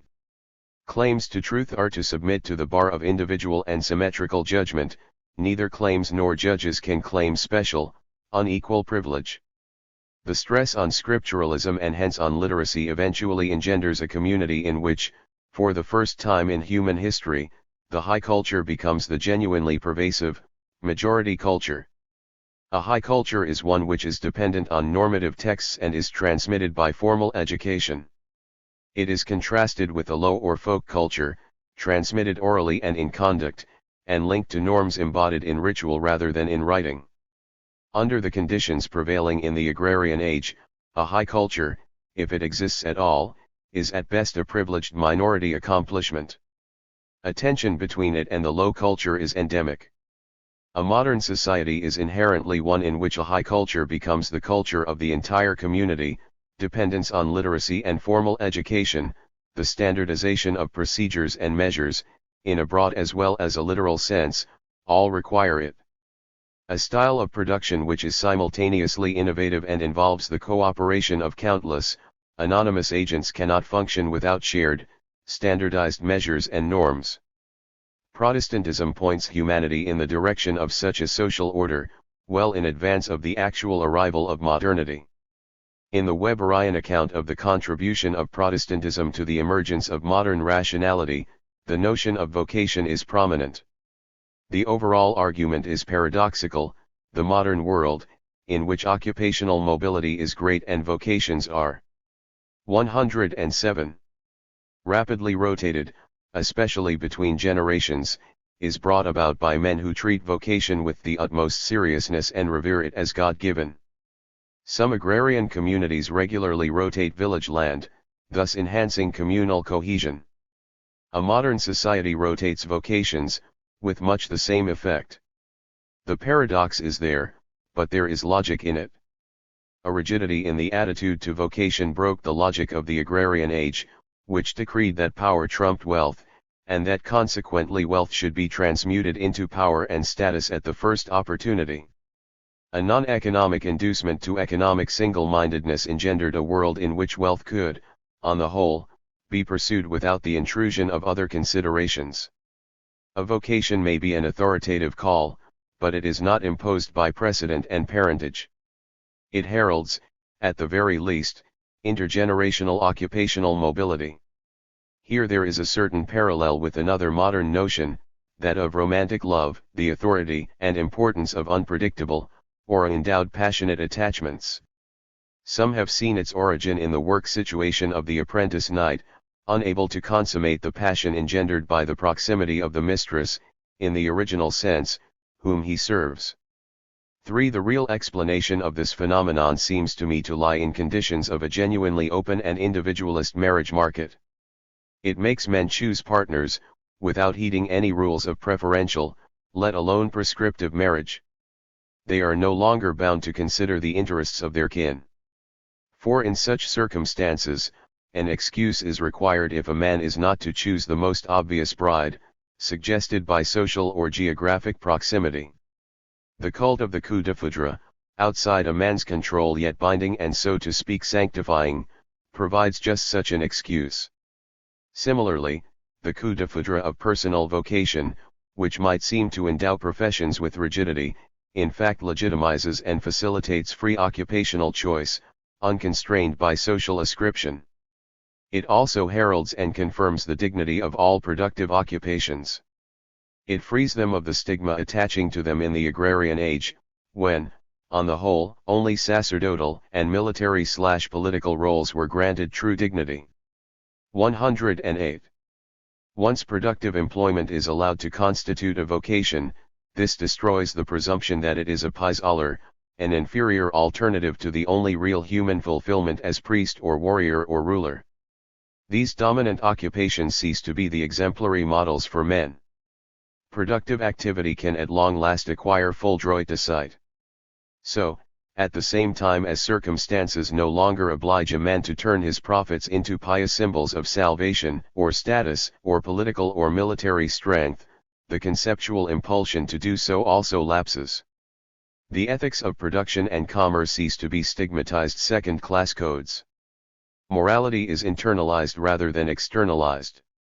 The claims of productive or commercial morality, of the work ethic, also become stabilized and permanent. They lose their interim status as something to be abandoned at the first opportunity. Men imbued with this ethos not merely plow back their profits, they remain within their profession even when successful. Success confirms them in the pursuit of their vocation instead of enabling them to escape its political precariousness and moral stigma. In the Weberian version of the argument, there is stress on the fact that here, for once, we find asceticism combined with this worldliness. The argument is that the more customary at bare worldly asceticism led to a disposal of the surplus on religious symbols, whereas the intramundane version leads to economic accumulation and growth. It seems to me that this worldliness is a corollary of effective spiritual egalitarianism. If everyone in a community is ascetic, the asceticism must be this worldly, otherwise all would starve. Genuinely otherworldly, economically sterile asceticism can only be practiced by a minority. It simply is not open to a whole society. If all men become beggar monks, they will all suffer. When ascetic monks come to form a high proportion of a society, they also turn to productive activities, and constitute a kind of clerical crypto-bourgeoisie. Marxists looking for an emergent bourgeoisie in the allegedly feudal conditions of Lamaistic Buddhist societies had to seek this elusive burgher class in the Lama series. 5 few things symbolize the low and even keyed and ecstasy-avoiding ethos so much as the avoidance, characteristically. 109. Found in some Protestant sects, of formal oaths. All commitments are equally binding, the special solemnizing of some acts, with its implicit devaluation of ordinary acts unaccompanied by ritual fuss and posturing, is repudiated. The whole diffusion and predominance of Protestant-type attitudes indicates what might be called the transition from Durkheimian to Weberian rationality. Durkheim stressed the separation of the sacred and the profane. This underscores the use of the sacred for the purpose of highlighting the special occasion, and thereby instilling the special idea, and endowing it with awful authority. On his view, it was this subjection to concepts which made us human, and made society possible. Reason stamps its foot in ritual, mankind is cowed into obedience, and social cohesion and intellectual communication become possible. An inherently unequal humanity faces inherently unequal concepts, and only the sacred ones truly bind and command us. But though the mechanism as such is universal, it bestows its aura in diverse ways. The sacred varies from one ritual system to another. Each ritual zone has its own, unconvertible moral currency. By contrast, once endowed with writing, initiated into and habituated to the notion of a conceptually unified single universe, and persuaded by an egalitarian theology which levels out both men and things, mankind becomes able to observe an altogether different kind of rationality. All like cases can be treated similarly, in production and in cognition. Men can respect all concepts equally, and can listen to a reason which communicates in writing without needing to raise its voice in histrionic reinforcement. Protestantism levels out concepts as well as men. Concepts as well as men become rational, in the sense of observing the same orderly rules and claiming no exceptions for themselves. Ritual loses its importance, indeed its absence, a constant and even sobriety, acquires a special aura and authority. Orderly conduct throughout, the like treatment of like cases, and the recognition of symmetrical obligations contained in rules, replace differential or restricted to ritually heightened situations, and an ethic of uneven loyalty. The sanctions are now within, freed of dependence on loud and insistent reinforcement of audiovisual aids, and the ethic they sanction is also different in kind. No special external markers indicate obligation, it is ubiquitous, symmetrical, and emanates from within. This makes possible an anonymous society of individualists, proud of their occupational specialism, internalizing its rules without need of constant reinforcement or surveillance or threat. The pursuit of the aims of that specialism can be freed of respect for tradition, efficiency can rule unimpeded. Men become respectful of rules rather than loyal to patrons, willing to innovate in the pursuit of their aims, rather than being cravenly respectful of the habitual procedures deployed at their old tasks. A world and a humanity of this kind seem well suited to produce our kind of society, and are compatible with it. The two great sociologists of rationality were really concerned with radically different species of it. Durkheim's problem was, why are all men rational? All men recognize and respect concepts, but some concepts much more than others. Sacredness is stratified, and stratifies the world. Weber's problem on the other hand was, why are some men more rational than others? Why do some men treat all concepts in an orderly way? Durkheim meant by rationality the fact that men are bound, in thought and conduct, by the concepts shared by a culture. He found the solution to his problem in ritual. Weber's problem was the emergence of a distinctive style of rationality, rule-abiding, capable of instrumental efficiency in disregard of tradition yet ignoring personal advantage in obeying the rules of each calling, and finding fulfillment in productive activity for its own sake. The customary formulation of the question concerning the role of the Reformation in the history of Europe and the Western world has been changed somewhat in the present argument. The stress is different. The habitual question is, what was the role of the Reformation? By contrast, we treat Reformation as a generic concept. Throughout the later, post-axial period of agrarian society, there tends to be an endemic tension between universalistic, script-carried, egalitarian, generic salvation doctrines, and ritual-centered, egalitarian, community-reinforcing religious traditions. There is an enormous difference between cults which underwrite and reinforce a stable and differentiated social order, and a universal message offering an identical all-purpose salvation to whom it may concern. The latter inspiration often appears, brought by some sage savior, but in the long run the message does not prevail. The social factors inhibiting its permanent and full implementation are far too strong to allow it to prevail. The factors favoring it may be strong enough to bring it forth, but not strong enough to allow it to prevail, to save it from corruption. But on one occasion and in one area, the message did prevail, thanks to very special circumstances, and the world was transformed for good. So the new question is, how did one, amongst so many reformations, succeed in being permanent? Chapter 5. Codification. Reformation to Enlightenment. The Enlightenment codified the vision of the world as a unified, self-sufficient nature, governed by orderly laws, and including men within itself as a part of nature and nothing else. It is the codification, in outline, of the world we now inhabit. The supposition that the Enlightenment is but a kind of continuation and completion of the Reformation is sometimes attacked as naive and over-intellectualist. Yet the logical connection is obviously there. The notion that it is legitimate to scrutinize the claims of a self-proclaimed sacred institution, by checking it against the independent testimony of Scripture, would seem to lead naturally to the idea that everything, including Scripture itself, can be scrutinized in the light of the independent testimony of reason or fact. At the same time, obviously, a reformation does not automatically lead to an enlightenment.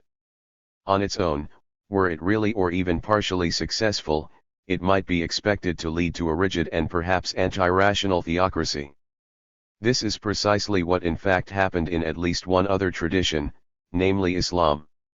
More probably, in the conditions normally prevailing in agrarian societies, the Reformation would be followed by a swing back of the pendulum, and by a revival of the provision of sacred services, mediation, hierarchy, and so forth by unreformed brokers of the sacred. But the one uniquely successful Reformation did not continue to flourish in the stable old social order.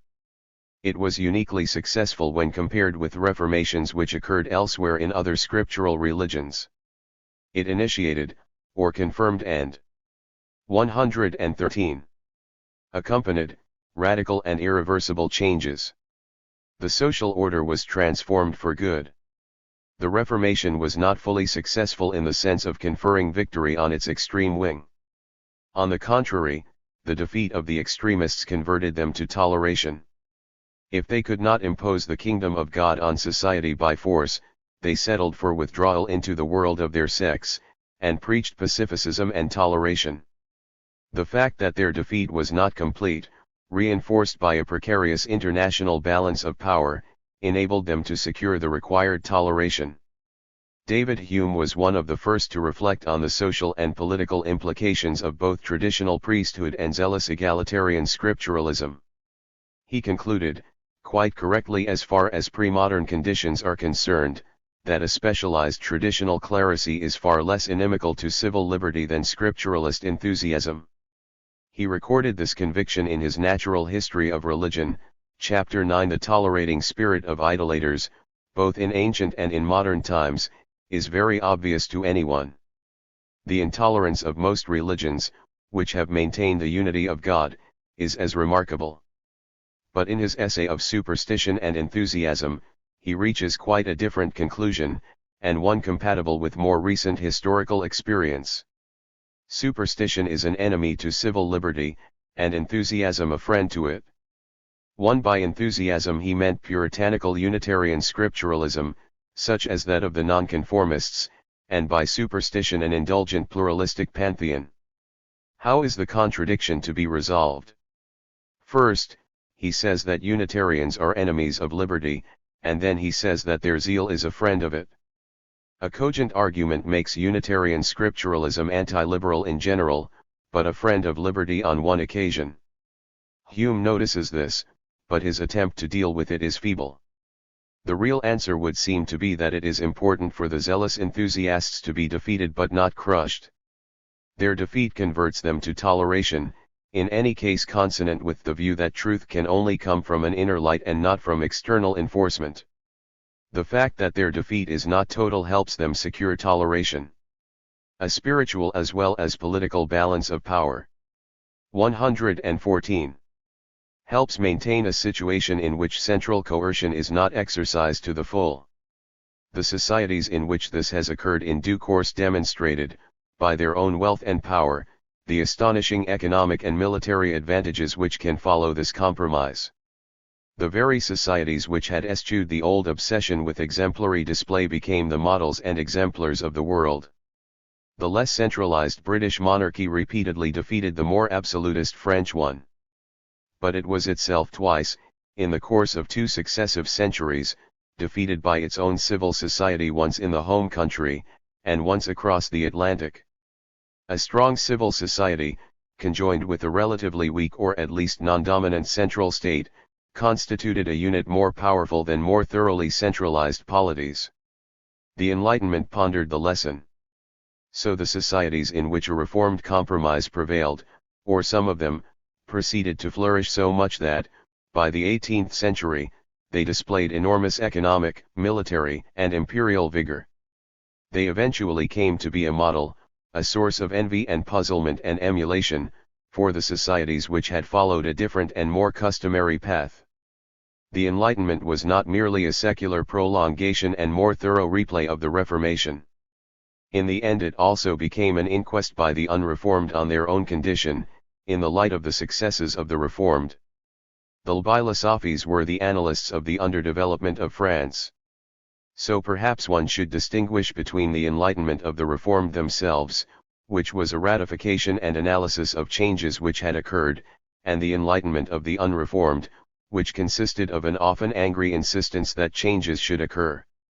In Edinburgh and Glasgow, thinkers tried to explain the changes which had already happened, in Paris, to call for changes that ought to happen. One may also add a third category, that of the backward Reformed, the Third World of the time, on the other side of the Rhine, in Berlin or Königsberg. There the aftertaste of the ravages of the wars of religion plus political authoritarianism gave the Enlightenment a quality distinct from either that of Scotland or that of Paris.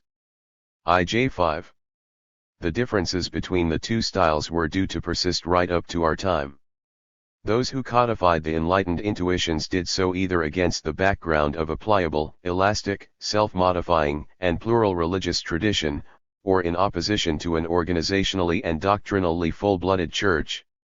Such a church, though it may have incorporated many of the Reformed attitudes and ideas, nonetheless retained, or even greatly strengthened, its absolutist and truth-monopolistic pretensions.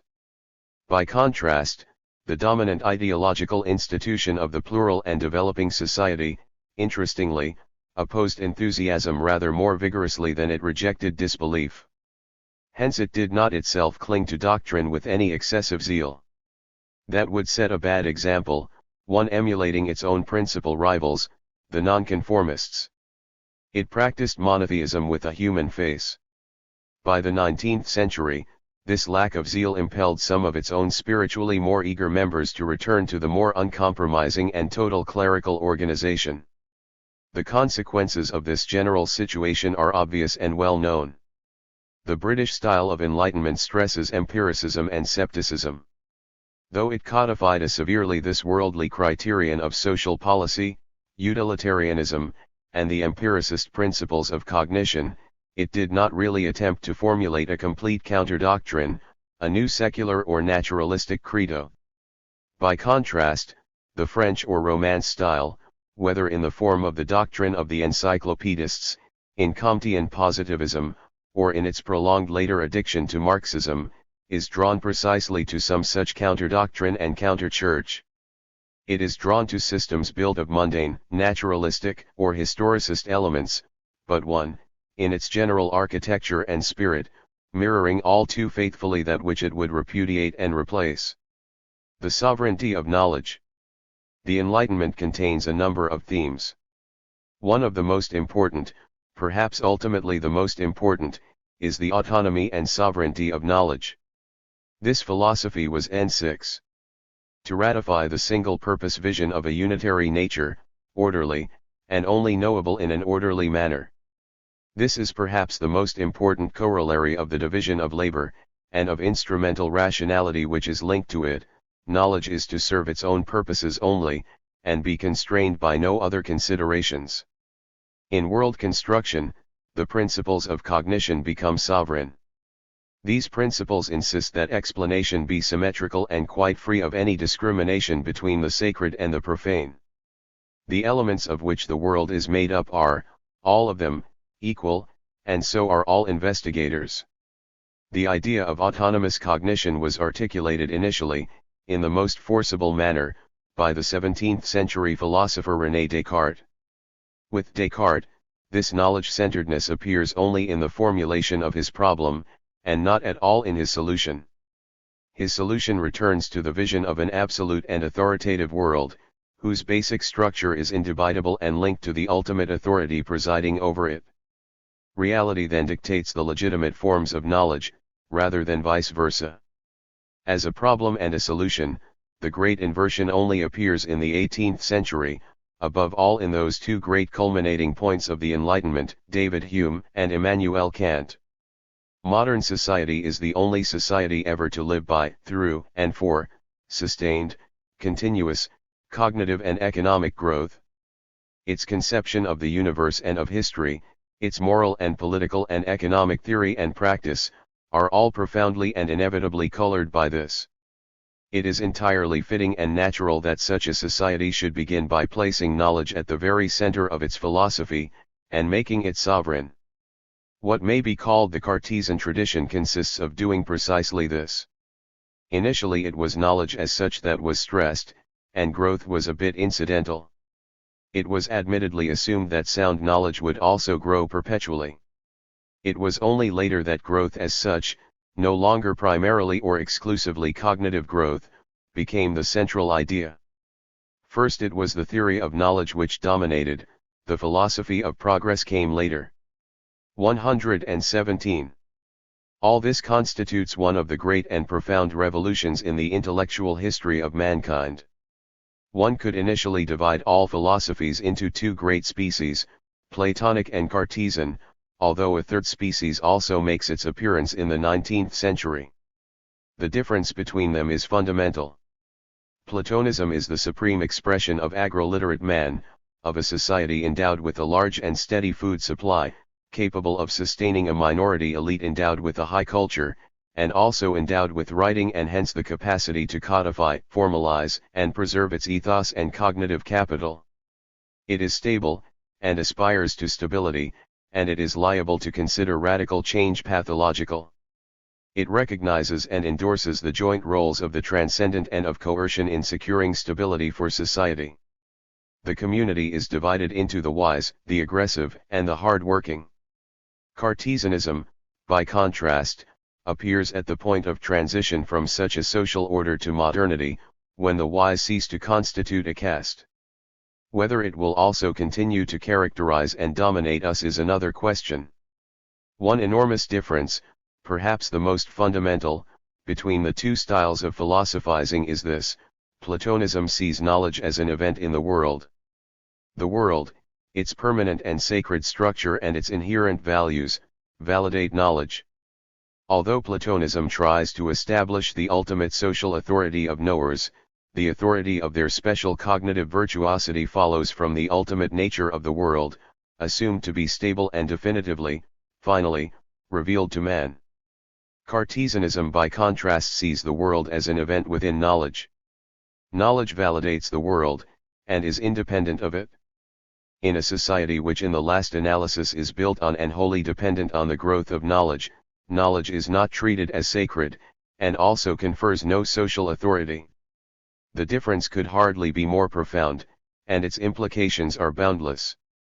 Platonism assumes that a definite, stable, norm-giving reality is there, hidden perhaps from some or from many, but nonetheless there, and sovereign. So knowledge, and morality as well, can be vindicated from within this fundamental constitution of reality. 118. Definitive legitimations are the hallmark of the Platonic style. The basic reality is attainable in a so to speak penetrative and global and final way, not by piecemeal and provisional sorties. Such access, however, is a privilege, linked to the status system of the society. Knowledge is sound if it leads us towards the absolute reality, and illusory if it does not. Men convey their moral worth by what they can claim to know. So, in the end, it is knowledge which is on trial, not reality. All this of course enables Platonism to operate its fusion of fact and value, its joint buttressing of social, moral, and cognitive hierarchies. This capacity it shares with the simpler communal, ritual-based religions, though it employs more sophisticated and abstract devices in the attainment of its end. By a procedure which seems brazenly circular to us Cartesians, sound knowledge is that which is possessed by morally sound men, and it is from the nature of ultimate reality that we read off the criteria of moral health, which then enable us to identify the trustworthy witnesses. They in turn reconfirm the message concerning the true nature of reality. The circle is complete, and with variations of detail it is repeated by most or all the codified belief systems of the agro-literate age. Cartesianism inverts all this. The world is to be located within knowledge. The criteria of sound knowledge are independent of the structure of the world, and precede it. The same criteria would apply in any world, and they are in no way beholden to this one. We ignore and suspend this world whilst we formulate those criteria, much as any honorable juror would refrain from socializing with litigants while judging their case. Know first, live after. Do not allow yourself to be beholden to the world you investigate. No corruption, if you please. So the division of labor finds its culmination in the severe autonomy of knowledge. The cognitive judiciary at long last becomes fastidiously independent. This strategy of cognition owes everything to the division of labor, all separate questions to be separated. The old world, which had been beyond the reach of doubt, by contrast, secured its stability by linking all its facets in mutual support. The new 119. Atomization of evidence, the individualization of men, the separation of questions, the externalization, to society and to culture, so to speak, of the cognitive judge, are all of them mutually related. Descartes' actual method was in its way curiously Platonic. It consisted of a strange kind of residual but selective concept worship. Concepts, provided they were clear and distinct, were trustworthy. The concepts selected for special respect were not those which induce ecstasy and awe, that was the old way, but those which manifest the sober and solid bourgeois virtues of clarity and distinctness. They were to serve but one purpose at a time. Their clarity and distinctness was itself a supreme expression and exemplification of the division of labor, of single-strandedness. This plainly was an exceedingly bourgeois Platonism. Ordnung muss sein. No package deals, no untidy, messy agenda. Such clear and distinct concepts then helped him to establish the existence of a cognitively benevolent deity, which then in turn guaranteed the intellectual operations undertaken with the help of the said concepts. In the course of this it also reconfirmed its own existence. The privileged concepts helped to establish its existence, and it in return guaranteed their reliability. Orderliness and the exclusive deity went into a symbiotic partnership. The deity had the role of underwriter to cognitive inquiry, but only if it was careful, tidy, and sober. Descartes' philosophy mirrored in its logic a process that was also taking place within the actual life of West European culture. In his substantive views, Descartes thus rapidly relapsed into the kind of circularity characteristic of the belief systems of a pre-Cartesian and Platonic age. An absolute and absolutely trustworthy reality vindicated the way of knowledge.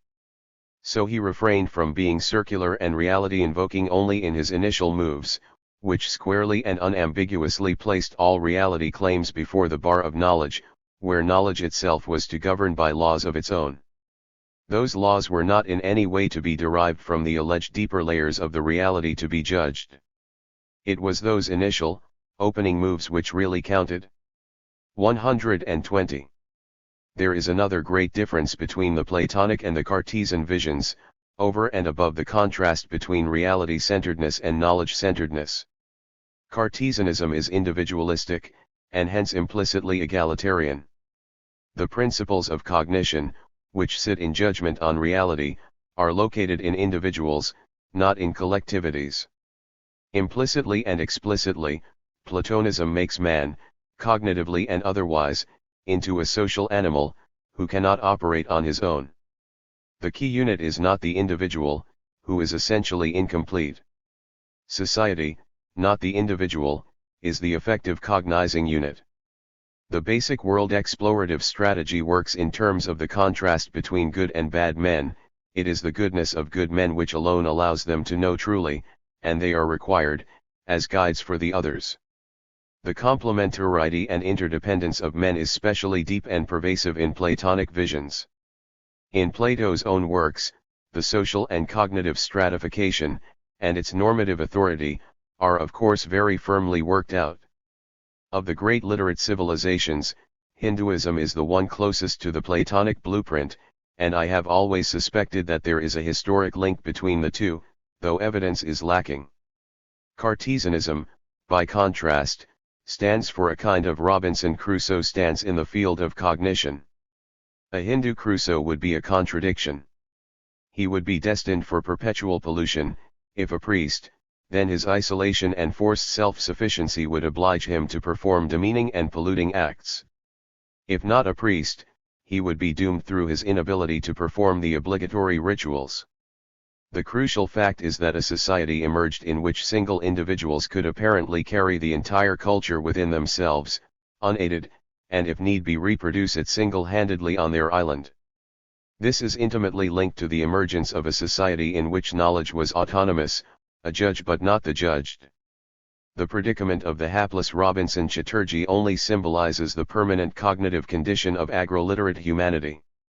The division of labor in this social order is such that not everyone can be a specialist in cognition, in full possession of the cognitive equipment of the society.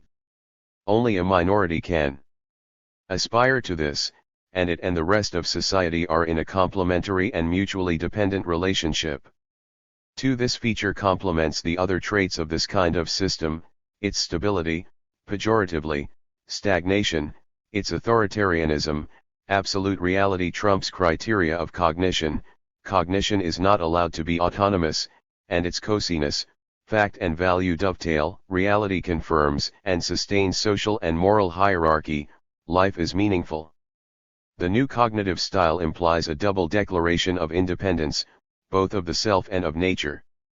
An autonomous self favors an orderly and independent nature, and vice versa. Human self-sufficiency and a mechanical nature go together. 3. The separation of powers, itself an aspect of the division of labor. Let natural inquiry and morals go their separate ways. Specialization, atomization, instrumental rationality, independence of fact and value, growth and provisionality of knowledge are all linked with each other. The dethronement of the concept. Descartes proposed and pioneered the emancipation of cognition from the social order. Knowledge was to be governed by its own law, unbeholden to any culture, any political authority. Such a view is indeed presupposed by the possibility of cognitive growth, of endless, untrammeled, interminable exploration of reality. Where the old linkage with the social order is maintained, it inevitably puts brakes on cognitive advance. There are some paradoxical features in this emancipation. In one sense, cognition had been hived off from the rest of social life ever since a distinct clerisy had come into being. But in the days of such a clerisy, cognition, though claiming to tower over society and issue commandments to it, in fact still covertly served social ends. It aided the maintenance and perpetuation of order, social if no longer narrowly communal, far more than it served what we now consider the proper ends of knowledge. But when cognition really became emancipated from its social bondage, it also ceased to be linked to a distinct social category. The clerisy had been formally, and often sacramentally, separated from other men. In this sphere as in the economic, when the division of labor really reaches its apogee, as it does with us, it ceases to define segregated species of men. Fully distinct activities become open to all men. It was an complete division of labor which divided mankind. Its culmination leads to a homogeneous humanity. So enhancement of the division of labor in one sense means its diminution in another. When knowledge is the slave of social considerations, it defines a special class; when it serves its own ends only, it no longer does so. There is of course a profound logic in this paradox. Genuine knowledge is egalitarian in that it allows no privileged sources, testers, messengers of truth. It tolerates no privileged and circumscribed data. The autonomy of knowledge is a leveler. This paradox will appear again in other spheres. The one society based on cognitive and economic growth, and hence on an accentuated division of labor, is at the same time more egalitarian, and less haunted by the social echoes of the division of labor, than were its agro-literate predecessors. The division of labor no longer casts its shadow over humanity in the form of deeply differentiated kinds of human being. In the newly emerging world, men do different things, but they are all done by the same kind of man, and in much the same spirit. More accurately, one should say, a mobile, unstable differentiation of activity, carried out on the basis of a shared literate high culture, leads to a greatly diminished differentiation among men. Descartes had formulated the view of the individual sovereignty of consciousness in terms of the alleged luminously clear inner concepts. This aspect of his doctrine was rapidly subjected to criticism by the philosophical tradition known as British empiricism, which insisted that the individual obtained his data from the senses, rather than from some inner reservoir of ideas. The culminating doctrine of this school was that concepts were but the echoes, the aftertaste of sensations. This view has 123 tremendous consequences. The doctrine that we learn from experience may seem a trite truism. The idea that we learn in no other way totally transforms the world. The sovereignty of experience dethrones other putative authorities. The world constructed without their instructions is radically different from the world erected under their auspices. Consider the fate of the concept. Of course, mankind continues to be guided by concepts. Men can only live by recognizing objects as specimens of wider species and genera, and by allowing their comportment, in the face of individual specimens, to be guided by their expectations concerning the whole class to which the specimen belongs. The conduct of an individual is also guided by the implications of the concepts which he believes himself to exemplify, or which he aspires to exemplify. All these expectations are only in some very small measure formed by individuals. In the main they are drawn from the pool of notions carried by an entire culture and language. Men are guided in their moral responses and intuitions by the inherited, accepted suggestiveness of the concepts by which they live. A poet once observed that a single writer can contribute the occasional line, but the tradition writes the poem. Like such writers, we may on occasion vary our lines, and on even rarer occasions contribute an altogether original one, but in the main we draw on the available cultural stock for what we think, feel, and do. As far as this goes, the life of mankind has not changed very much, though it is true that we have abandoned the explicit Platonistic worship of the concept, or rather of its historically more persuasive, scripturalist variants. But at the level of argument where concrete moral disputes arise, a very great change has come about. Empiricism, the mature form of the Cartesian sovereignty of knowledge, is not just a philosopher's theory. It constitutes or codifies a profound social revolution. It transforms the rules concerning the manner in which rights and duties can be justified. Consider what now happens to the theory of the concept. This is profoundly symptomatic. Hume and Kant had much the same view on this matter. What is contained in a concept is put there by 124. Us, by our optional definitions, which we can vary as we do our apparel. Concepts make man. Man, and not the nature of things, nor the deity, ordain them. They are human artifacts or conveniences, not superterrestrial imperatives. They do not descend upon us from on high.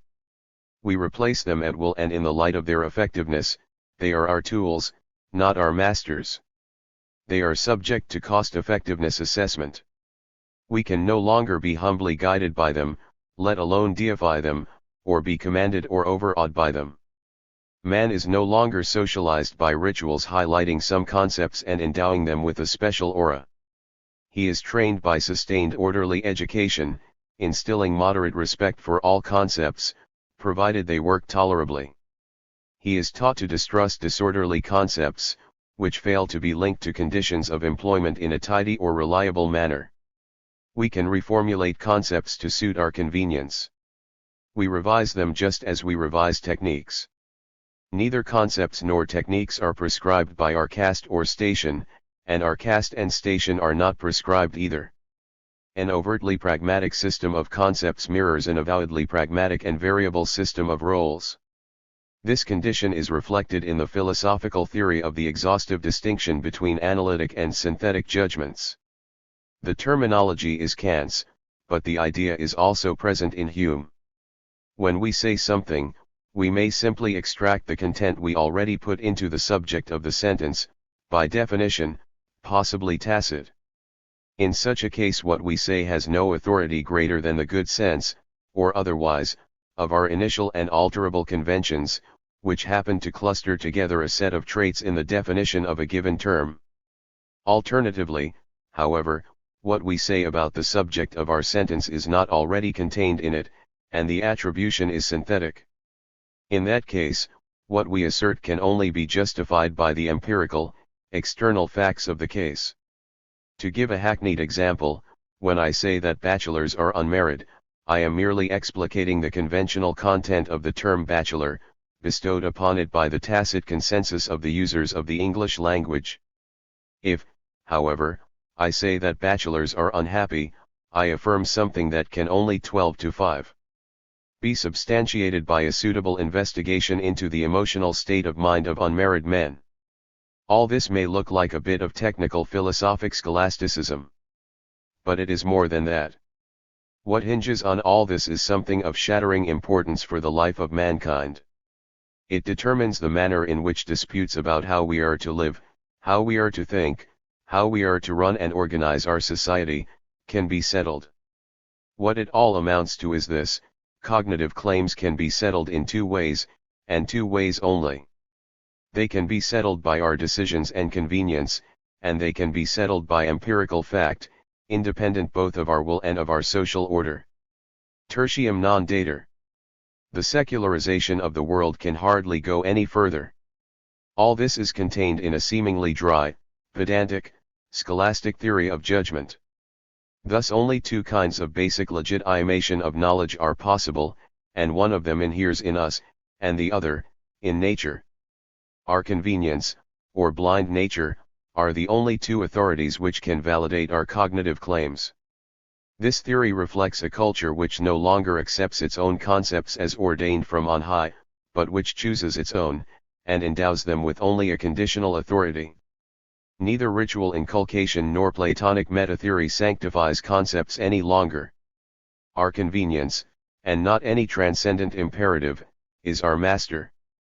The fount of honor and of validity now lies within us, and us only. In fact, concepts, like men, come to be valued for their efficiency rather than their honor.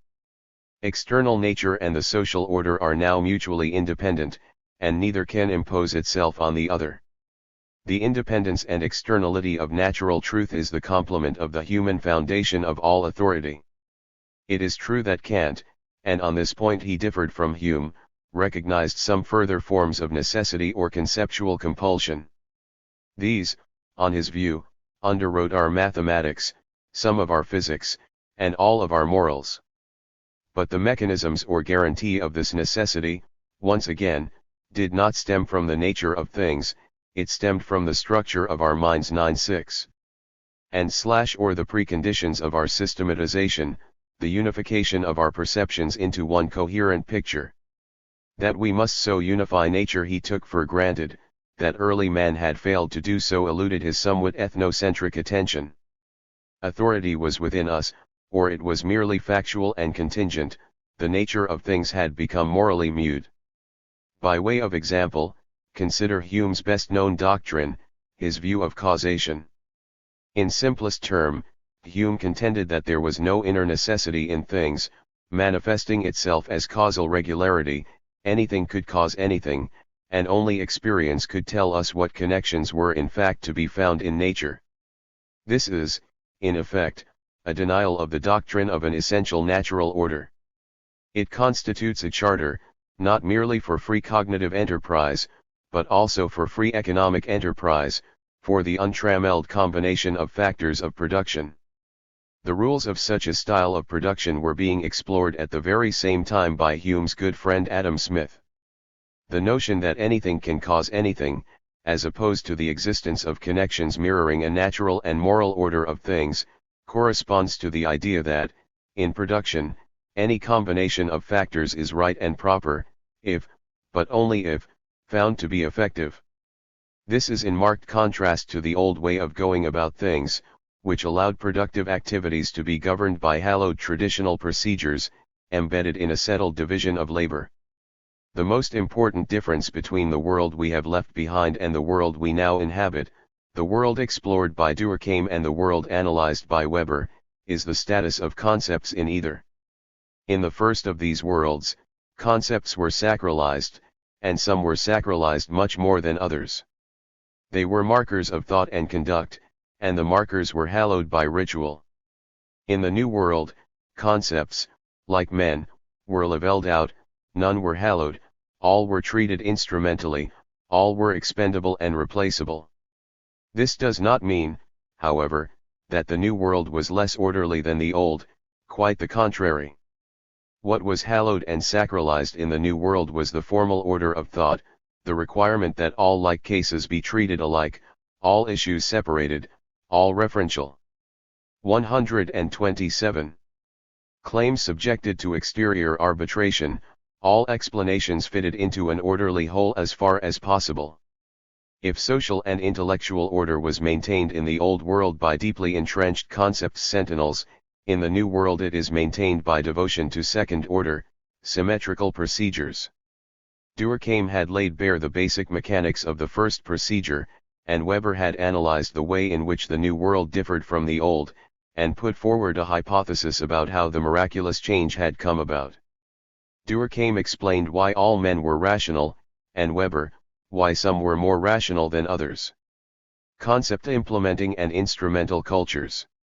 The revaluation of the concept, its transformation from a norm, first hallowed by ritual and later fortified by doctrine, into a mere public convenience, accompanies, expresses and ratifies that switch from concept implementing cultures to instrumental rational ones. In a variety of ways, rational instrumentality, the cold, calculating, single-minded choice of means for a given end, is impracticable and barely conceivable in the agrarian order. Many-strandedness, polyfunctionality, and interdependence of institutions and activities prevent the emergence of single, sharply delineated aims. Without such aims, instrumental rationality makes little sense. You cannot be efficient unless the criterion of success is reasonably clear. General rationality can indeed be seen as a pervasive application of instrumental efficiency. But this explanation itself does not yet go to the root of things. The dominance of many-strandedness was not willful and accidental, but essential and inherent in the old situation. Agrarian societies can contain some markets and some science, but these inevitably remain mere islands, awkward ghettos, within their cultures. The market cannot absorb and dominate a society's production, and science cannot absorb and dominate its ideas. The ghetto of rationality resembles the rationality of the 128th ghetto. Those who are morally disenfranchised in that world are also debarred from forming multiple, fully human links with those whom they serve economically.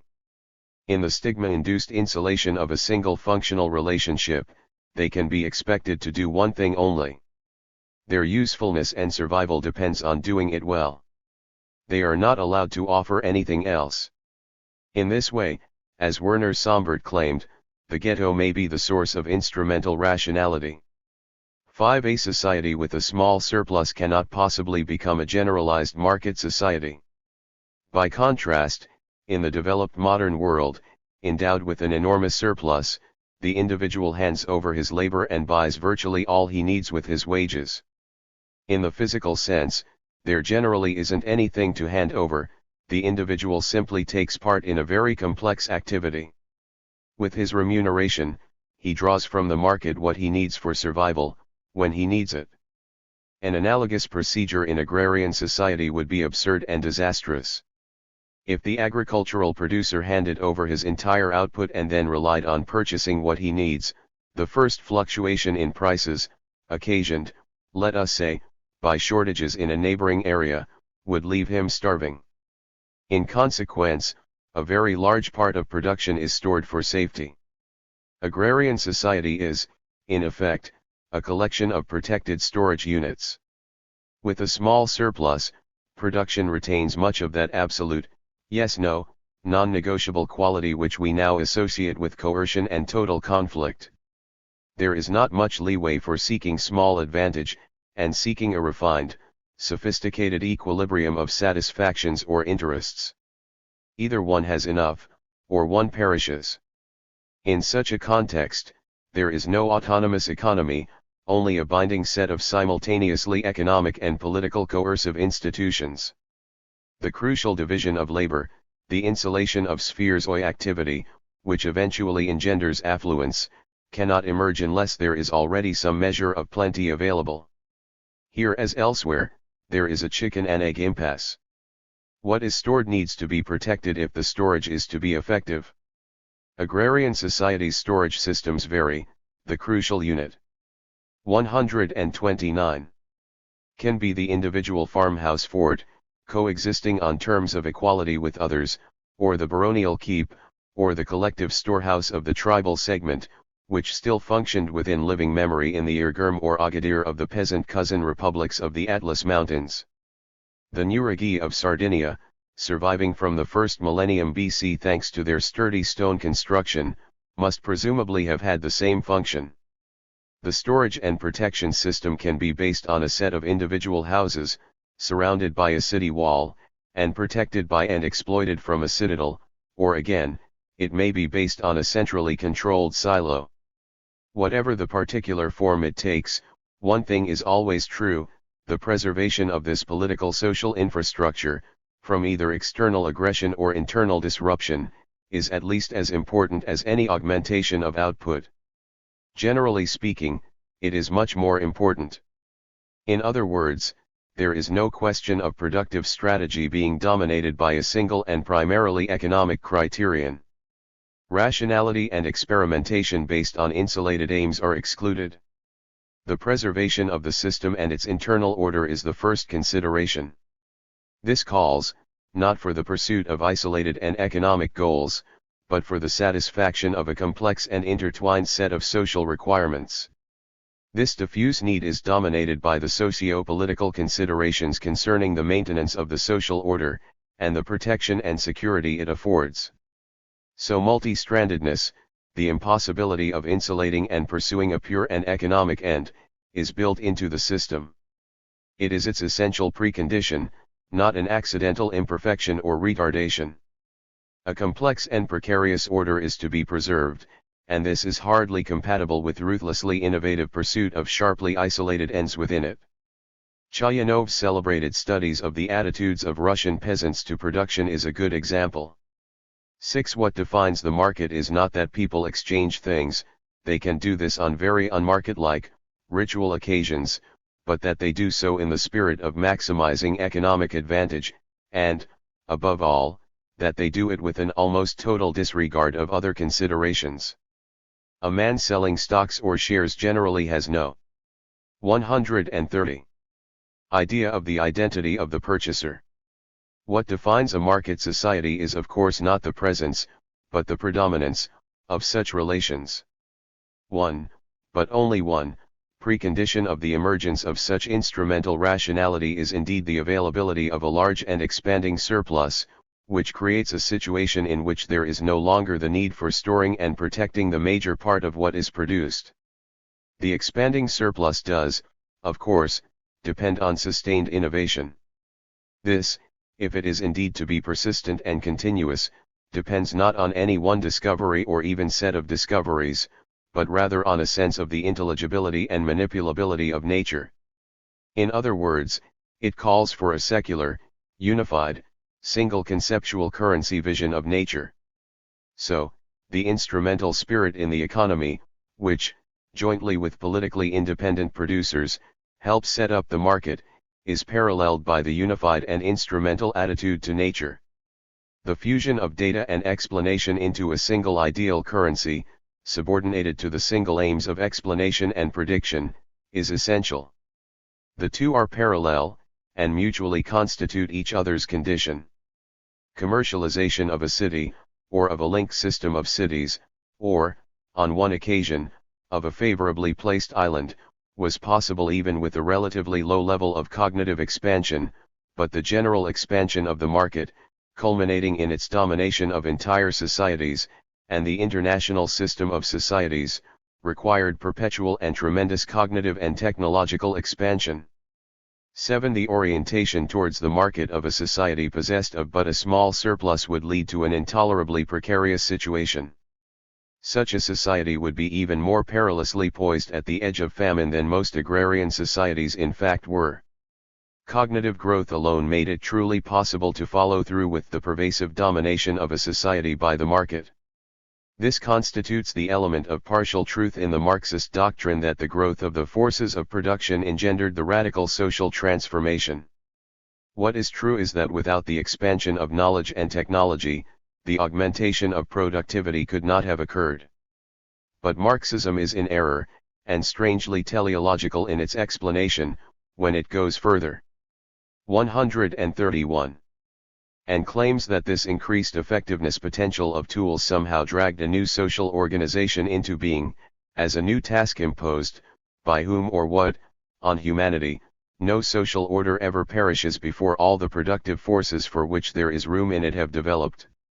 Therefore mankind always sets itself only such tasks as it can solve, since, it will always be found that the task itself arises only when the material conditions for its solution already exist or are at least in the process of formation. 8. What did happen was that a miraculous political and ideological balance of power in the non-economic parts of society made the expansion possible, at a time when the technological potential was also available.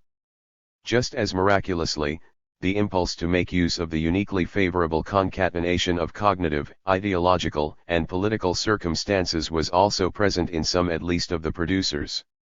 If the instrumental spirit and growth orientation in the economy presupposes the instrumental and autonomous spirit in the sphere of cognition, the converse is also true.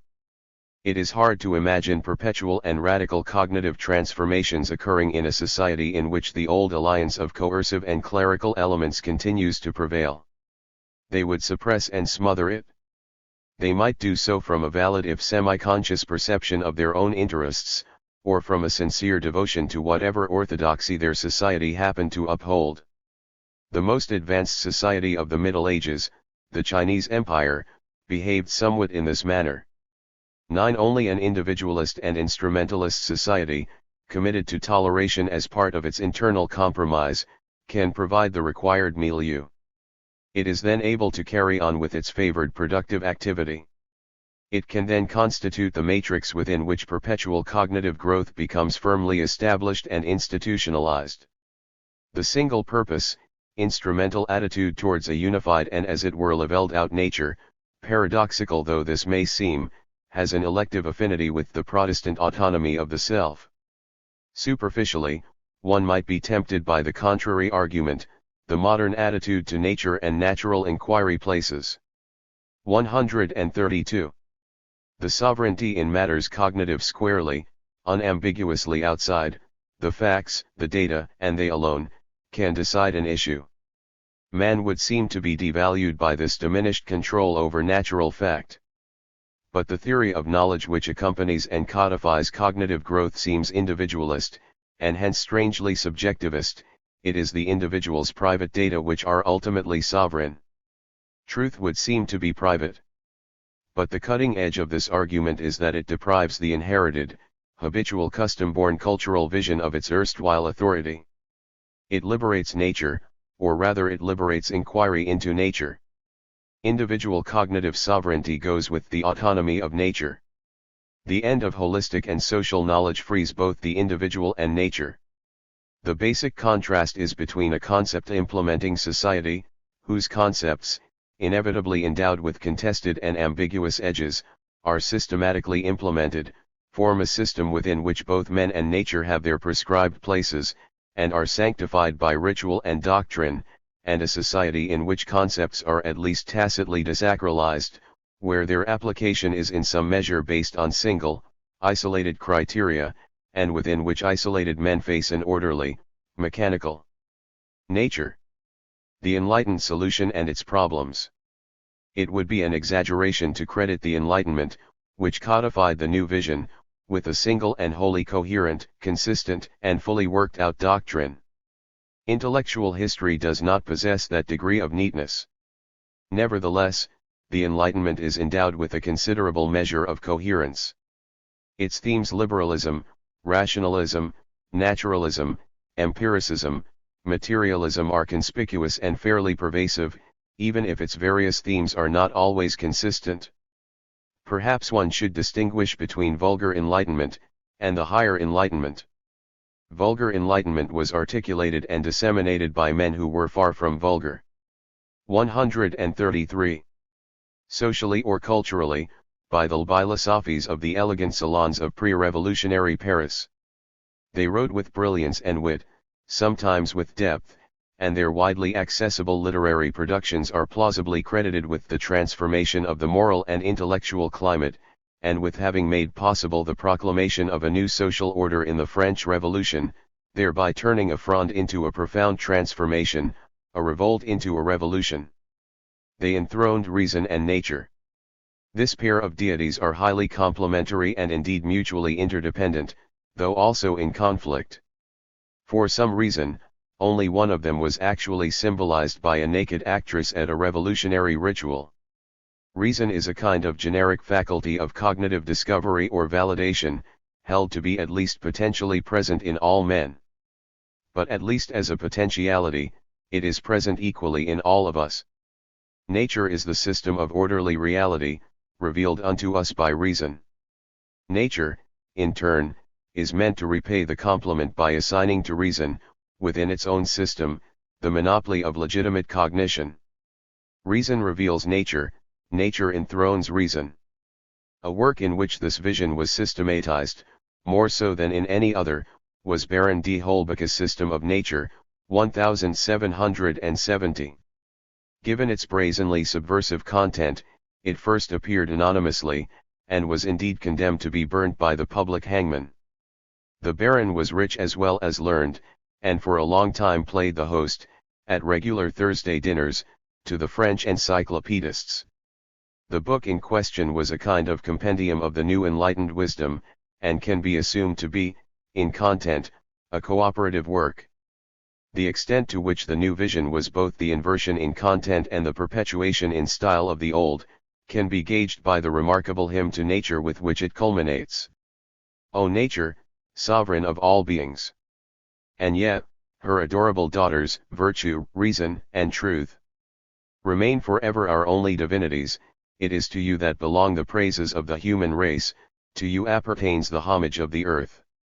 Show us, then, O nature, that which man ought to do, in order to obtain the happiness which thou makest him desire. Virtue, animate him. 134. The enlightened solution and its problems. With thy beneficent fire, reason, conduct his uncertain steps through the paths of life. Truth. Let thy torch illumine his intellect, dissipate the darkness of his road. 10. So much for vulgar enlightenment.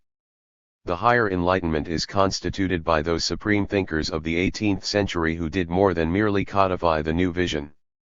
They also laid bare, and faced, its deep problems and its internal strains. The greatest among these were Hume and Kant. There is a number of such profound strains, but it is as well to name the most significant ones. They are, the conflict between reason and nature, the strong tendency of reason to cut its own throat, and the conflict between universalism and relativism. The problems are related to each other. The twin goddesses of the Enlightenment are not in harmony. It was only the more popular, less rigorous propagandists of the new vision who thought otherwise. Nature is a unique, orderly, all-embracing system, permitting, indeed encouraging, human control of events by the recognition and use of regularities. It does not, on the other hand, allow willful manipulation through magic or incantation. Indeed, it allows neither exceptions, miracles, nor propitiation. Reason is the generic human capacity to investigate nature, which, by the 18th century, was largely understood to consist of use of evidence and experiment, to test ideas none of which were any longer allowed to claim any authority by right of birth. No idea can claim recognition in virtue of its origins. Rational inquiry excludes invocation of authority, or claims to cognitive privilege. Ideas, like men, must earn respect by achievement, not by ascription. Each of these ideals, an orderly nature, an egalitarian, evidence-respecting form of inquiry, is admirable. But, are they compatible with each other? In other words, if we heed data and data alone, have we any justification for believing in nature? Hume made it plain that we did not. The data we possess are fragmentary and incomplete. Above all, they have no hold whatsoever on the future. They cannot guarantee that the future will repeat past regularities, so, if data alone justify our convictions, we have no right whatsoever to believe in the perpetuation. 135. Of an orderly nature. Thus there is no warrant for our rational procedures. Reason may have destroyed nature's rivals and precursors, the coherent theological or magico-ritual visions, but it cannot vindicate its own. The reality of nature cannot be established. By reason's own criteria, we cannot claim to know nature either, any more than we can establish a cosmos, an interlocking system of social roles and natural concepts. We have no right to suppose that events or things form an orderly system, eligible for successful cognitive exploration. There is another conflict between the two ladies. If nature is indeed both orderly and all-embracing, she also embraces our own cognitive and moral performances in her orderly system. But if, like the rest of nature, these activities are bound by laws linking them to their antecedents, can these activities really be credited with autonomy, responsibility? Are they our activities at all? Being governed by impersonal causal laws, can they be expected to be cognitively valid? They are determined by their causal antecedents, and these are indifferent to rational principle. Our cognitive mechanisms are part of nature and serve its ends, and not those of a unique and universal truth. The division of labor has endowed cognition with autonomy. Autonomous cognition has engendered a nature within which no activity can be autonomous. That is the problem. So our cognitive activities can at best stumble upon truth by accident. The old Western anxiety about being able to attain salvation seemed to be replaced by a similar worry about the possibility of attaining truth. Predetermination replaces predestination. The problem of the self-devouring nature of reason is a generalized version of the first problem. If reason be defined as the generic faculty for eliciting truths without extraneous aid, can she really conjure up, from her own resources, all those principles, moral and political as well as cognitive, by which we are henceforth to conduct our cognitive and social lives? Hume's central contention was that she could not, Kant accepted the force, and in some measure the conclusions, of Hume's arguments. The vulgar Enlightenment had hoped and supposed that the 136 The enlightened solution and its problems. New outer system would possess the same unquestionable, luminous authority which had surrounded the old hierarchical, revealed cosmos. They hoped that a new vision would be available, endowed with all the authority which had once characterized the old. It would of course differ in content, and it would be orderly and egalitarian. Nonetheless it would perform the same role for newly liberated humanity that the old vision had performed for mankind enslaved to kings and priests. It would be recognized and explored and validated by its new and distinctive revelation, reason. This would differ from the old authority in not being capricious. It would neither claim nor give rise to privilege. But all this was not to be. The new revelation turned out to be deeply flawed by its own criteria and standards. It could not deliver, or at least it could not guarantee, the goods. The new nature left no room within itself for the new revelation. The new revelation would not vindicate and underwrite nature. The greatest thinkers of the Enlightenment were those who laid bare this internal crisis. There is also the related problem of universalism and relativism. The new vision claimed universal validity, as indeed had its scriptural religious predecessors and social ancestors. Without such a claim, it could hardly justify its own vigorous and enthusiastic eagerness to proselytize.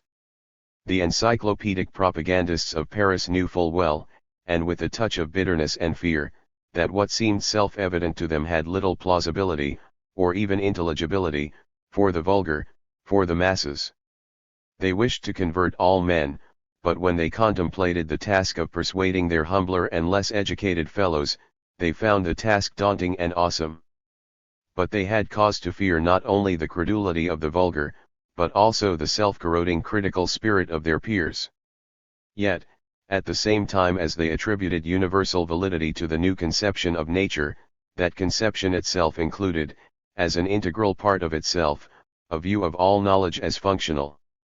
Knowledge itself is a natural part of the functioning of each biological or social organism. But organisms, of either kind, 137, differ a great deal from each other. Each species can be expected to have its own adaptive cognitive practices and criteria.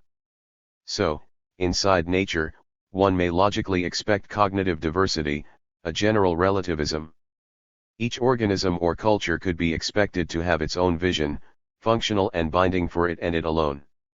Yet the vision of nature itself, which inescapably implied this relativist corollary, also supposed itself to be uniquely valid. Hume and Kant did not properly face the problem of this kind of relativism. They did, however, possess a solution to the first two problems, which loomed large in their thought. The solutions they offered were rather similar, notwithstanding the fact that histories of philosophy generally present them as doctrinal rivals rather than as allies. Their differences, however, are more in stress and idiom than in real substance. The similarities are far deeper and more important. The solution is simple. Let us grant that nature, i.e. an orderly and intelligible system, accessible to human comprehension, is in no way self-guaranteeing. Neither nature itself nor some other, higher authority has underwritten or can underwrite the availability of such a system.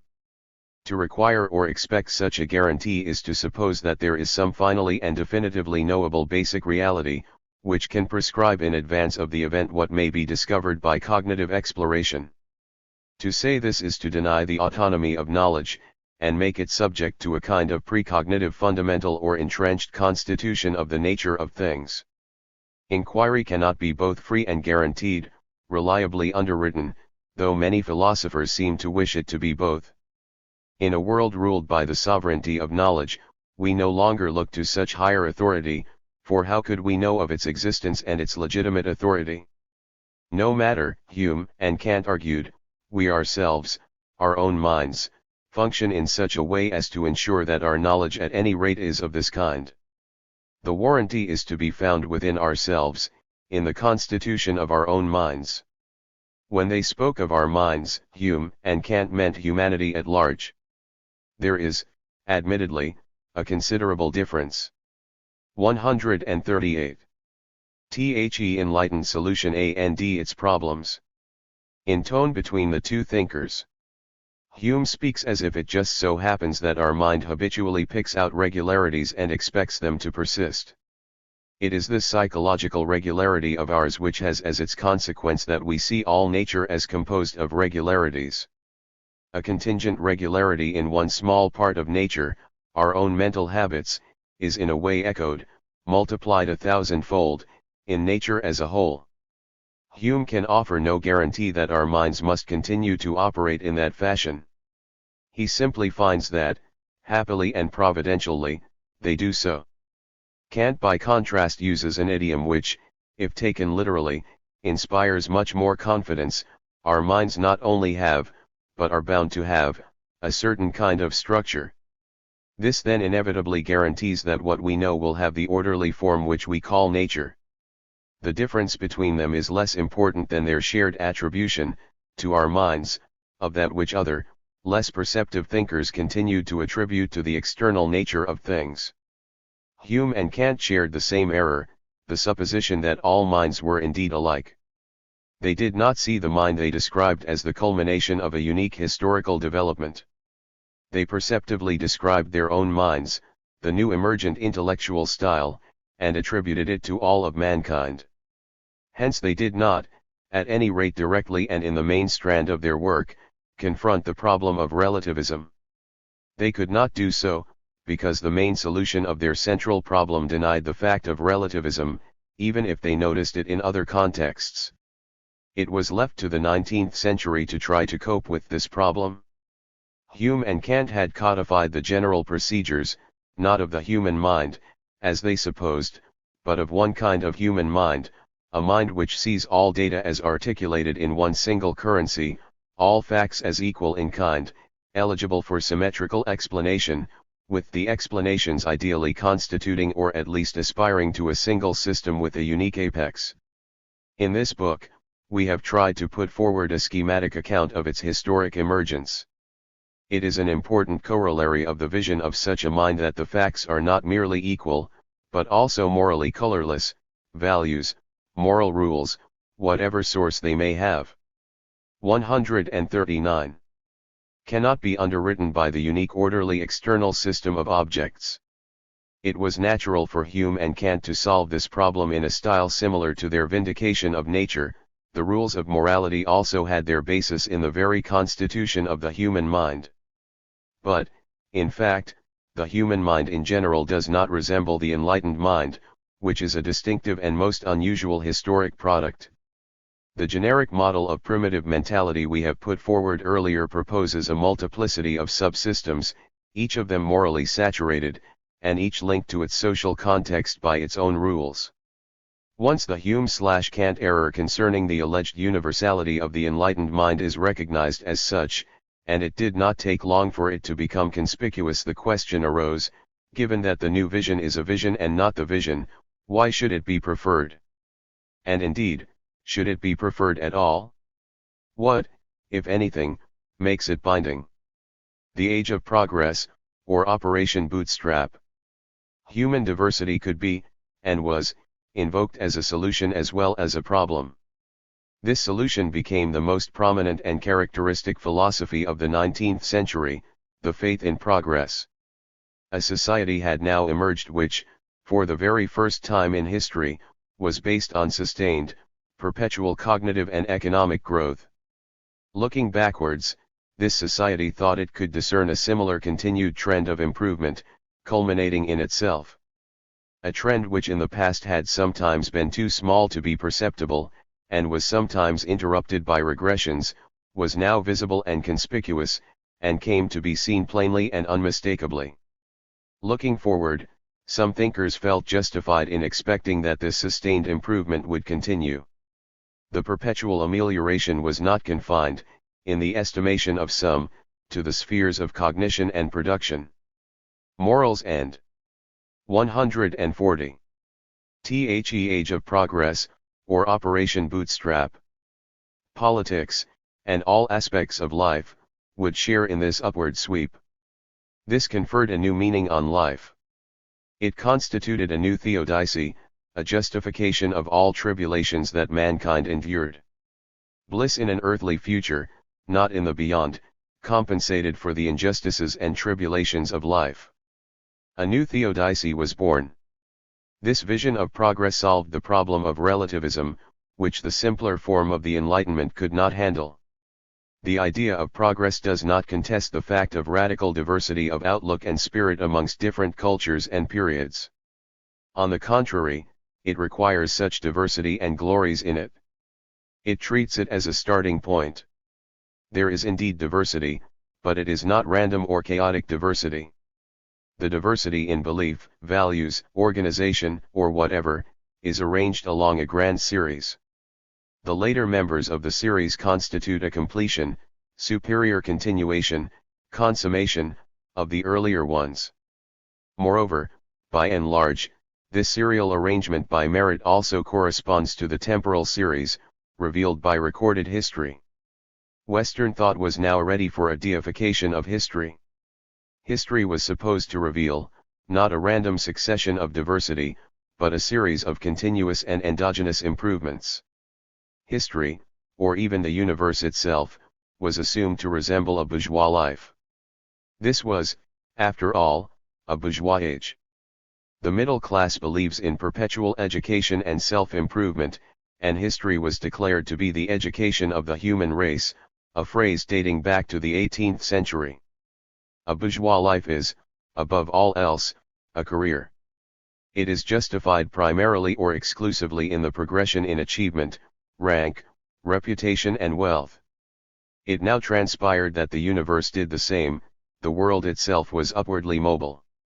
This new kind of philosophy was distinct from both the Platonic and the Cartesian visions. It did not, like the former, construct a transcendent, immobile, and authoritative vindication of the organizational and belief patterns of stable agro-literate society. It did not, like the latter, codify an individualist opting out of culturally enshrined prejudice, an exile which makes possible the instrumentally effective explanation and manipulation of the world. Unlike either style, it accepted and 141. Stressed the diversity of cultures, and saw, hazily, the contrast between Platonistic and Cartesian societies. It tried to formulate an overall vision which placed each type in a grand scheme. This scheme would simultaneously explain and justify diversity and, above all, confer authority on its general direction. It would vindicate the culmination of this process, which Western man either believed he was already exemplifying, or was due to attain shortly.